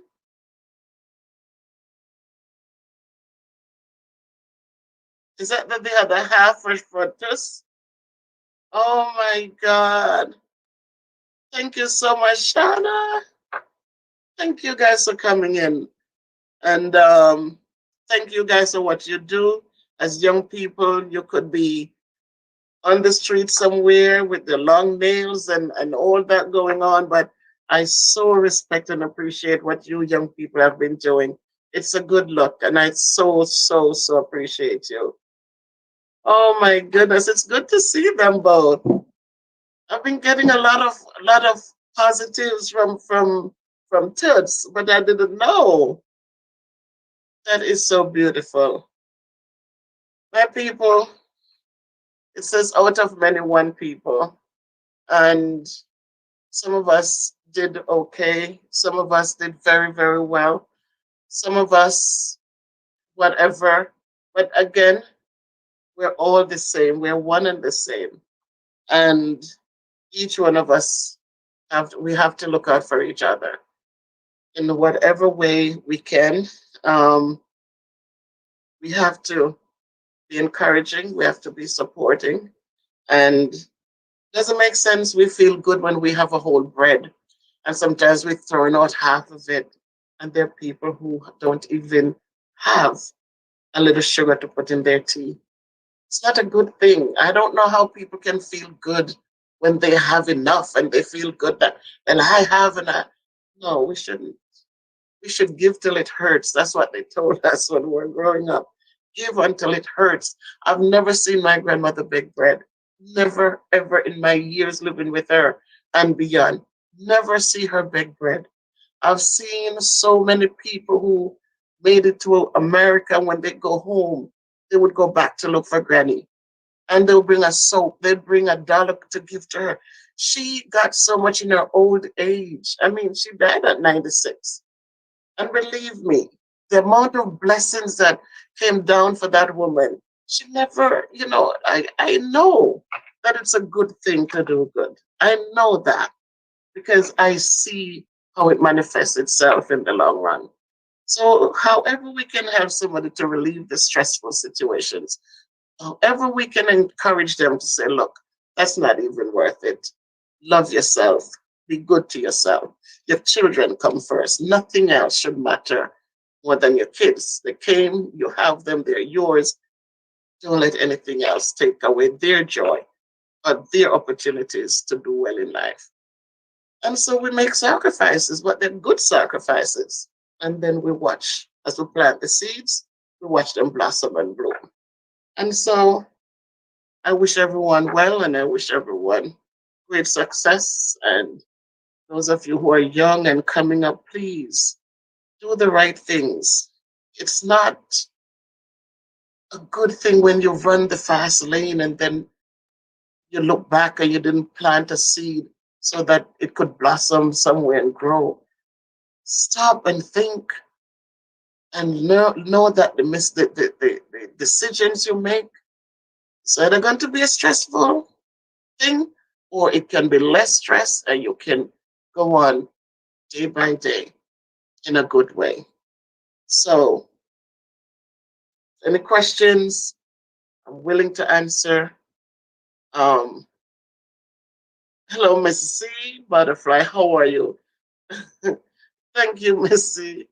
It's just the blessings, Miss C, and God's grace. And without Him, it's I don't live for myself. I live knowing that there's a supreme being, and so I thank you. We have to encourage one another, Miss C. We have to. And again, as I said, everyone's needs are different. And so we have to make sure that when we encourage, we're not critical, but we are empowering others with constructive criticisms if we have to. And we are also helping. We cannot say, why did you do that? Or why are you doing that? Without saying, why don't you think about this? I will do this with you if that's what you would like to do. But we can be critical and then we walk away and say, yeah, me tell you, listen to me. No, let's help them fix it. And so that we can get better outcomes. Yvette, oh yeah, Yvette, thank you for subscribing and it's good to see you. Pam Chin, thank you. Oh, praise the Lord, Pam, and that is so true. I guess that's what's trickling on me too, Pam.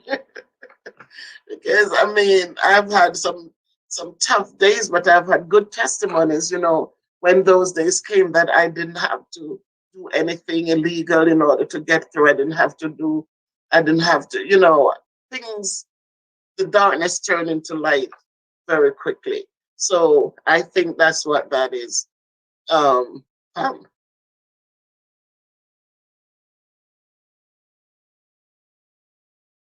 So my people, Tony Berry, good evening, Tony. I want to do um another raffle. I was thinking of next Friday.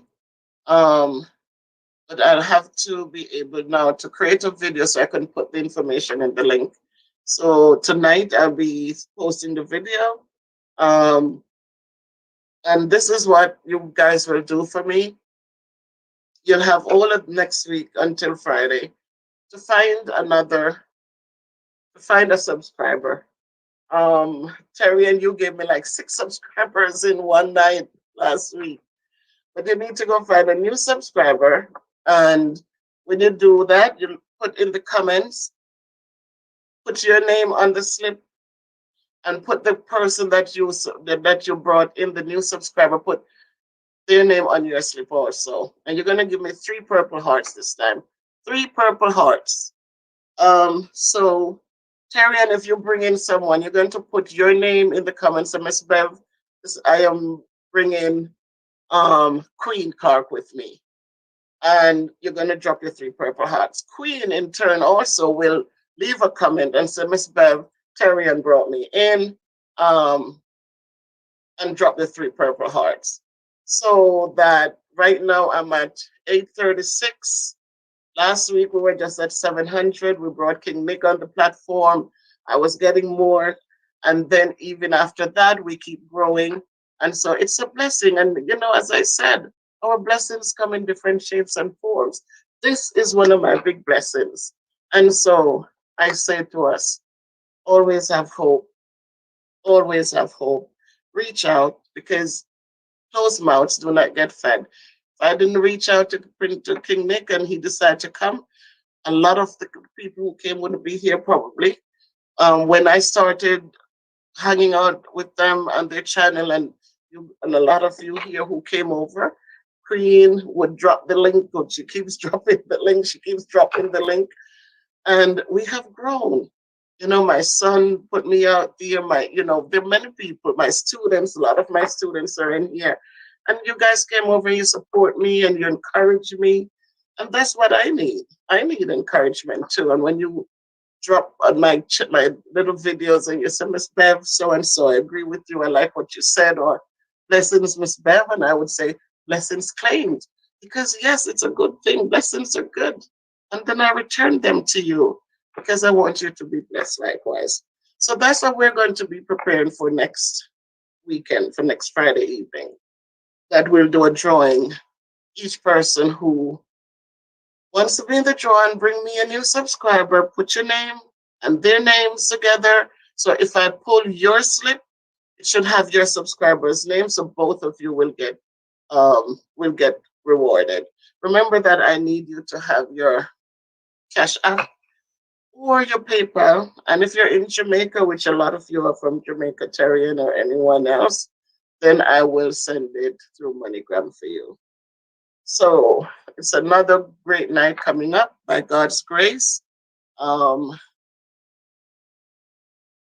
we look forward to a blessed night and see if we can get to 900.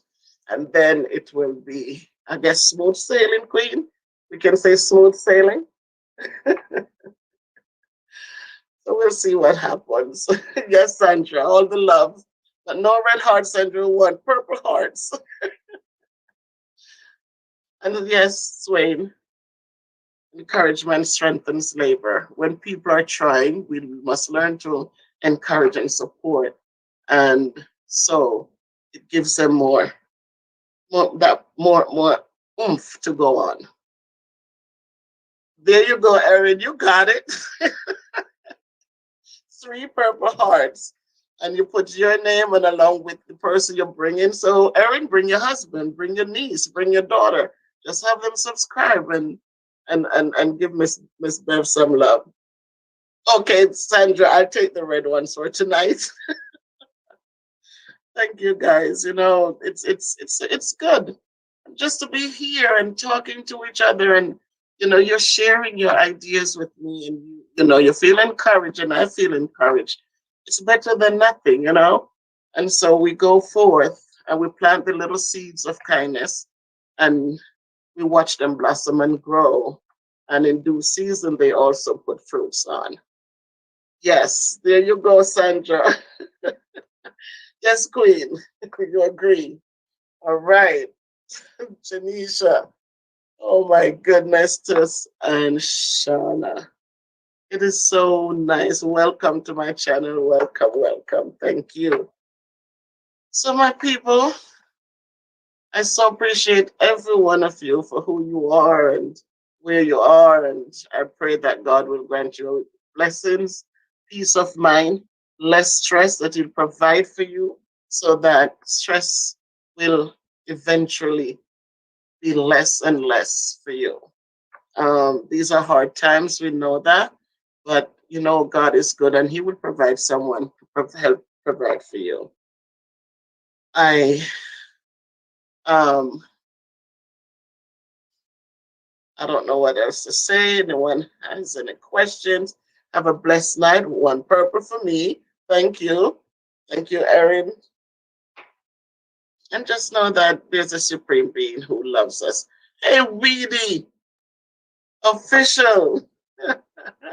Thanks, Weedy. I saw you. I'm so proud of you, son. Just keep on doing the right things. And believe me, the Lord will provide. Keep on doing the right things. It's not easy. You're young people, you're growing up. There's a lot of temptations out there. But please, it comes with too much unnecessary stress. So just do the right thing, be humble, and in due time, you will watch and see that things will happen for you. Ha ha ha! There you go, Carlene. I just love you, girl. I just love you. I just love you. Yes. Like Darren Watson. Elaine, watching and being encouraged. Thank you, Elaine. Thank you. Not everyone understands Cash App, PayPal, old ways only. Well, as I said, I don't mind doing MoneyGram. As long as they send me their email with their information, I'll drop an email link. So as long as they email me the information, Pam, I will honor whoever wins. So come ready, might be one or it might be two. So come ready to participate and to bring in this Sabbath evening, the Sabbath. Um, much love, everyone. Thank you, Queen, for Purple Hearts for me. Oh God, no, really well. We're almost getting. Yeah, man, you're good. Yes. So, people abroad might have Cash App or you might have PayPal. But as I said, if you're from Jamaica, a lot of you have my family. I have families there too. Um, if you if your name is pulled and it's a Jamaica thing, you'll have an email that you can just send me your full name and I mean, MoneyGram, you can just pick it up anywhere in Jamaica. So I will just need a full name in order to proceed. Thank you, Mr. Candler. Totally appreciate you. Thank you.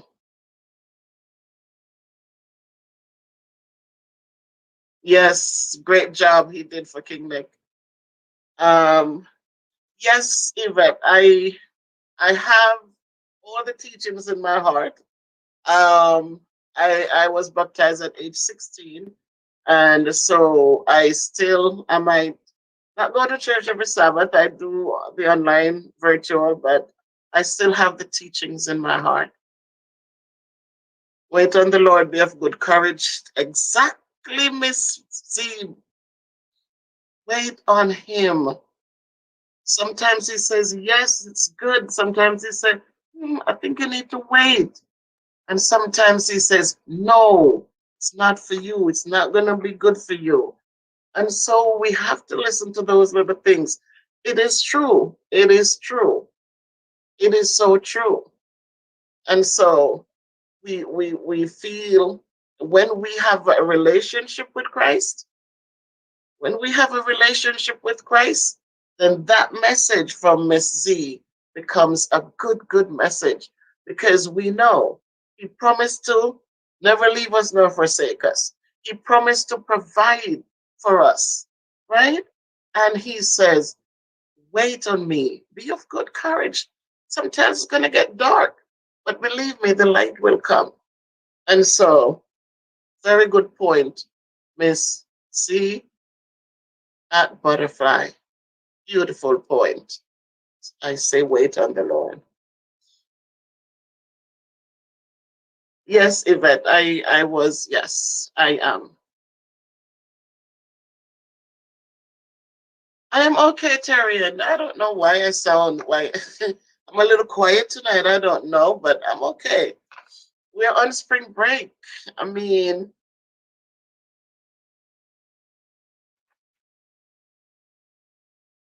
thank you, Queen. That is what that is. That is it. Erin, no wonder we connected like that. Oh my goodness. Yeah, I do the virtual with Queen's Church. Thank you, Giselle. And may he make a way for you every day, Giselle. And may all your needs, not your wants, because we want so many things in life, but all your needs, I hope he will continue to supply.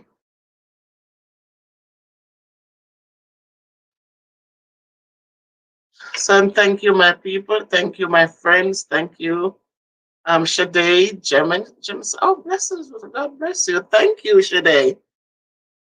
Awesome. Was this one of my former students? Miss Valerie.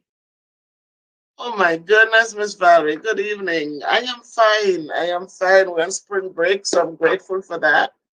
So I could sleep late. You know how you still can't even sleep late because your body is up at 6 o'clock. Your body's on the clock, you know. But at least I'm not going anywhere. I have we have to put grades in. We have things to do, but it's not, we can do it on our own time. Thanks for joining, Miss Valerie. I didn't see Miss Valerie Clark. She was here last week and I didn't see her.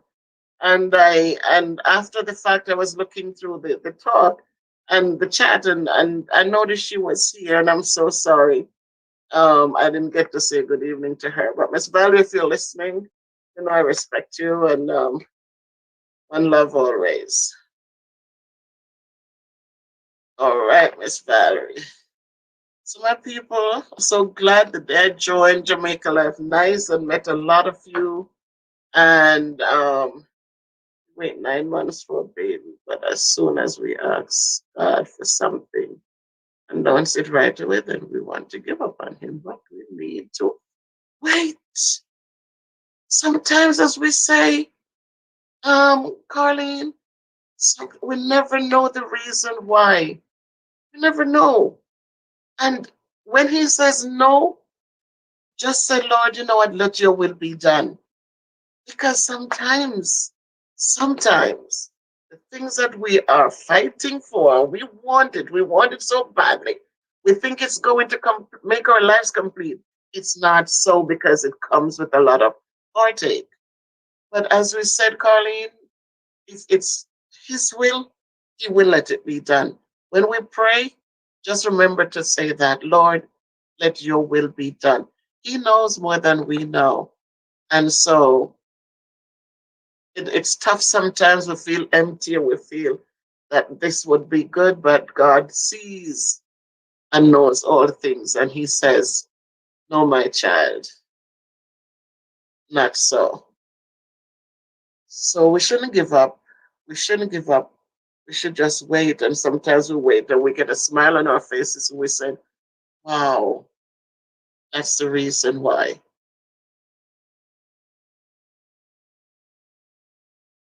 So, all the best, Carlene. Don't give up hope. Sometimes, remember, was it Abram with his son? So don't give up hope. Don't ever give up. His will be done. Amen. And then so when we pray, sometimes we pray and we ask him to do it, but then we pick it up again. Instead of just leaving it there, we pick the stress up again and we keep walking with it. But once you leave it at his feet, let him handle it, because he promised to do that. Yes, full control. My goodness, it's such a pleasure. It's such an awesome thing to spend time with you guys. Like, it's awesome.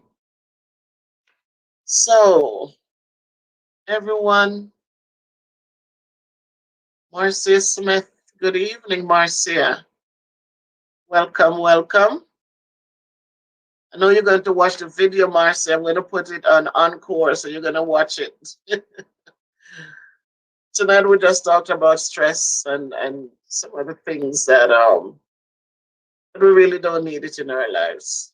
We can just live a simpler life, so that we can eliminate some of the stress, keep a song in our hearts, and so that it can drown out some of the unnecessary. Um, and when we have children, we have to teach them to be satisfied. We teach them how to love, and we teach them how to believe that there's a God and that He always is there for us. So, with that said, I'm going to say much love, everyone. Thank you so much, and have a great night. And may God watch over each and every one of you. May He provide all your needs, and may He continue to bless you as you move forward. So, if we can't be good, let us be careful. And most of all, let us walk good. Let us look out for each other. And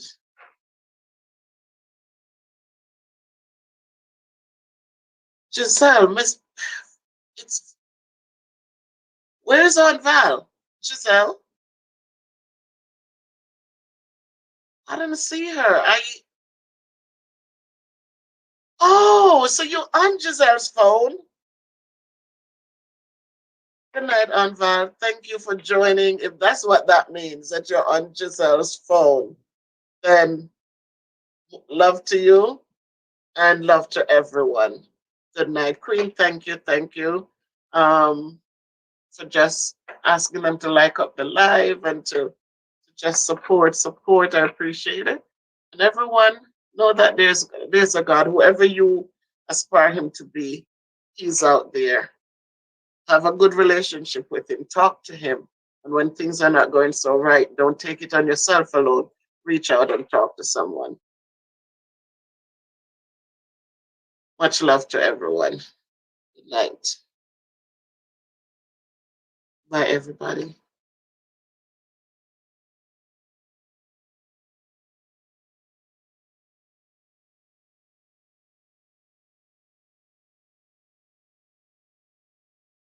Okay, Giselle. Thank you, Queen. Thank you. All right. Good night, Miss Valerie. Good night, Giselle. Good night, Aunt Val. Yes. Good night. Each and everyone stay blessed because you're blessed. God has found favor in every one of you. So you are blessed beyond compare. Just look back and look at all the things you're blessed with and say, God, you know what? You're a good God. So, um,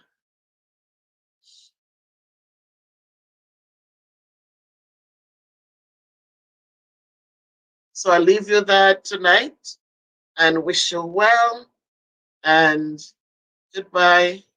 Good luck. Stay blessed. Love is the answer.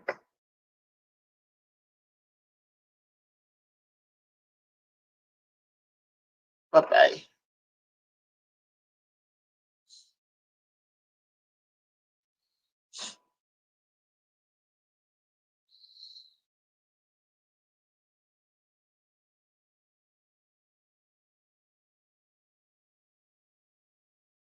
Why, it's a beautiful day again.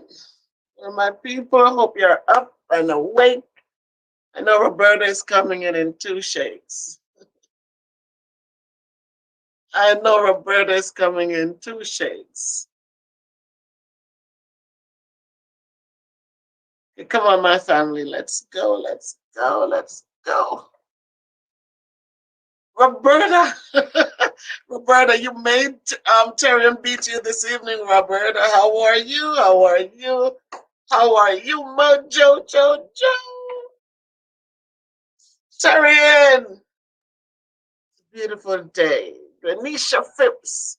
It's me. So my student Sawazi. Wow. Welcome, welcome, welcome. Oh, Carlene. Oh my God, my girl, you there. Yes, I'm there and you there too. You are here, you are here. What a God. It's Teacher Appreciation Week.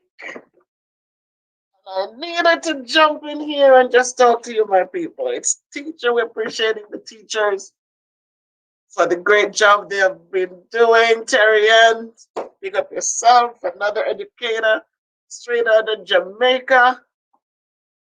Good evening, Roberta. It's good to see you, Roberta. It's good to see you. Thank you for being here.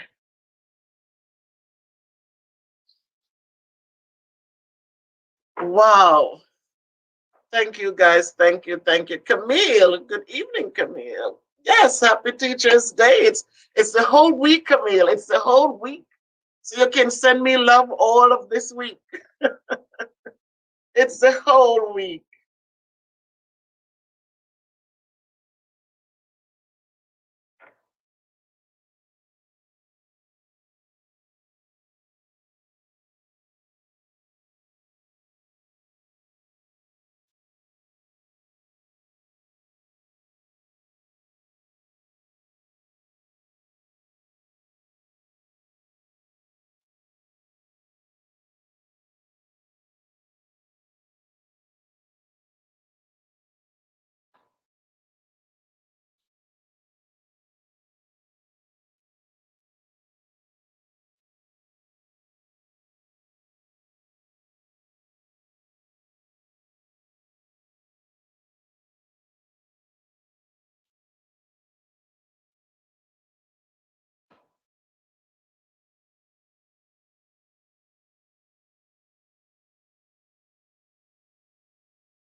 Thank you, thank you, thank you, thank you, my supporters. Thank you. I now have um I now have moderators. I learned how to get people in. So thank you, my moderators. I so appreciate you. I selected you to help me, and you must know that it means a lot to have you present. Vital sounds in the house. Pick up yourself, my teammate. Thank you, thank you, thank you for joining us. Another educator who needs to be lifted up because of the awesome work that we do every day. So, as we celebrate our teachers, I'm very thankful to be a part of an awesome team. Be proud, people, be lifted up. That's my message to all of us teachers. Aunt Val, hello, hello, hello, Aunt Val. Thank you. Yeah, I see my two purple stars, my two purple hearts. Thank you, thank you, thank you.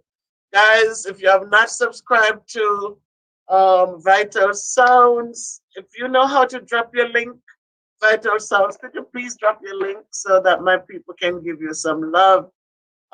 Please support her. She does the sounds, and she creates sounds with different objects, and it's a good calming thing. So please support her, just as you support me. Oh, my niece. Hey, Carrie Ann. Thank you, Carrie Ann. Thank you, Carrie Ann. Thank you. The love is real. Thank you so much for all your support. Happy Teachers Day. Yes, Valerie. Thank you. Thank you. There's so many Valeries. Valerie Clark, Valerie Bryan. And I think there's another Valerie. Thank you guys for coming. As AG born Jamaican. Thank you guys. Thank you. Thank you. It's a beautiful day today. I feel so good inside and out. And I couldn't go to bed tonight. I looked at my community because, yes, people, now that I've gotten to 1,000 subscribers, I can now post things on my community, in my community. So I did post something to thank all of you who helped me up and got to my target number. I'm gonna keep on going, but the hardest climb was just getting to 1,000. And so once I hit 1,000, they'd reached out and they said now I can post in the community, and so I've been doing that. So sometimes when you go on to watch a video, then please also check out the community board just to see if there's anything exciting posted there. So I saw today that a lot of people who found it. Um, AG Born Jamaica, thank you. It's good to see you too. Thank you for your blessings, and I'm sending blessings right back to you. Um, I love blessings because they're good things. A lot of times you see some things happen for you and you didn't expect it, and you're thinking, "Oh my God, look at this!" But it's the blessings that people put on you that creates that those special moments to happen that you did not even expect. And I'm sure many of us have been there where sometimes it seems like it was your last $1 bill and somebody out of the clear blue for no reason blesses you, and it's a good thing. So blessings are good, people. If you don't have gifts to give, bless people. Give them that blessing. Don't be stingy with your blessings. Always pour out those blessings because they're good. Bless up to our educators. You are our you are too funny, AG, AG, AG. Oh my God, AG. Sometimes AG, yes, sometimes that is true. AG, AG. Yeah, sometimes that is true. So, um, we want it to be more than just a babysitting situation. We want it to be teachers teaching and motivating and encouraging and uplifting and guiding and pushing and all of that good stuff. Elaine, happy Teachers Day to me. Thank you, Elaine. I appreciate that. High five. Good evening. Erin, see you here, Erin. Blessings.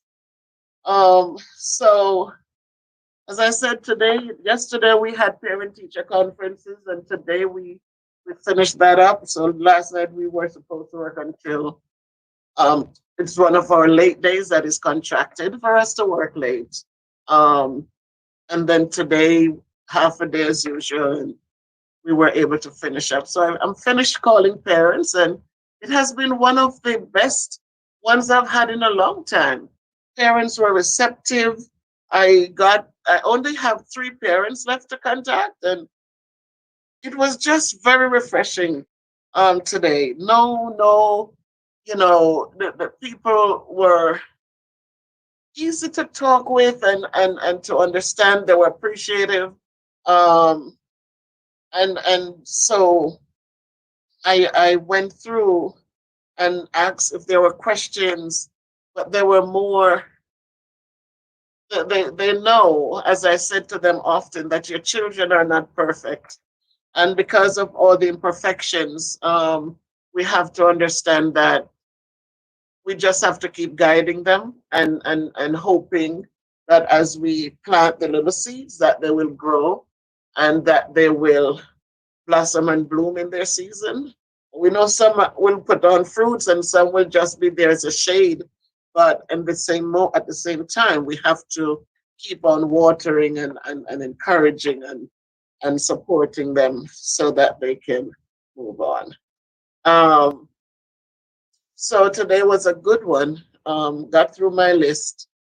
Didn't do my finish my reports, but got through the list. So um, Vital Sounds, if you're still here, please post your link. If you go back to your thing, copy that thing that you have under your, I think it's your homepage, that first thing. You have your URL there. Please copy it and post it in the chat so that we can get some support for you. another educator. That would be a gift. So please grab your link and post it in the chat. So that's another educator. Vital Sounds is an educator. Terrian, where is she? She is an educator straight out of Jamaica. Um, so please, we know that teaching is not the easiest job. But the question I pose is, what if there were no teachers? What would it be like today? What if there were no teachers? You know, doctors, they make big bucks and they do well, but who's Queen Clark in the house? Welcome, Queen. Welcome, Queen. Good evening. Good evening. Yes, I see you. Thank you, Queen. What if there were no teachers? You know, you have lawyers who come now and they make big bucks, and some of them they scoff at teachers and they scoff at our little salaries that we make. And doctors, they come out of school and they make big bucks. But who started? Thank you, thank you. Who started the process, right? Some of them, yes, they started at home, but it has been the teachers who help to build those foundations, who help them to love science and love to read and love to do math. And so they were able to grow and build and explore and continue building until they become who they are. So yes, we sit at the bottom with our little salaries and you know, very little respect, but you know what? We have been, yes, but we have been the foundation for these people. We have been there to help them with the ABCs and the one, two, threes and our planets and our this and all of these things and the heart is a muscle and all of those other things. And so we must be thankful and we must be good to ourselves this week and beyond. Because without teachers, I'm still puzzled as to what the world would be like. So if you have any questions for me tonight, I am here. I'm in a good mood. I'm so happy to see us here together. Um, I appreciate all of you who jumped on and who jumped onto my community and gave me some love. People were having, yeah, love you. People started from yesterday. We started Monday at least, because all this week we've been celebrating. And even at our school, we had lunch, we had breakfast served on Monday. I think we had lunch yesterday. Today, I think the ice cream truck came in. So all this week they've been so good to us. Like it has been awesome. I think tomorrow is a raffle thing. And then on Friday, I don't know what Friday will be. There you go, Elaine. Where would we be before?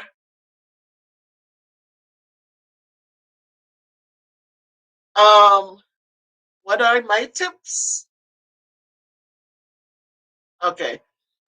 So what are my tips? Vital sound. There are times when I have to step back and just understand that people go through different things in their lives. And I think a lot of times when chaos starts, it's just because of ignorance. And when I say ignorance, I mean people not knowing. And so because they don't know, then it becomes just tough. It becomes overwhelming and overbearing.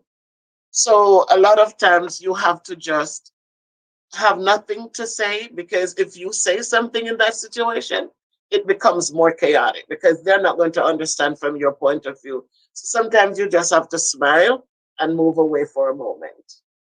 And then when it's possible to meet one on one or meet in a different stance, then you could say, did you think you could ask questions as to did you think about what just happened? So we're in a lot of chaos, a lot of chaos. And it's a lot because a lot of information are going, so much information is passing through, and people, some of it is not even true. But because people know that we're out there to grab onto these things, yes, they will throw the information at us because we cannot absorb it all. You know, we have cell phones, we have computers, we have all sorts of things. Everything nowadays happening around us, we have access to it. And it's too much. It's way too much. So it will create chaos. So even if you're over here doing the right thing, sometimes nobody knows about this right thing you're doing, while the negative things are just flooding the airwaves. And so I think that's where we are. Vital sounds. So sometimes we can laugh at it, Terry, and sometimes it's not even possible because, again, as I said, so much is coming at us. And sometimes if you can shut down some of the things so you're not even hearing anything, I think that's the best way. Just shut them off. So if you're not hearing it, then you cannot even realize the chaos around you. Just close them out. Just turn off the phone for a minute. Turn off.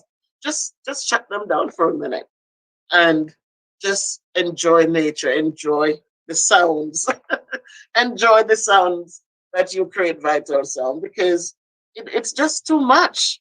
And the kids are now caught up into it because they are now walking with computers in their hands. Every child now has a smartphone. And so, because of that, they're getting all of the information, whether it's good or bad. They're getting it too, and it's feeding into them. And kids who used to be respectful and kind and decent, all of a sudden they feel like it's okay to not do the right things. So that's how I feel about it. So we have to find a way we can have positive thoughts, as Terian says. But if you even have positive thoughts this minute, and then you pick up your phone and you see something going on, then all of a sudden you become stressed again. You know, you pick up the phone and another 1,000 people just pass away from COVID. And then all of a sudden the hope you had before, it's gone again because you say COVID is still here, it's still kicking. And so it takes away and it creates more chaos for us. Sometimes just shut it off and leave it for a minute, so that you can just regain some sanity and then move on. So again, people, Teacher Appreciation Week, thank you all for appreciating us and understanding that our job is not easy. Every day we walk in the classroom, we have to walk in with so many different hats. Our children come in with so many needs, and we have to be prepared to deal with it so that the kid can feel successful. So please be good to your teachers. Please remember to thank them. Please remember to send a word of encouragement to them wherever they are. We know that their teachers have done much for us as we grow up and we went through our life's changes. As teenagers, some of us were so rambunctious. It wasn't easy to handle you, but you came out of it. And so there has to be a teacher that you could thank. If you know where they are, call them up, give them a surprise, and let them know that, you know what, you didn't give up on me, and here I am today. I am in a stable job. I have been good in society. I have given back to society. A lot of you who are on King Nick's channel, Jamaica Life, nice channel, have been contributing so much to the work that he does on his platform, along with his wife here. And so we know that you're good people and you've been given back to society in a great way. And so tonight I salute Jamaica Life. Nice. I don't King Queen, I know you know how to drop links. Could you drop your link? Could you drop your link now for me, please, Queen? And those of you who have not gone there to support that channel, please go over and see what they're doing. It has been a good thing when I come in the evenings to look back at some of the things that were done during the day. And I so appreciate what they're doing there. So remember your teachers. If you know who they are, where they are, even one must have said something Even one must have given you some hope. Even one must have said to you, I'm not going to give up on you. I'm tough with you, but I'm not going to give up on you because I know you're filled with greatness. So please remember them and let them feel good. Some of them are old now and feel and might need to just hear those words. And so tonight we salute teachers wherever they are and let them all know that we appreciate them. Oh, there you go, Vital Sounds. Yes.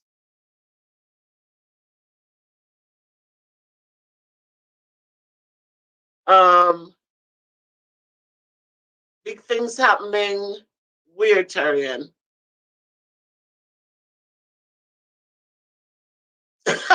Exactly, exactly. And when they get to sixth grade mode, Joe, when they get to the middle school and the bodies start changing and they start going through all the different things, they're trying to find themselves, they're trying to find out who they love and where they're going and how they're getting there, how they're going to maintain friends and all of these things. Believe me, it is trying. It's always some drama. It's always somebody liking a boy and it is interesting.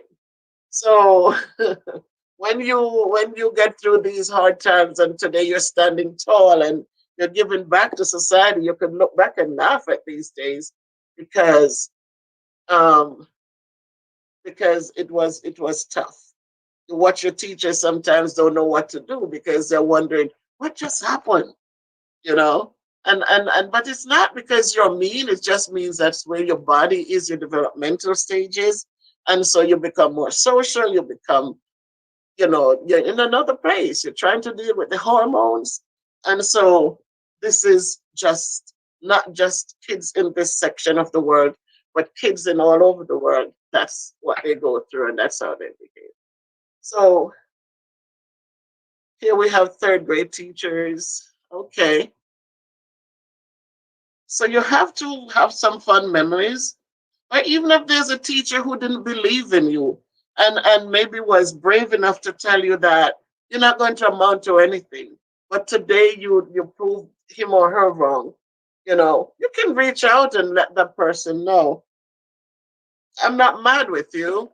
I know it was a hard nut to crack, but today I really turned around and I'm doing better. Let them know that too. Terrian, you were asking a question. If you're referring to Jamaica Life Nice, yes, they have. I think yesterday and the day before they painted a lady's house for her. Um, she needed so much support, and they jumped in, and the team went in and they painted her house. Oh my God! You see how it was before, and then after they painted beautiful colors. It is good to see. Okay, I'm sorry, guys. Okay, we have it clear here. We had rain, but it wasn't heavy. It was heavy, but it's now clearing up. I'm sorry, AG, but thank you, AG, for supporting and joining in, and hope it will clear up.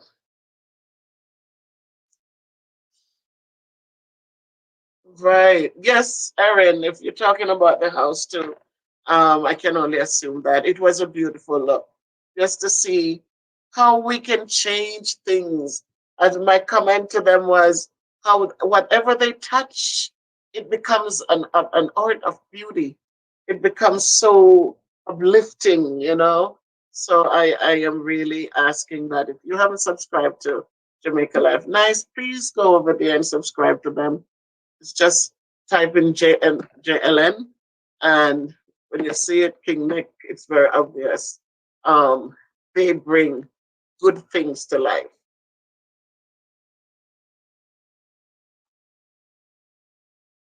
So, are there any questions? I'm a teacher tonight, guys. I'm a teacher tonight. Any questions?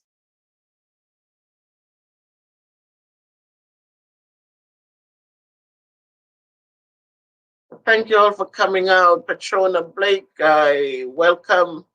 Um, Mojo Jojo, Miss Erin, thank you. Terry Ann, thank you. Vital Sounds, thank you, thank you, thank you. Um,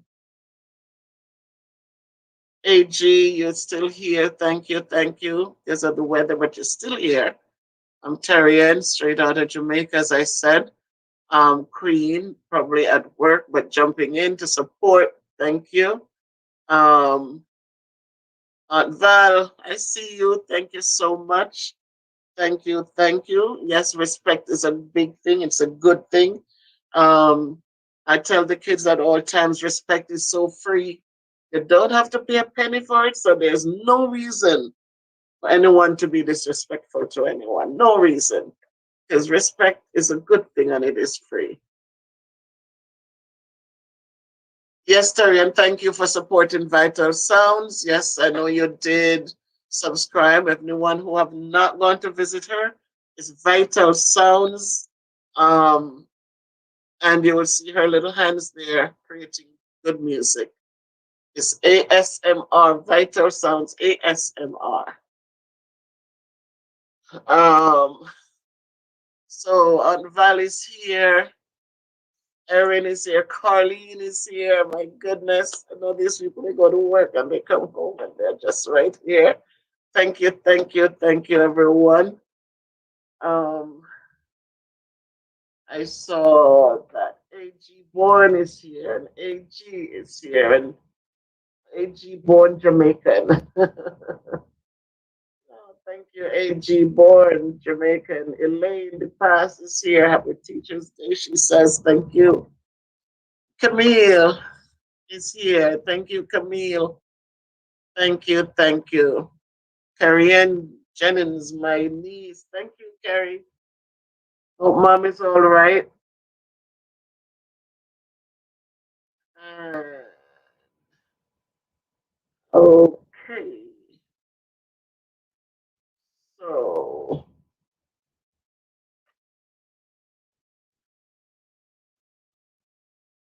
Carlton Pottinger.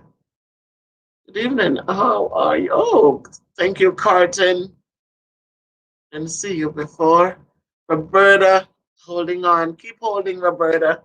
Keep on holding. Don't let go. You have so much more to offer. Glenisha Phipps. And that's Sawazi and his mom's phone. Thank you, Sawazi. Maybe you're gone. Um, so people, I'm so grateful that I had teachers who cared. Christine, good evening, Christine. Thank you. I am Christine. I am. Thank you.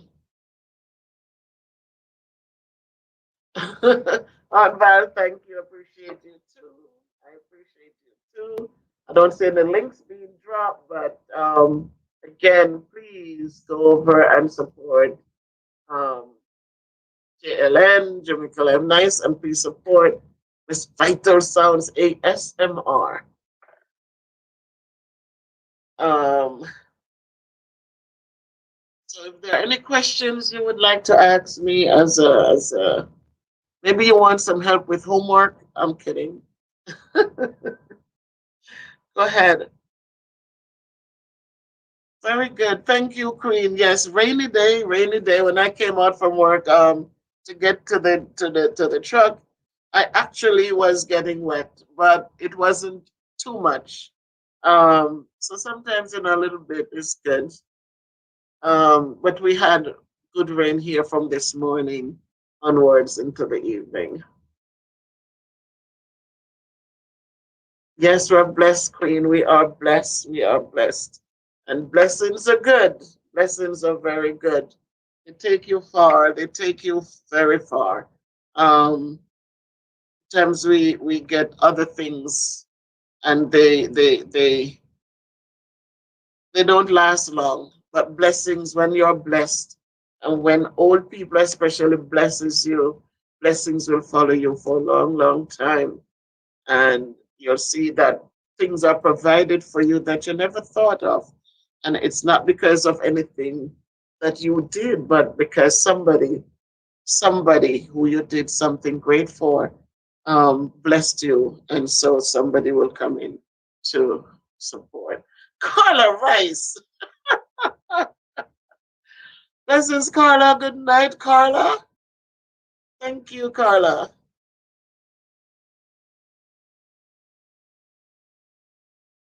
Oh, well, Terrian, explain what that means.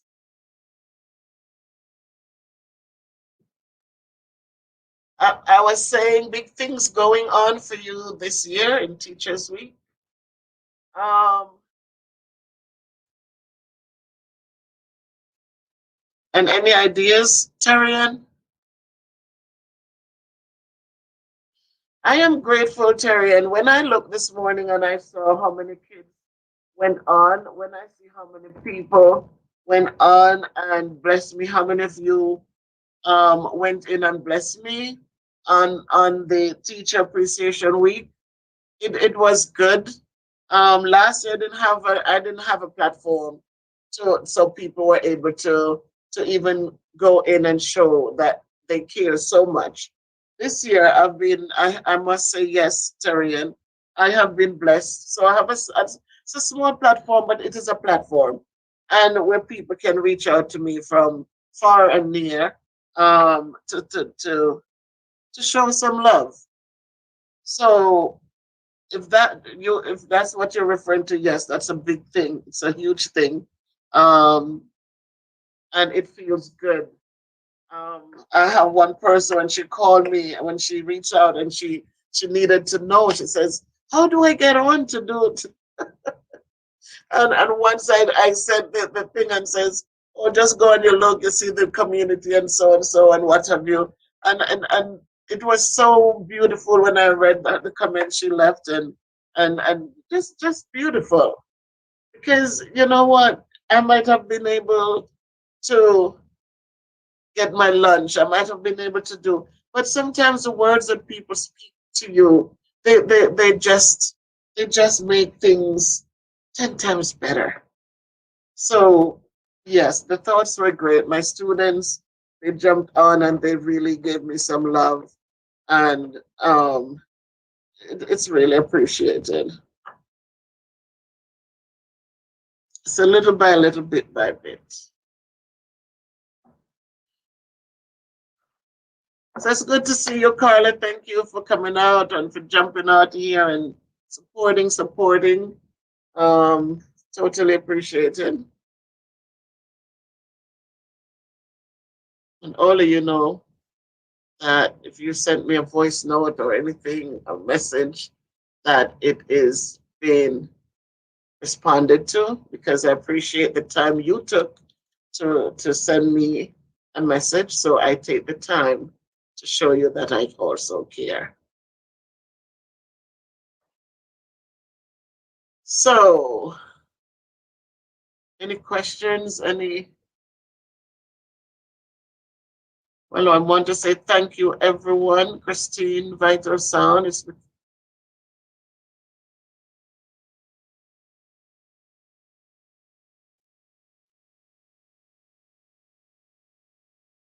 Oh, Christine, you're touching a good point.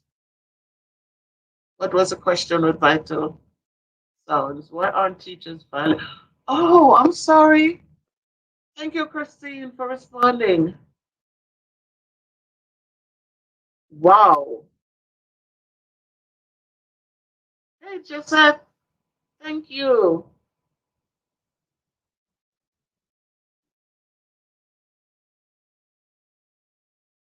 Wow, that's interesting too, Carla. That is so interesting. Once COVID hit, and stick a pin in the question that Vital Sounds ask up there. How is it that teachers, no matter what we become in life, doctor, lawyer, scientist, nurse, it all started with a dedicated teacher who believed in you. Christine, I just love you, girl. I just love you. Yes, yes, it does. And then Vital Sounds asked about why teachers valued in the United States. I I I don't know why that is. As Christine said, it's because in our countries our parents raise us to respect. In other countries, I do believe because for us in Jamaica, we had no choice. We had to be respectful of the people who were teaching us. Our parents respected them, and we grow up to be respectful to them. In today's world, I think, as I said, there is just too much out there, too much, and because of all of the unnecessary information, I mean, and it's not even the information, but it's how in America you find that parents come in, and if they feel like it becomes a personal issue. Their kids might not be doing the right thing, and if you talk to them, then you see what happens. The teachers have no power anymore. Teachers are powerless. If you say something to a kid, and the first thing they're being asked, were you did they hurt your feelings? Um, Teachers now, there were years ago when you could talk to kids and it was okay. You could say, "Comb your hair, guys. Make yourself presentable. We want to see that you're dressing for success." Now, if you talk like that to kids, then it becomes we're hurting their feelings. And because of all of these things, everybody now it's what is it? I don't even know what to say. It's Uncle Bob, big up yourself. Good evening, Uncle Bob. It is just a different time, and because of that, we don't have enough parents enforcing or appreciating teachers enough to let their kids know that when the teacher talks to you, you need to listen. It's now everything is about what, why couldn't you handle it differently? My child is so and so, and the kids get the right and we get the blame. And so it is different. So it has to start from home. And if parents show that they appreciate teachers, then the government will make sure that teachers are respected. But if parents can go to district office and complain and nobody worries about anything but give that parent a right because they don't want it to become a big blow up thing, then you know what? It's going to just continue to spiral out of control. Years ago, we had more teachers coming in for work. Now they don't care. You know, many people don't want to teach anymore. So it's always a shortage of teachers for math, for this, for that. But we have to start showing respect to teachers and make them look be more valuable. So we hope this government, his wife is a teacher, so we're hoping that things will change. Um, so that's what it is. And there's no accountability. Everything is a teacher. What did you do? How did you, no principal wants teachers to go to the board with their names. They want to make everything seem like it's okay. Everything is fine. And so teachers are always getting the blame. And children feed into this. When children know that nobody has your back, then they come in and they push because they know if you say something too loudly, you get in trouble. They know it. The parents talk at home. And so as parents become younger and you know, it's just tough. It's just really tough. But just know that we work hard and we do the best that we can do. Mojo, you are so right, Mojo. We couldn't go home and complain on a teacher. You never hear of that.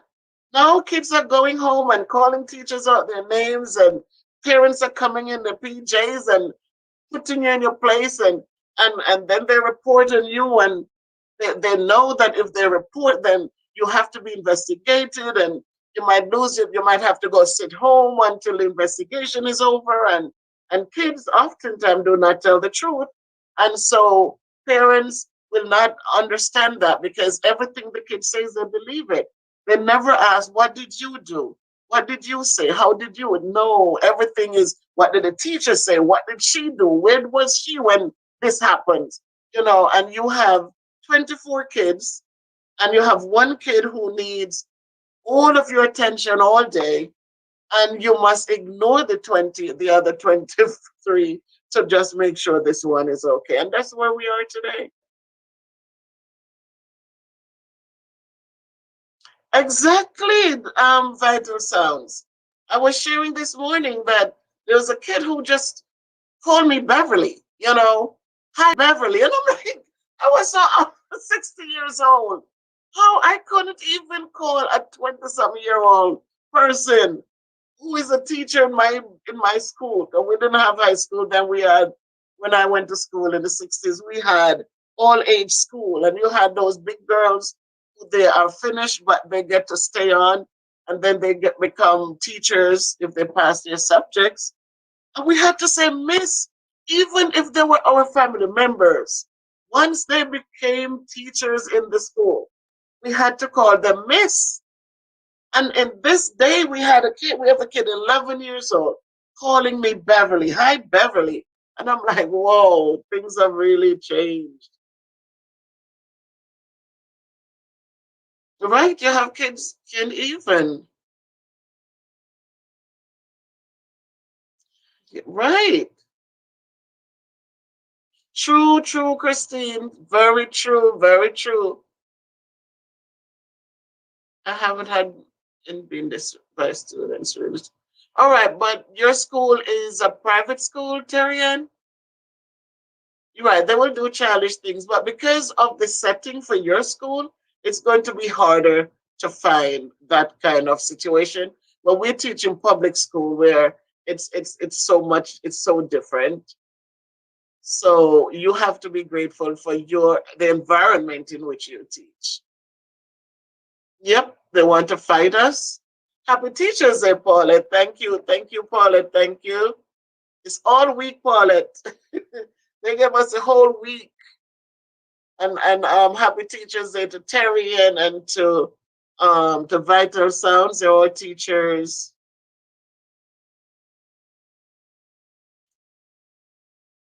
Yes, they empower these kids today. The kids feel so empowered that when we speak, it's like we are the kids and they are the ones in charge.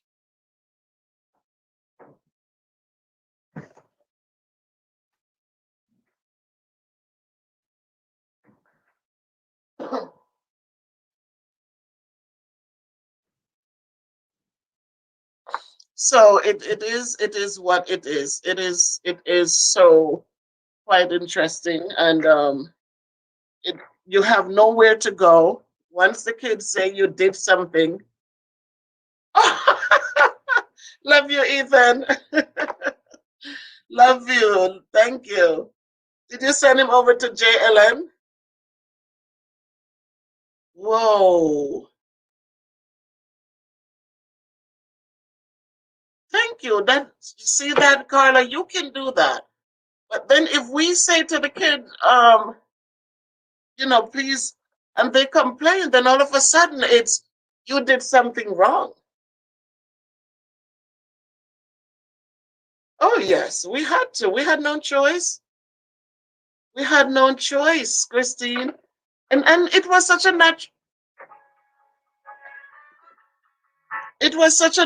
thing for us. It was such a natural thing for us, Christine. We like, even if you didn't know the teacher's name, you call them Miss, Miss, Miss. Well, we try to, when they come here, we try to tell them, please learn the name, please learn the name. But these kids, it doesn't take anything for them to feel like you and them are on the same page.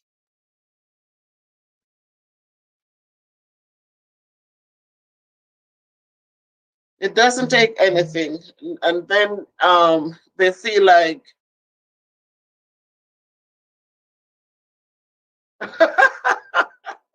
Or you know what, Erin? Or your ears bell would ring because they just give you a backhand, right?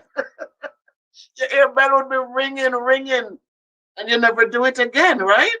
You'll never do it again. Today they call it abuse. They would, oh my God, you would be locked up. You would be so locked up.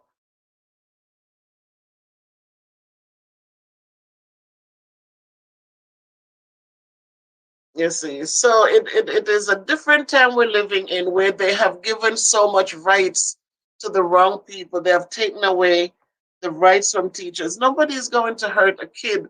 I don't see, I cannot imagine that any teacher would get up out their bed with such malice against a child to go in and but discipline is necessary. And it is just like if I say to a kid one time, come on guys, let's begin. There's work on the board. I gave you the notes, so now let's begin. All right. And I look around and you see a kid over there doing whatever. And if I say, come on, John, you need to stop. Why are you yelling at me? So nowadays you don't even know what yelling is because your voice, I have to say to them often, when your parents ask you to take out the garbage bin and she goes around and she comes back and you didn't do it, do they use the same tone like, John, come on, please take out the garbage? No, miss. And I said, do you call that yelling at you? No, miss. So why is it when I say to you, come on, let's go, let's get this done, it becomes I'm yelling? So you are so afraid you don't know because everything becomes something else. And you have to be walking on the eggshells.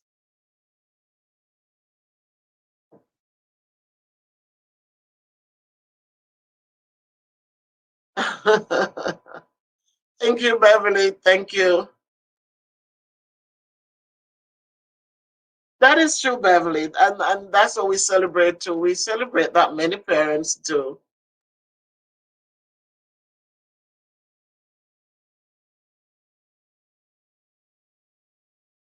Exactly, Vital Sounds. You should not hold them accountable. How dare you hold them accountable? You should not. You cannot. Because they're always right. You hold them accountable, then you are the problem.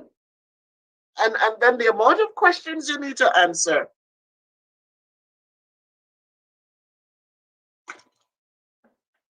The amount of questions you need to answer as to what did you do before? What did you do last week? What did you do? So many questions to be answered. It just seemed like you don't know what you're doing. So if you try to hold them accountable, no, I'm not going to accept this in here, then all of a sudden you are the bad person. And sometimes we have to be the bad people because otherwise, even the good kids who come in and mean well, they will end up losing because you have the kids who come in and is determined to disrupt, that they will suck the life out of everyone, and the kids who want to learn will not get to learn. So you have to really stand up and say, no, no, no, you need to fix this so that we all can learn in this classroom. So it is quite an interesting time. And as you see more and more that people are not excited to come in and teach like before, we know that something has to get fixed. And so that we can start rebuilding.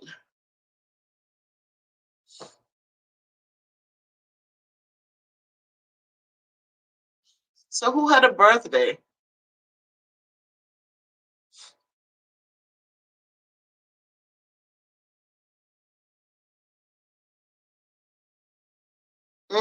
Erin, that's true. It's in the system. I remember when one new person came into a school district, and the first thing that the person made clear was that part of what they believed in was reporting everything to DCF. Everything. Hey, my sister. Hi, Elsa. Thank you, thank you, thank you. I do. And it's all week, Elsa. So I'm enjoying it every day, little by little. So the agenda that came with that person is an agenda where every little thing. I'm telling you, one time something happened, and I was pushed to make a report. push to make the report, push to make the report. And I'm looking at the report and I said, but this is not, it's not abuse and it's not neglect. Why am I being asked to do this? But anyhow, even when somebody went and said, but this doesn't fit this title, the person said, oh, but she must report. And when I reported, it was the most embarrassing thing because when I called in the report and the other person on the other line, the one who was taking the report in the DCF, what's the abuse? She said. She said, what's the abuse or the neglect? And I was just dumbfounded because there was no abuse, there was no neglect. And I was looking at it before I made the call. And I was pushed to make the call. And then I just stood there and couldn't even respond because there was no abuse and there was no neglect in what took place. Somebody said something and they figured I should report it. I said, but you were supposed to say something to the person and tell them it's not appropriate talk. But instead of that, they told me I had to call and make a report. So it has become so, it's the system needs to be fixed and fixed in a way so that kids are held accountable for things and parents are held accountable when they know or when they are sitting home instigating and telling kids they don't have to. You don't have to listen to her. She's not your mother. She's not, and so kids come out with that. Because what parents talk at home is what kids don't know loyalty. So they come out and just do what they hear goes on at home. But we want to be thankful for those teachers who have um, who have lifted us up as teachers, who have supported, who understand that their children are not perfect, and it takes a whole village to raise these children, and who, you know, instead of talking badly about us, has they have the backbone to come in and say, let's have a conversation so we can hear both sides together. Um, I'm so thankful to have you two, my teammate, Miss Vital Sounds. I am really thankful because as a team, we all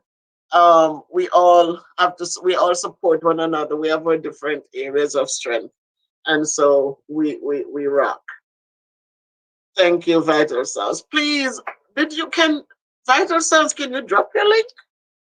Can you get your thing and put it in so they can come over and support you? But guys, please, I know you love Miss Bev. But please also go over and she started her channel and she does these sounds with different objects. Please go over and give her some love. Vital Sounds, ASMR.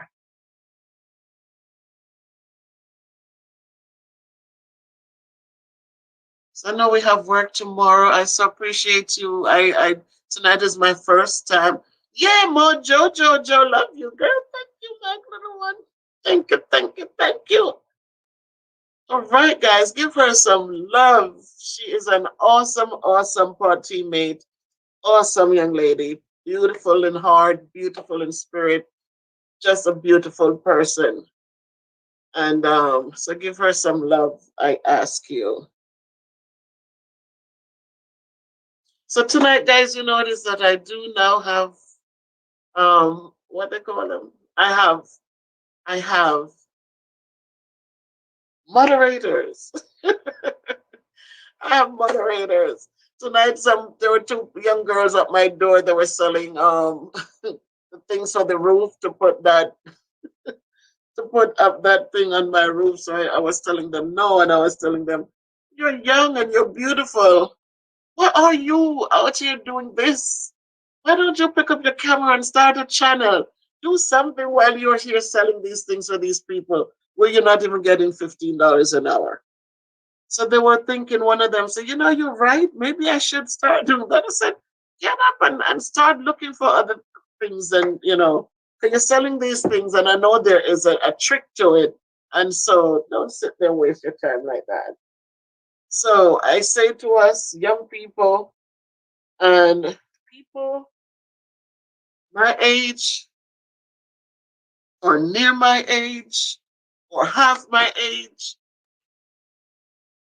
There's so much going on around us, so find a way so that as we get older and when the workforce doesn't need us anymore, that we have something that we can still enjoy. Um, that's all I will say. Because this has been a good thing for me. Nobody would ever believe I'm a shy person. If I have to get on stage to talk, it's not happening. I am the shyest person. When I was in a Sabbath school's secretary many umpteen years ago, I would read the minutes and I would put it all the way up to my face. I couldn't look out to see the people around me. As long as my face, and we would sing for special songs, but I'm just looking right down. I'm not looking out. And even now, I do well in my classroom, but boy, don't put me out there to speak. So it was interesting that I was able to do this, and because I am not that person. I'm not that public speaking person. But we have all our talents and we have our different things that we're good at, and so that's what we do.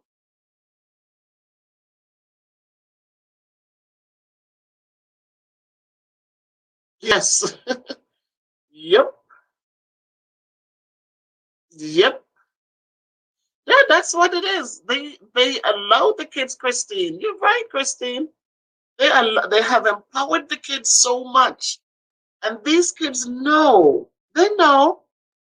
And so they threaten the parents. You hit me, or you take my thing, or you do this, I'll call the law. And they know when the law comes, they're going to get the right. And because of these things, that's why everything is deteriorating the way it is. Because they know that if the law comes and they have a little scratch, or they say the parents hit them, or the parents are in trouble. And it is so crazy that they're so brainwashed that they don't even stop to think that, well, if my mom is taken away or my dad is taken away, I am not going to. Whoa, Joe, you are the best. CC, hi, CC. Hello from the other side. Yes, my neighbor in Canada. Thank you, CC.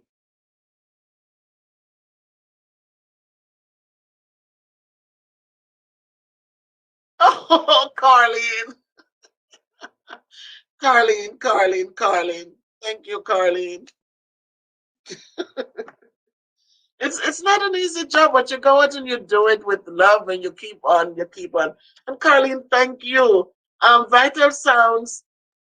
This Carlene Grant was one of the persons for the water bottles that you got for the kids. Vital Sounds. She was one of them who won and said to give the funds to the kids. And then we also had another person from Canada, LaShawn D. They were the ones who allowed the kids to have all their water bottles. So, right, Carlene, big her up. Thank you, Carlene.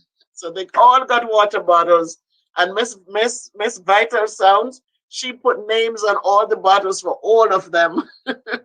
She did send me a picture because they did it downstairs.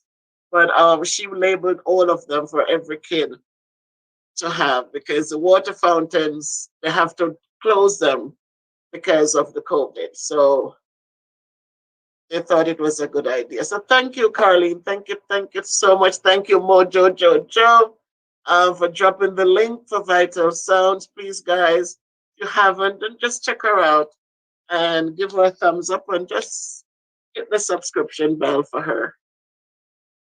We all have to start somewhere. We need support to get to the next level. So please support her. Thank you, everyone. It's so refreshing. It's so refreshing. And yes, there's so many issues in teaching today, so many issues. But I am very proud to have served 22 years. This is my 22nd year teaching. And, it gets a little bit harder. I mean, you teach, you can teach the content, and you can make it enjoyable. And each year you can add to it and you can subtract some things that are not necessary. And you can do all of that. But we still have to work hard with the children so they can absorb what is being taught to them. We still have to lay foundations. Even at the sixth grade level, they're coming with so many disadvantages, so many things that are not in place. So it's a constant learning cycle. It's a constant thing. So I'm grateful that I'm still able to be in it, and I have not given up as yet. I'm still here, um, because I do enjoy what I do. I honestly do. All of the dysfunctions, I still enjoy what I do, and so we go on and we do what we do.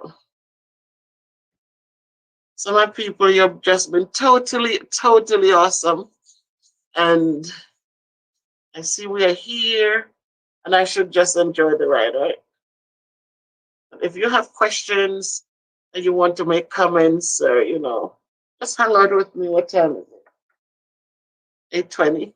So we could hang out for a little bit more, a little bit more. It's not gonna hurt us. But I feel good that this week we can say thanks to our teachers, and I feel good.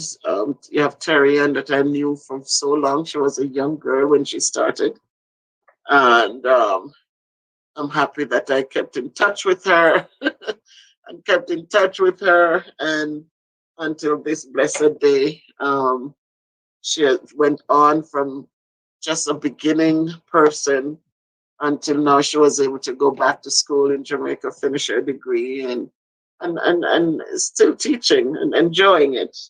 So that's a good thing, Terry, and I'm proud of you. And just keep it going, keep it going.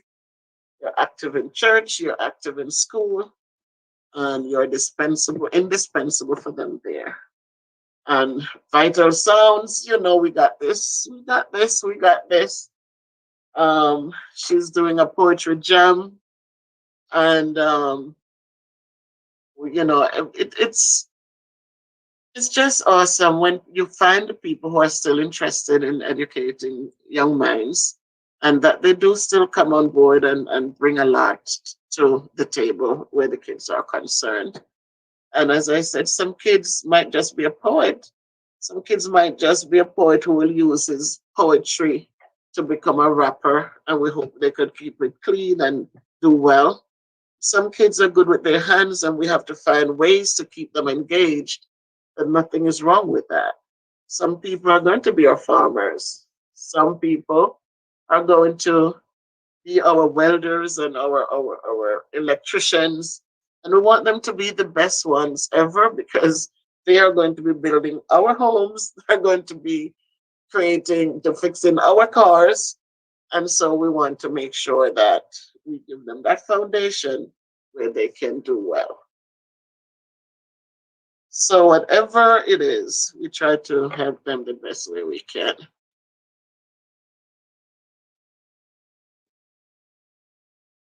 So thank you, my people. Thank you, thank you, thank you.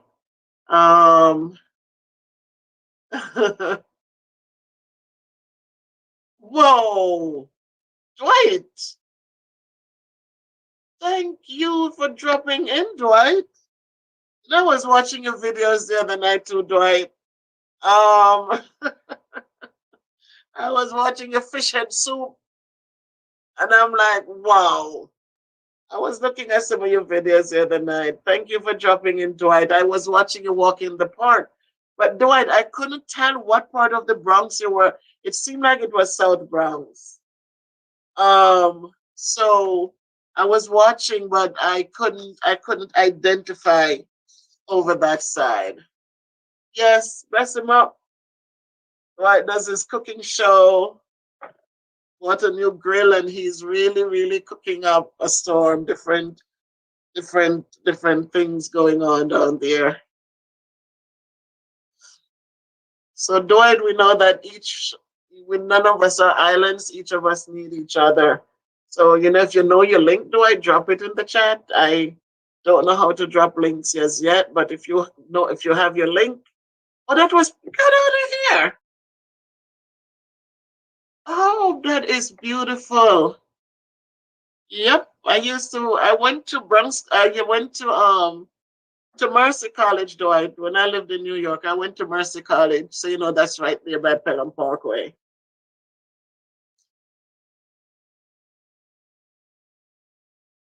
So if you know how to grab your link from your thing, from your URL, and drop it in, so the people who have not seen what you've been doing, Dwight, they can come over and show you some love. And I'm giving you that, my friend, to go ahead and drop your link. Everyone is trying, and we have to support one another.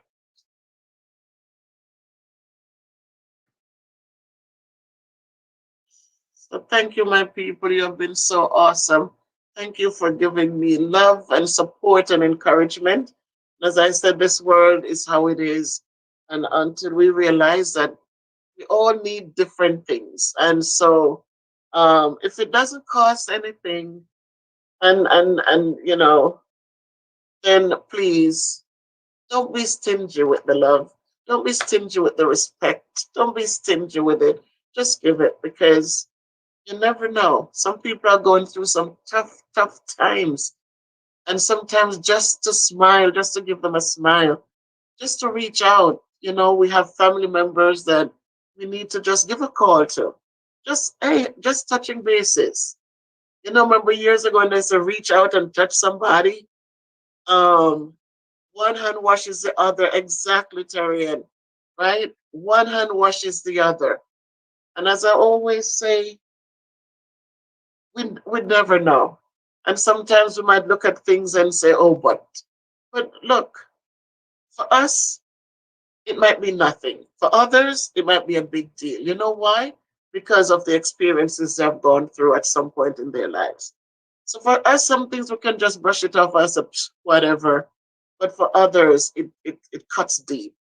So I say just be patient, just be respectful, just understand. Oh boy. Mojo, where are you, Mojo? Can you go to the Dwight cooking show and lift his link, please, Mojo? Because you seem to understand it. Please. Could you lift his link and drop it? I'm like that too, Dwight. I never know how to drop a link.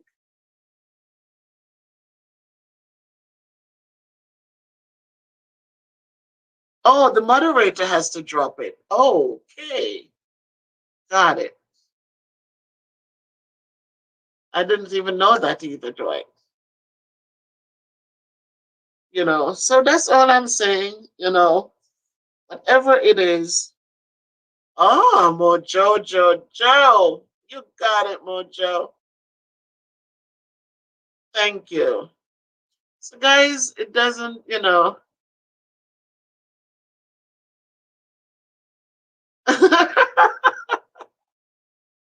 Yes, it is Vital Sounds. You're up late tonight with me, Vital Sounds. You are up late. Is Ethan watching too, or Ethan went to do something else? Thank you. Yes, it's a cool thing.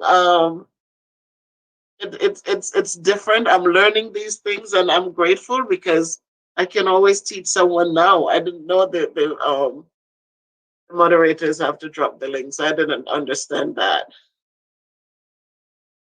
Uh, oh, Dwight. Look at you, Mojo. Thank you. All right, thank you, Terrian. Thank you. Oh, okay, Vital Sounds. Okay, Ethan is the chef. Got it. What he making pasta tonight? The Italian stuff in his. Is he doing pasta? Or is doing one of those that we saw yesterday? Oh, thank you, Vital Sound. See, Dwight, the love is real. Thank you, guys. Yeah. Thank you. Thank you. Yes, it is. That's how it should be. That's how it should be. So, again, we're all teachers. Education starts at home. A lot of grandparents have to end up becoming educators too. When COVID hit, as Erin said, good night, Cece. Take care. Love you. Thank you. Appreciate you. Have a good night yourself, Cece. Take care. As I think it was Erin or Christine said that when COVID started, then people. Dwight, you got a 2 for 1 there. Thank you. Thank you, Ethan. You are a trooper. Thank you. When COVID started, then parents started realizing how vital a teacher's work is. And all of a sudden, they couldn't handle the kids being home all day. But we hope that when COVID ends, that they won't forget, that they won't go back to their ways of putting teachers down, and we hope that they'll continue to lift teachers up, because we do play a vital role in the education of our children. We do play a vital role. Somebody call it babysitting. We hope that teachers are doing more than that, but we hope that they will not forget. They won't only think of it now because it was necessary, but after everything is settled, that they will still appreciate the work that teachers do.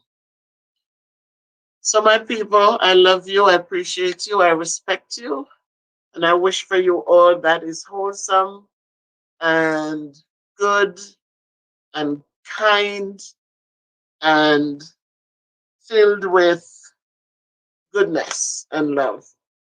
I wish for all of you what I would have wished for myself. Christine, oh my golly, very good, my people. Thank you. Thank you. Yes, Mojo, they were talking up a storm like, wow, they can't afford, they can't manage it, they can't do it. They never, they have to give teacher the preps, they have to do all of this. But let us hope that after COVID is gone and things get back to normal, let us hope that they still feel that way. That's what I'm hoping for. That's what I'm hoping for, that it's not just speaking because they had no choice, but they were speaking from the heart. Thank you, Erin, for hanging out with me. Thank you so much. Ethan! Yes, Ethan. Go make some Jamaican food over there, Ethan. Go make some Jamaican food. Have a good night, Erin. Thank you. The moderators, I respect you and appreciate you. I thank you so very much for hanging out with me tonight and for helping me to welcome everyone and to keep the conversations rolling. I so totally appreciate you all. Um, yes, yes. So who knows? Dwight, you might end up having some restaurants and have some shareholders in it. So my people, I do enjoy being here. It's lonely on this side because I'm talking to you. You're over there, but I am so thankful. I'm happy I came on tonight, and just know that I appreciate all of you. I really do. I do. So thank you all. Love, love, love, love, love. Just giving you the love. And take good care of yourselves. If you can't be good, be careful. Just walk good. Camille, you're still here. All right, Camille. Yes, Camille. Tell the family to keep safe. I love my purple hearts, Camille. 3 of them, Camille. Three purple hearts. Thank you, Mojo. Thank you, Mojo. Thank you. Appreciate you, Pumpkin. It's raining in New York City. Okay. AG, you're still here. AG. Camille, you all are still here. Yes, Camille. 3 purple hearts for Auntie Bev. Peace out, AG. Peace out. Peace out. Peace out. Thank you, guys. Thank you. Thank you. Thank you. So good night, everyone. Good night. Good night. AG, good night, my dear. Good night. Good night. Good night. Yes, blessings, AG. Terry Ann, blessings in Jamaica. All the best. Enjoy the rest of the week. Good night. Good night. Yes, it is a blessing. It's a blessing, Terry. And one love, all, and one love. Queen, good night, everyone. Stars so bright. Thank you, Queen. Good night. Good night. Thank you guys for the love, for the outpouring of love all the time. Thank you for your support. You know that I'm grateful. I am so grateful. I am so grateful. And I thank you. Thank you for the love, Terry, and thank you. All the best in Jamaica. Heal up the kids. Heal up your son and your mom and your sisters, Terry, and all the best. Thank you, my people. Vital sounds. I'll see you in the morning, God's willing. Be safe, Mojo, Joe. Good night, everyone. Thanks for stopping by. Yes, sharing the love. Leave a comment at the end of the video. Wow, baby, thank you. Thank you, Mojo. Yes, leave a comment, please. I love the comments. It gives me something to continue doing, to respond to you guys. Thank you, thank you. Thank you. Appreciate it. Christine, have a good night. Thank you, my dear. A queen yourself. Thank you so much. Appreciate your contributions. So totally appreciate you. Thank you. And I know that you guys have the things so you know when I'm on because I just love the conversations. Good night, everybody. Yes, you got it. Carlene, you got it. 3 purple stars, 3 purple hearts. Thank you, thank you, thank you, thank you, Carlene. Uncle Bob, you're still there. Pick up yourself, Uncle Bob. I got you. Pick up yourself, Uncle Bob. Thank you, thank you, thank you. Tell Aunt Val good night. Yeah, Uncle Bob. Oh my goodness. Thank you, everyone. It's a good night. Uncle Bob sitting there quietly watching, right? Uncle Bob, Christine asking you how you're doing.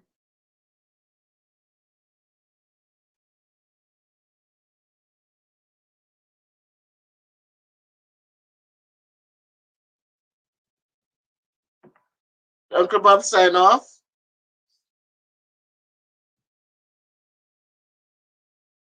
Okay.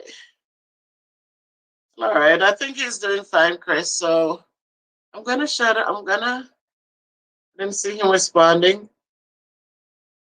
AG, isn't she? Isn't she? She is. She is. I'm so.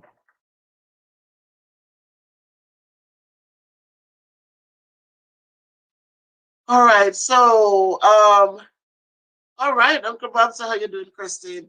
We also had Roberta. I don't know if Roberta is still sitting and watching. She's always when I get on here, she's here, and when she's not here, I do miss her. So Roberta, pick up yourself. Know that you're loved and appreciated. Keep hanging in there, girl. Keep hanging in there because you're beautiful. You're important. You are. You are. So much love to you, Roberta. All right. So, my people, I wish special blessings for you, every one of you. And as you go forward, go so in faith, knowing that God is with you. Sandra, turn. Good night, Sandra.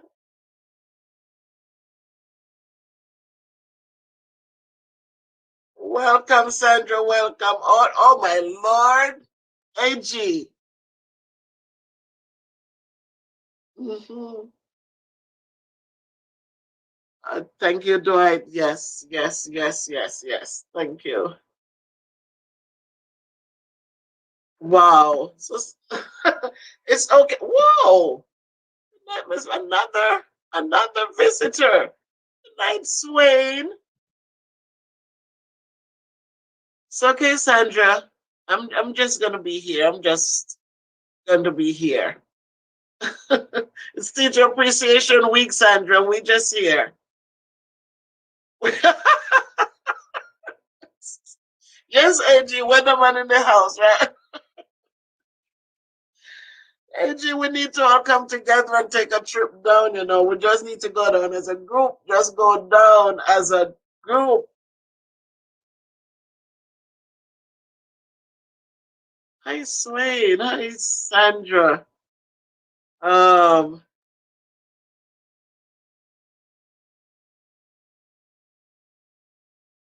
it's been a while, Swain. Legister. I'm not sure. Swain. I am not sure. Joe.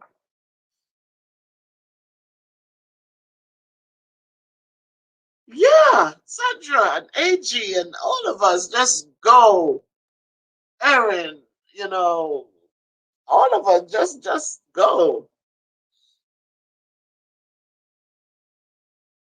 We just go. Queen, she knows the way.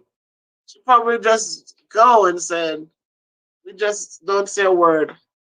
Get an Uber, right? They have Uber.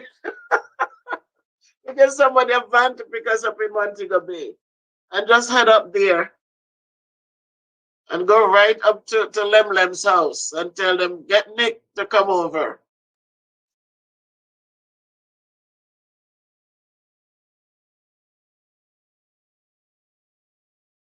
Okay, Swain, I got it. I got it. Because you make me now start thinking in the old head. Yes. It's kind of hard sometimes. And I try to do it so that people who work can get home. But then you're gonna have the people who work nights who also can get on.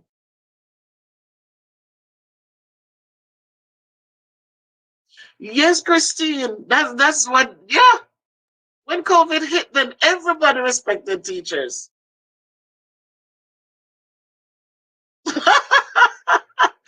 No, he can handle it. Hey, Denzel, you're not sleeping? My student? Hey, didn't get to see you guys today because it was half a day. We had the award ceremony, so we didn't get to see you guys. Oh my God. Swain thinks that we're gonna give Nick a heart attack. Swain, he would trash our rump. That's what he would have done. He would trash our rumps. Oh boy. Okay. What the time is the bedtime then, so?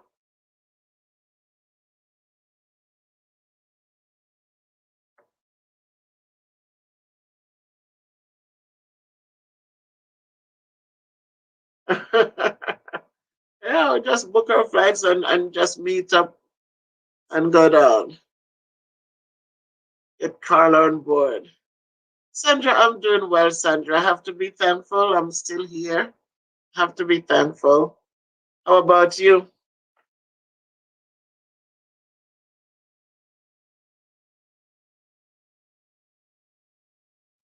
And Denzel Sawazi was here earlier. I think he signed off a while back.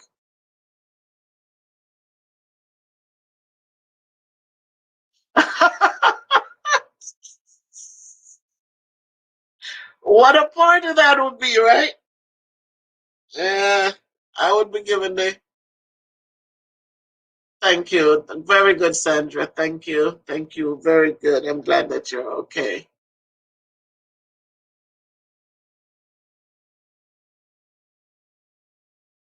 Yeah, that's true. That's true, Terrian. They didn't know it was so hard. Yeah, because as a child, I remember when my uncle used to come and somebody would beg him to buy something, and he would always give us the joke that it's funny when people go to buy things, how they complain how expensive it is. But when they give you the same amount of money to pick up the same things, all of a sudden they can't believe it was so expensive. So it's the same. Wow, that would be so nice, AG. We'd have somewhere to go bunk. We would have somewhere to just throw down our little backpacks and just have fun. Just enjoy the beautiful Jamaica. Watermelon, sweet sop, sour sop, star apple, everything, mango. We just go crazy good. But yes, Terry, and that when they ask you to buy something, they're questioning, oh my God, that's all the money buy?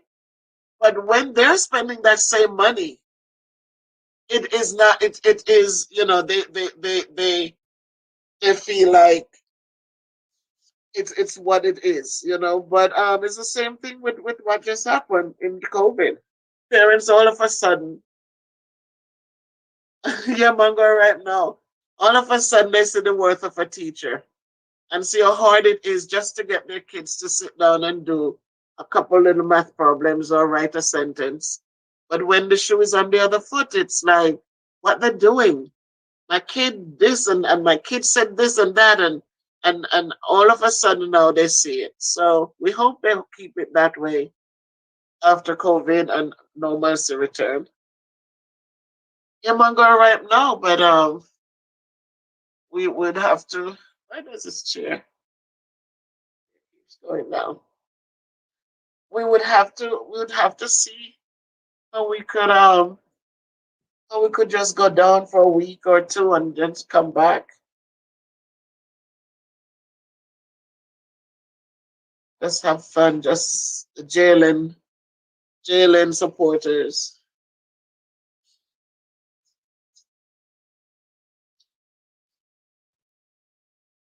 Ah, my people. I'm so glad that we're all okay, that you're okay, and you were happy to come spend some time with me. I so appreciate it. And crab, Sandra, I can't even touch shellfish. No shell, anything for me. Oh my God. My daughters, they do the crab thing. I can't touch it. No shrimp. I used to love pepper shrimp from middle quarters. And then something happened and I'm just so allergic to the darn thing. I can't touch it. So you guys can go get your crab and your shellfish. I'm gonna do my callaloo and some swimmers. According to them down here, swimmers. That's a new one.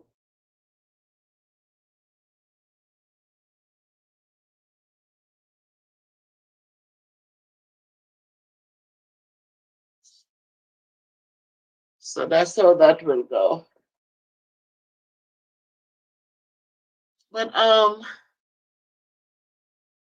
oh Barbara, driving and listening. Oh, you're so awesome, Barbara. Thank you. Driving and listening. Oh, whoa, so Mojo, you're gonna join the crab team, right? You're gonna go enjoy. Thank you, Barbara.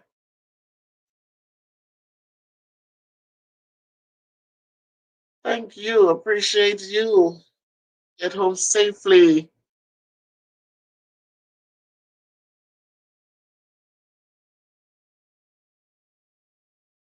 So we have a lot of crab eating people. I need one of them big pots. You saw those pots they bought today?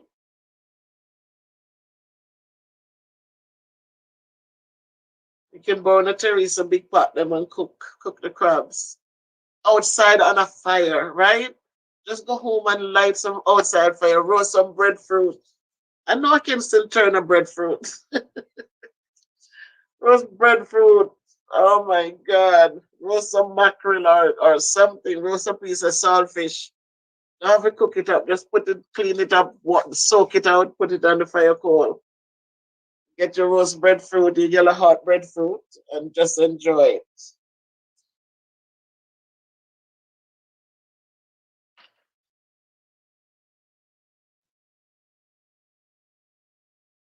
All right, so Swain said that would be good. Yeah, to come and cook some roast breadfruit. I can't saltfish. Oh, yes. Those are the good days, man. Those are the days when people, you don't have to worry about not have money, because breadfruit, then you're not hungry. You pick Guinness, there was so much, you know, there's so much. Those were the days, boy. Mm, I tell you, those were the days.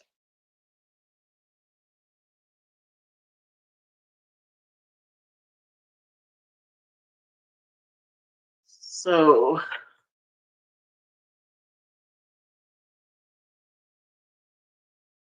yeah, there was everything. I used to live in the remote areas of St. Elizabeth. But we had everything. We had breadfruit, we had orange, we had guava, we had guinea, we had soursop, we had grapefruit, we had, oh my God, we had so much. Rose Mitchell banana, we had the red bananas, they call them frog banana or something. We had so much. Here, we had the puss pears, we had the other bottleneck pears. Boy, lemons. And then Granny would plant the yam and the potato and I used to love to dig sweet potato because after they get that big, the first one with the big, big potatoes, and then you have the grow, we call them.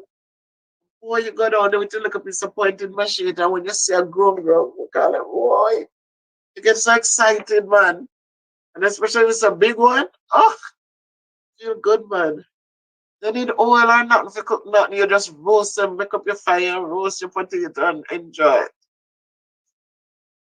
Kids of childhood today, they're too much into the house watching stuff. We didn't have any stuff to watch.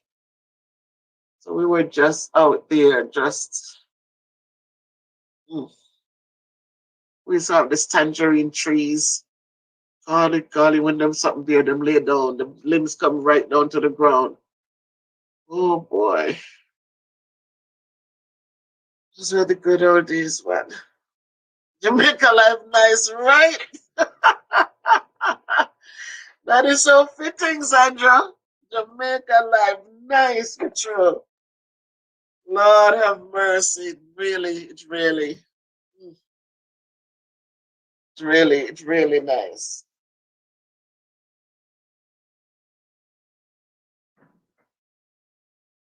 So it's good, guys. It's good. Yeah, Jamaica life, nice, man.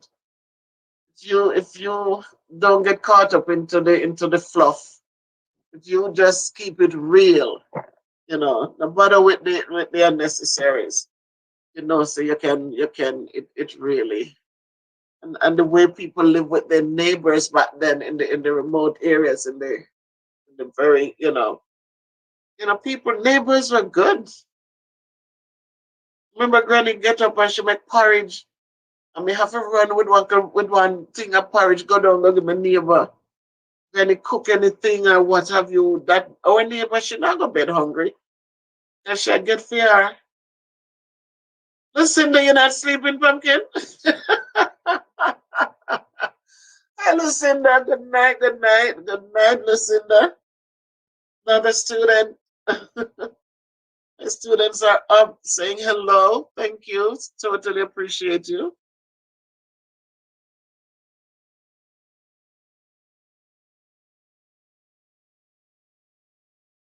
So, I totally appreciate everyone. Terrian, yeah, everything, Terrian, everything. I mean, even when I was like when I came here in '83, came to America in '83. And when I go home to look for Granny, oh my God, you bring home too soon for Granny? She have to make sure so one go down for Miss Louise. Every little thing, Granny have to make sure say share. There is nothing you can go down and give. And when Miss Louise kids would come, them not come to visit their mother and not come see Granny. Everybody come visit Granny. Oh my God, it was good. Everybody takes care of one another.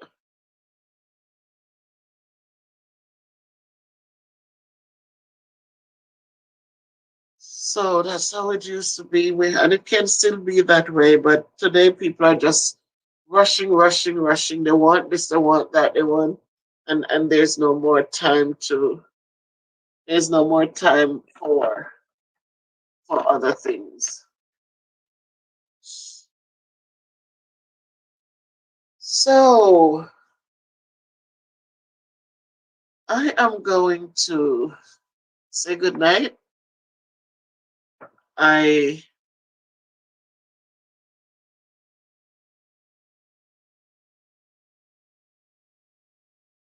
you got a pound of pumpkin. Oh golly, Terrian. All right. I never like the cut pumpkin. I like a whole pumpkin. All right, guys. So yes. Good night, everybody. This time I'm out. Love you guys. Love you guys. Love you. Love you. All the best. Take care of yourselves. You can't be good, be careful, but just walk good. Walk in love. Walk in peace. Walk in Christ, because a relationship with Him means that He will make sure everything is all right. So, one love, my people. Have a good night. Bye bye. Peace out. Okay, Swain, good night. Good night. Take care. All the best. Stay blessed. Bye, everyone.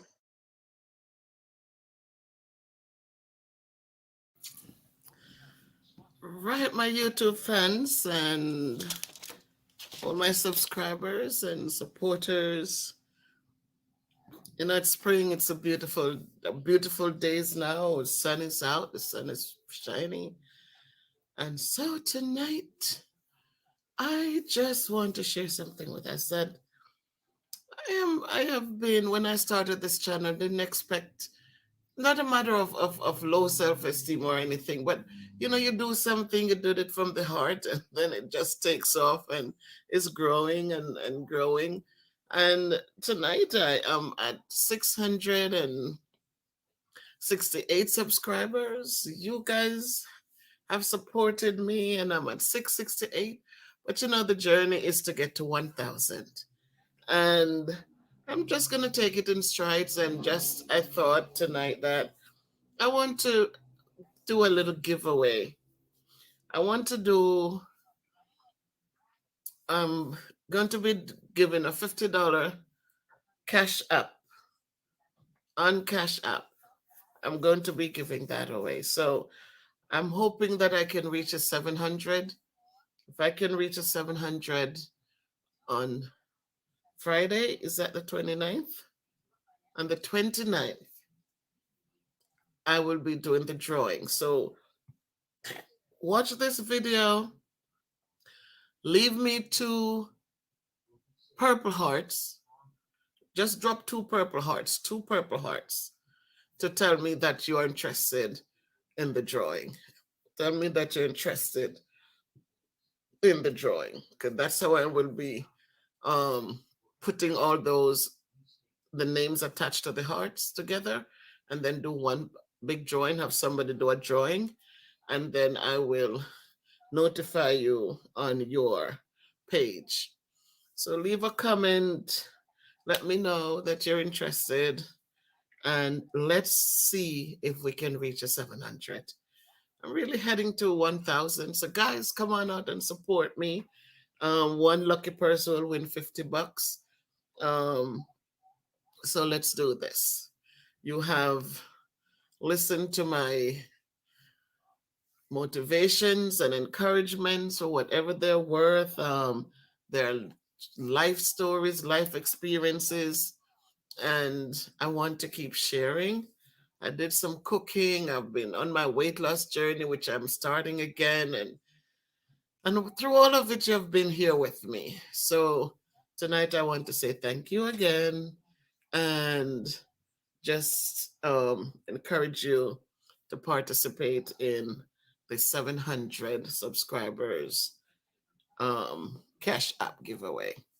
So be there, be part of it so you can enjoy. I mean, $50 can do some things, can do a little bit of something. So I am hoping on the 29th that we'll have that big drawing. And who knows, I might just feel good enough to do two giveaways. So jump on board, support me on this journey, and let's try to reach 700 or more. 700 or more. All right, my people. Thanks again so much for supporting me on this journey. And just if you can't be good, be careful, but walk good every time because we're going onward and upward. One love. All right. So good night, good night, good night, good night, good night, good night. All right, my people. We we did the video. We did the promotion for the 700 subscribers giveaway, and just touching bases tonight because tomorrow night, remember, the drawing is the 29th. That makes it tomorrow night at 7 o'clock. I'm going to put this in the information at the bottom of this video so that everybody will be ready because this is for real. So this is what's going to happen, my people. I printed off the names, right? So I have all the names of those of you who drop your purple hearts. And, oh, so this is upside down. All right. So anyhow, I have the names of all of you who did your hearts. And what I'm going to be doing is to snip them. I will be doing a snip. So I'll be cutting each one where your name is, cut it right across, cut them across. I'm going to fold them. I'm going to drop them in a bag right on camera. Nothing is going to be done before the live starts. Everything will be done so you can see that it's fair and it's there's no gimmicks. So I'll be cutting each name off. So all of you who subscribed and who drop your heart in, your names are going to be entered. And then so all the purple hearts will be entered. Some people, they did twice, but remember, unless you give me two people who subscribed, then I can only do one name. So it's each name that will go in the bag. And then right there on camera, I will pick a name. I will open it. I did get my cash app today and I did try it. My son sent me $5 and I sent him back something and so that it works. So I'm so excited. I'm so excited. I thank all of you supported me and we're going to have another one soon. So I want you to stay tuned and, encourage others to watch the videos, encourage others to subscribe to my channel. And, for the talks, as I said, some people might think it's rambling, but believe me, many have found inspiration. And so please, if one or two or three or four or all of them inspired you, just share them with others and ask them to subscribe to the channel. Support my weight loss journey. I want to drop some meat off the bones and just support. So I just wanted to drop in tonight. I'm going to go over the rules again. And so that you still have time to invite people to subscribe to the channel.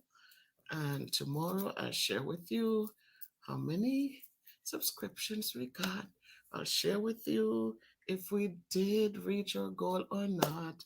I'll share with you all tomorrow on the live.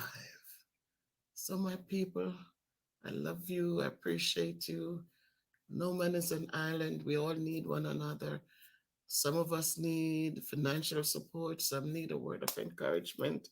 Some needs a ride to go somewhere. Some needs a cup of tea and two crackers. Some need somebody to write a letter for them. Some need somebody to go to the store for them. Some need a dress or a pair of sneakers, whether it's new or used. Somebody needs a roof over their head. Somebody needs a bed to sleep in. All our needs are different. And so, because of that, we do not need to point fingers and speak negative. The Lord says to seek and he shall find. He says, knock and the door will be open unto you. My goal is to reach 1,000 subscribers. I know the reason I would like that to have that goal accomplished. And so I'm going out to do the work. As I said, when God gave the talents out and he gave one five and he went out and he worked with it. He didn't stop and say, oh, I'm afraid. He went out and he worked with his five. The one who had two, he didn't look around and say, well, I don't want to do so and so. He went out and he worked with it. The one who got one, he hid it. He did nothing with it. So, bird people, God has blessed me with a voice. He has blessed me with a brain. And the rest of it, it's what it is. And so I am using the gifts that God gave me in the way that it's not hurting anyone, it is supporting others, it's encouraging others. And so that's how I choose to use my gifts. And so let us all use our gifts in the way we want to use them, as long as we're not offending anyone, we're not hurting anyone. We are going forward and onward with beauty and grace, integrity and pride. So I'm just excited for my first giveaway. My first one. I'm so excited. I mean, at school, I do this for the kids. So we do tickets and little thing, and they gain tickets for doing the right things. And so they get a chance to pull something out and get a gift, get a little incentive to say, thank you for doing the right thing. Continue in the path that you can grow. So that's what that is. I'm not going to sing tonight. I am just saying tomorrow is the drawing. It would be all names will be entered in a bag. I will pull a name and put it on to the screen.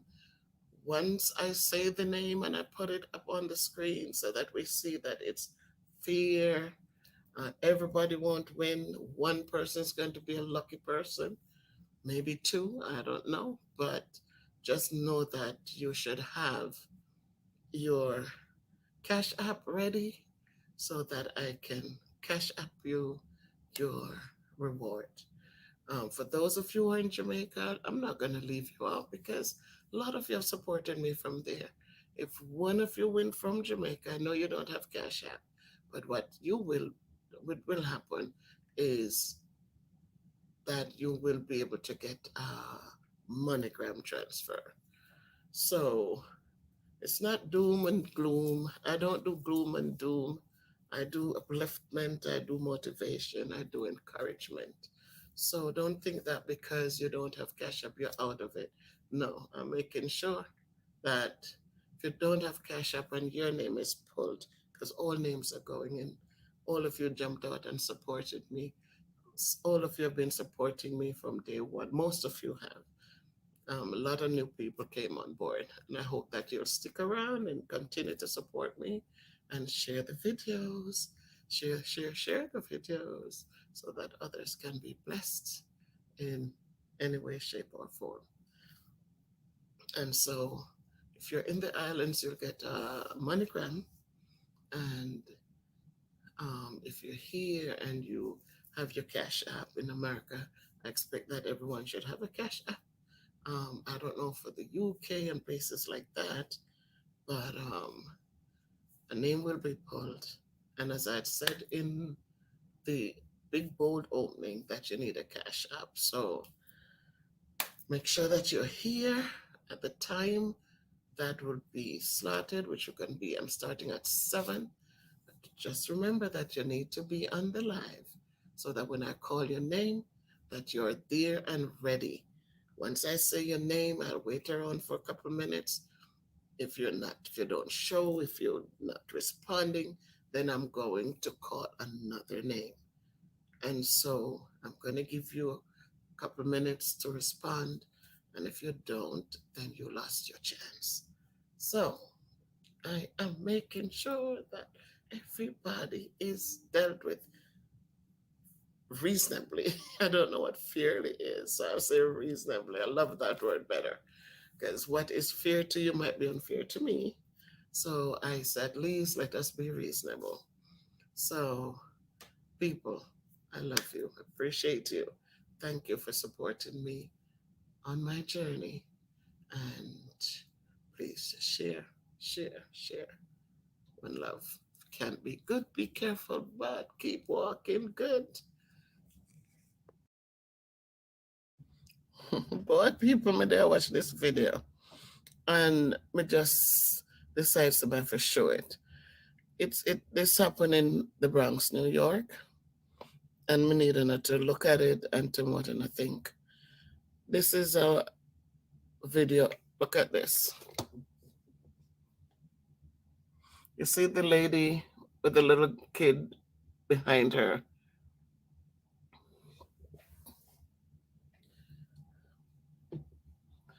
Right? She stops at the cross and she'll wait for the kid to come across. And you see how far behind she has the kid left there? Look at that. And come to find out, the police realized that the kid was left on the street corner that night. And after they pick up the kid, they said the kid was picked up 15 minutes later. But she was able to tell them what her name was and all of that. But the mother, nobody showed up for the kid 4 days later. So I don't know what happened. Why a mother who you feel so much pain to have a baby. And when you look at the little girl's picture, let me show you guys. This is a little girl. Something went wrong. Here's a picture of the little girl. Right? She's now in the custody of the police, of the children services. Beautiful little girl. You know, hair needs to be combed and all of that. But the point about it is, you know, our children never asked to come in this world, you know, and to just see a little kid to be left outside in the cold. She was wearing only a sweater and she had on a pair of boots and she had on a sweatpants in the cold in February 18th. So I don't know what happened why the mother would drop her kid off, just leave the kid out in such a vulnerable place and walk away and feel no way. So what happened? I don't know. I don't know what could have happened. Was the baby father treating her badly? You look at her hair really needs to be combed. The kid looks sad, but she's somebody. And if they can't, if it reach a point where it's too much to handle, just bring her to the police station or drop her off at a safe place. Don't leave her on the street. My good God, anything could have happened to the poor kid. My God, it tear my heart up just to know when I was growing up how I was so afraid. And just think of this kid out by herself and out there. So thank God somebody found her, but just imagine the scar that will be left with this child. when she's able to tell her story. People, look, I know it's tough, but you know what? Sometimes, little arguments or whatever it is become a big thing where we feel like, all right, so the kid looks like the father, you get angry, you don't want to see the kid, they remind you of the father. But it's not the kid's fault. The kid didn't ask to be born in this world. We bring them here, and it's our job to take care of them. And no matter what the situation comes up, somebody is out there who will take the kid. And you want to make sure that they're left with people who will take good care of them and not abuse them either. Because when kids don't belong to you, to some people, they will talk, oh, I love the kid, until they're left alone to deal with all the issues that come with kids. Guys, it looks good and kids are fun and they're nice. But when other things comes up, then, it's not everybody who can be parents for children. We have many mothers, but not all mothers are not parents. So I was just scanning through the news and just saw this and just felt so bad. I really want to follow up with it to see the reason why she left the kid there. She's now locked up. They found her and she's now locked up. So I really want to follow the story and see what made her leave a kid out in the dark at that time of night by herself. What could have happened? What could have triggered this?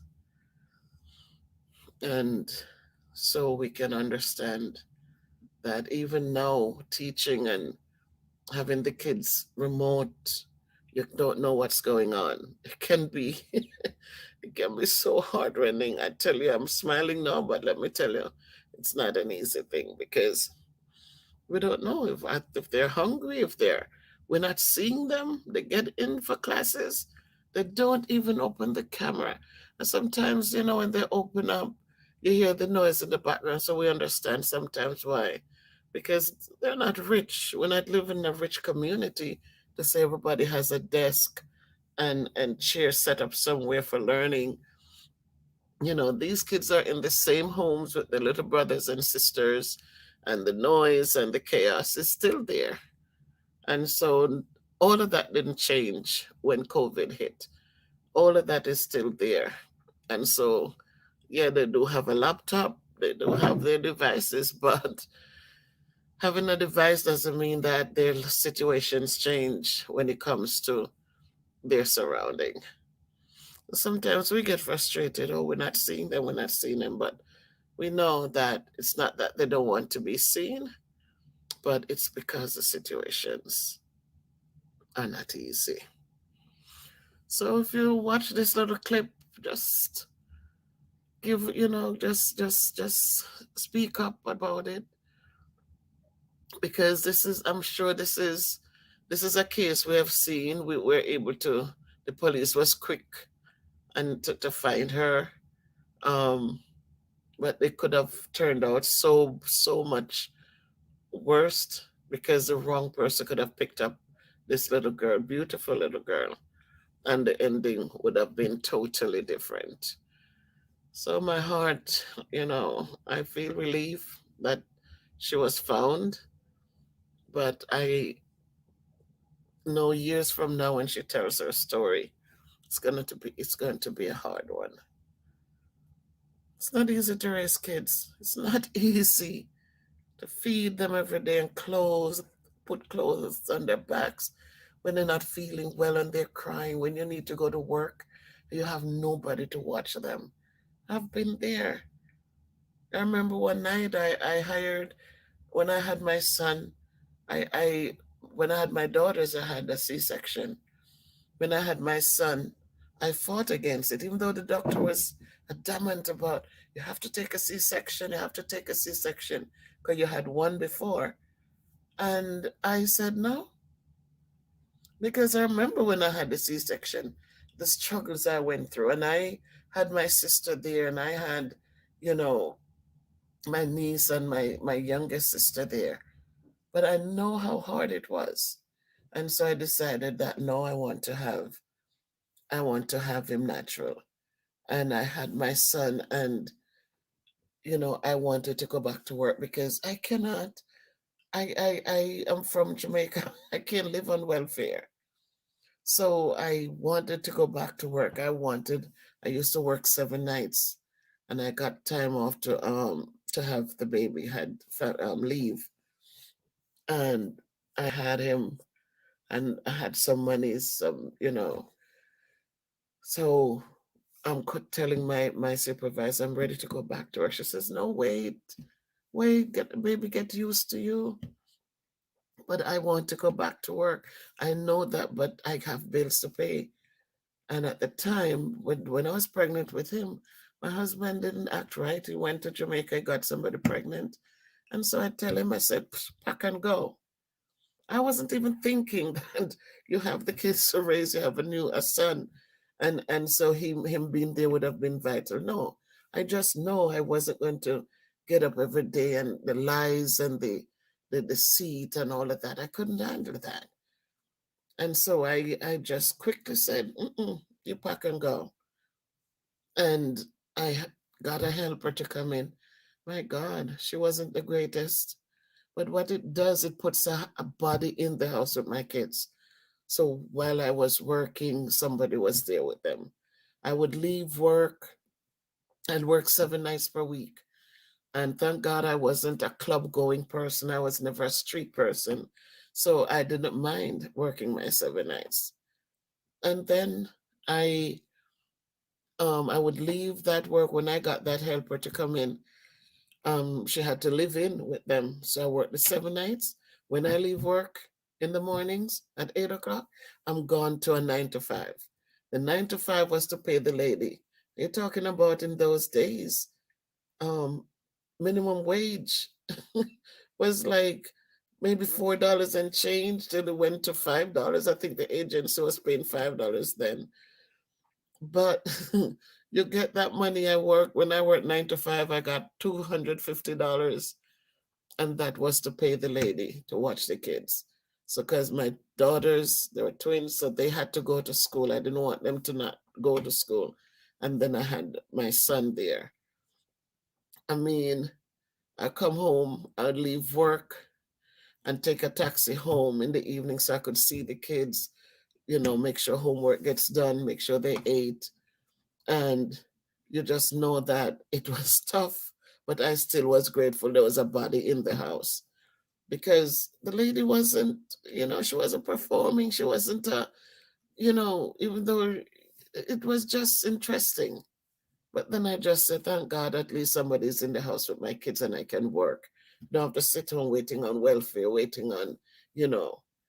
And so it goes one night, my son was not well, and I don't know what to do, Miss Bev. I don't know what to do. And I had to come home, take my son. I had the pouch to put him on my chest. Had to grab my son, get back his bag, and took him to work with me, because that's the only way I would have felt okay. I called the agency. I said, "Look, my son will be at work with me tonight," and so I had to keep him on my chest, working, working, just so he would feel calm, and he was okay. He had an ear infection when I was able to take him to the doctor, to the emergency room. He had an ear infection. So raising children is not easy. You go through some very interesting positions. But again, they didn't ask to be born. And so when they come, we need to just love them the best way we can and provide for them the best way we can. Um, it's never easy. And one comment that was made on another story I was just reading, where the guy was saying, women, we're just damned if we do, we're damned if we don't. Because this other girl in another situation, she left her kids in a hotel room, 10-year-old with a 2-year-old, while she worked. So Just think if you are not making enough and you have to pay somebody to watch the kids, right? You can't afford babysitting money. I mean, I was lucky because I worked the 7 nights, so that could take care of my bills, put food on the table for the kids. But you just think of somebody working one job and just making like 250, and they come home and have to pay all of that. They can't pay babysitting. So it's a catch 22. She left the 10-year-old with the with the 2-year-old, and they locked her up. But people need to go out and fight for her. I think she's from the south. People need to go out and fight for her, man, because you know, it's not easy. And so as kids grow up, I always admonishing my students. I said, remember to thank your parents, don't take things for granted. When they talk to you, be respectful, be kind, be loving, and appreciate them. Learn to say thank you because it's not easy. And so, again, whatever is going on, we just hope that there's always somebody to just reach out. And people, you don't have kids, when you see people with young children, I know they might not relate to you or anything, but just give a helping hand, a kind word, a pack of oodles, noodles, a bottle of juice. I guarantee you it will go a long way. So it takes a village to raise our children, and it's darn true. Because when we were growing up, it's everybody took care of everybody. The neighbors were coming with a little this or that, and you could go to the neighbor's house and stay there till granny come home, and it was different. Nobody was looking for money for anything. Today, your friends are helping, doing a little thing. They're looking for money. Everything becomes money oriented. But people, it's not easy out there. So each one help one. Please, each one help one. Don't feel that because you raise your children or you do it on your own or whatever the case is. Don't do that. Just each one help one. All right. So right now I'm going to say good night, people. Thanks for supporting. And if anything that I say makes sense to you, as somebody said, I was just babbling on. But I know a lot of times in the babbles, there's some important words. So if you hear any of the important words, please subscribe to my channel. Share the video. Any one of the videos, quite a few. Just share the video and give me a thumbs up. So, as always, Miss Bev say good night, take it easy, and let's be good to one another. If you can't be good, just be careful. But support, support, support. And God bless. Wow. Guys, look at the wind. I was sitting in the living room and decided to go out in the dining room, and boy, I could hear the wind howling like crazy. Thursday was awesome. Look at this.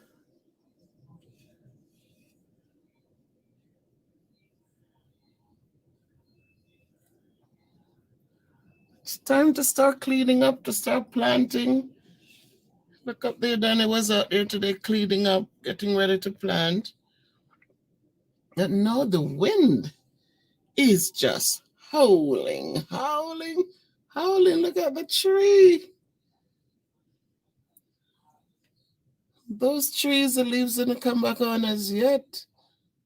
And they're just howling. You could hear in the front. This is in the backyard. Oh my goodness. The sun is up though. It's a little cloudy. I think they say we're supposed to get snow. But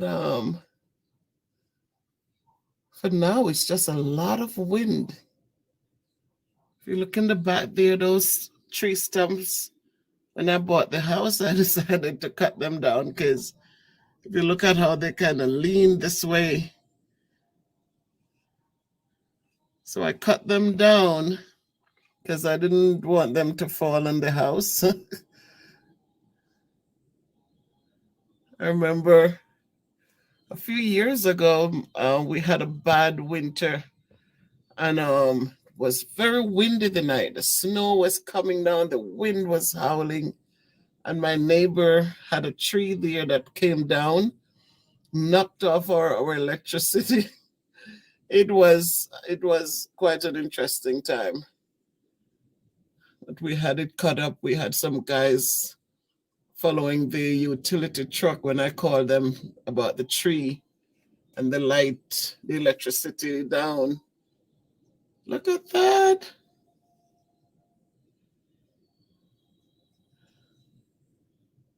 It has to be about 50 miles an hour wind that we're seeing out here right now.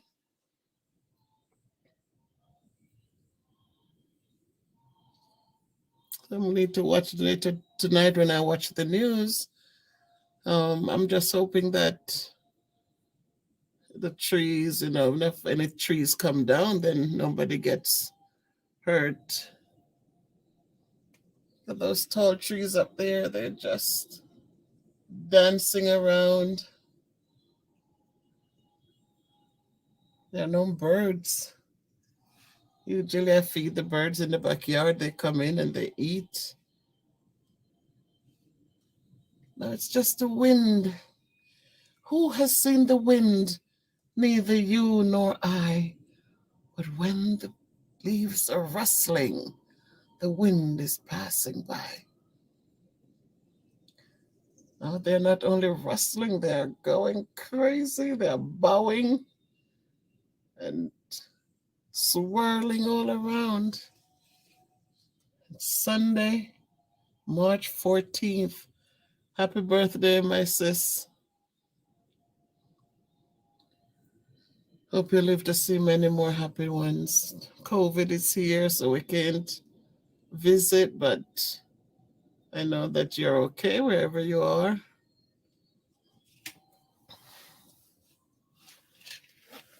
I'm just watching the wind a little bit. We have the AC unit covered. The grass will grow up again soon, I hope. Yeah, done cleaned up the gardens. That's one out there. There's another one up the hill right there at the fence. And there's another one in the other side of the yard. Wow. It's just interesting because last night it was windy too, but today it seems worse. Wow. Now the clouds are coming in. Seems like we're really going to get snow tonight. Whoa. Look at those trees just dancing. Oh my goodness. Wow.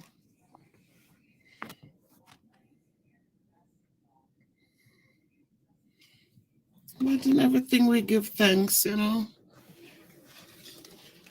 everything we give thanks, we find a way to be thankful. If it was in the hot summer, we would really, really, really enjoy this wind. But it is. Yesterday wasn't so cold, but today this wind makes it cold.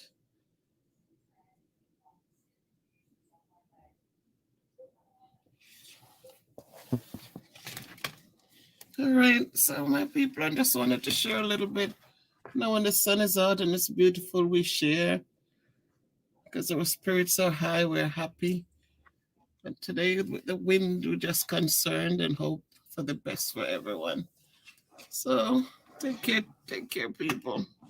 One love, onward and upward always.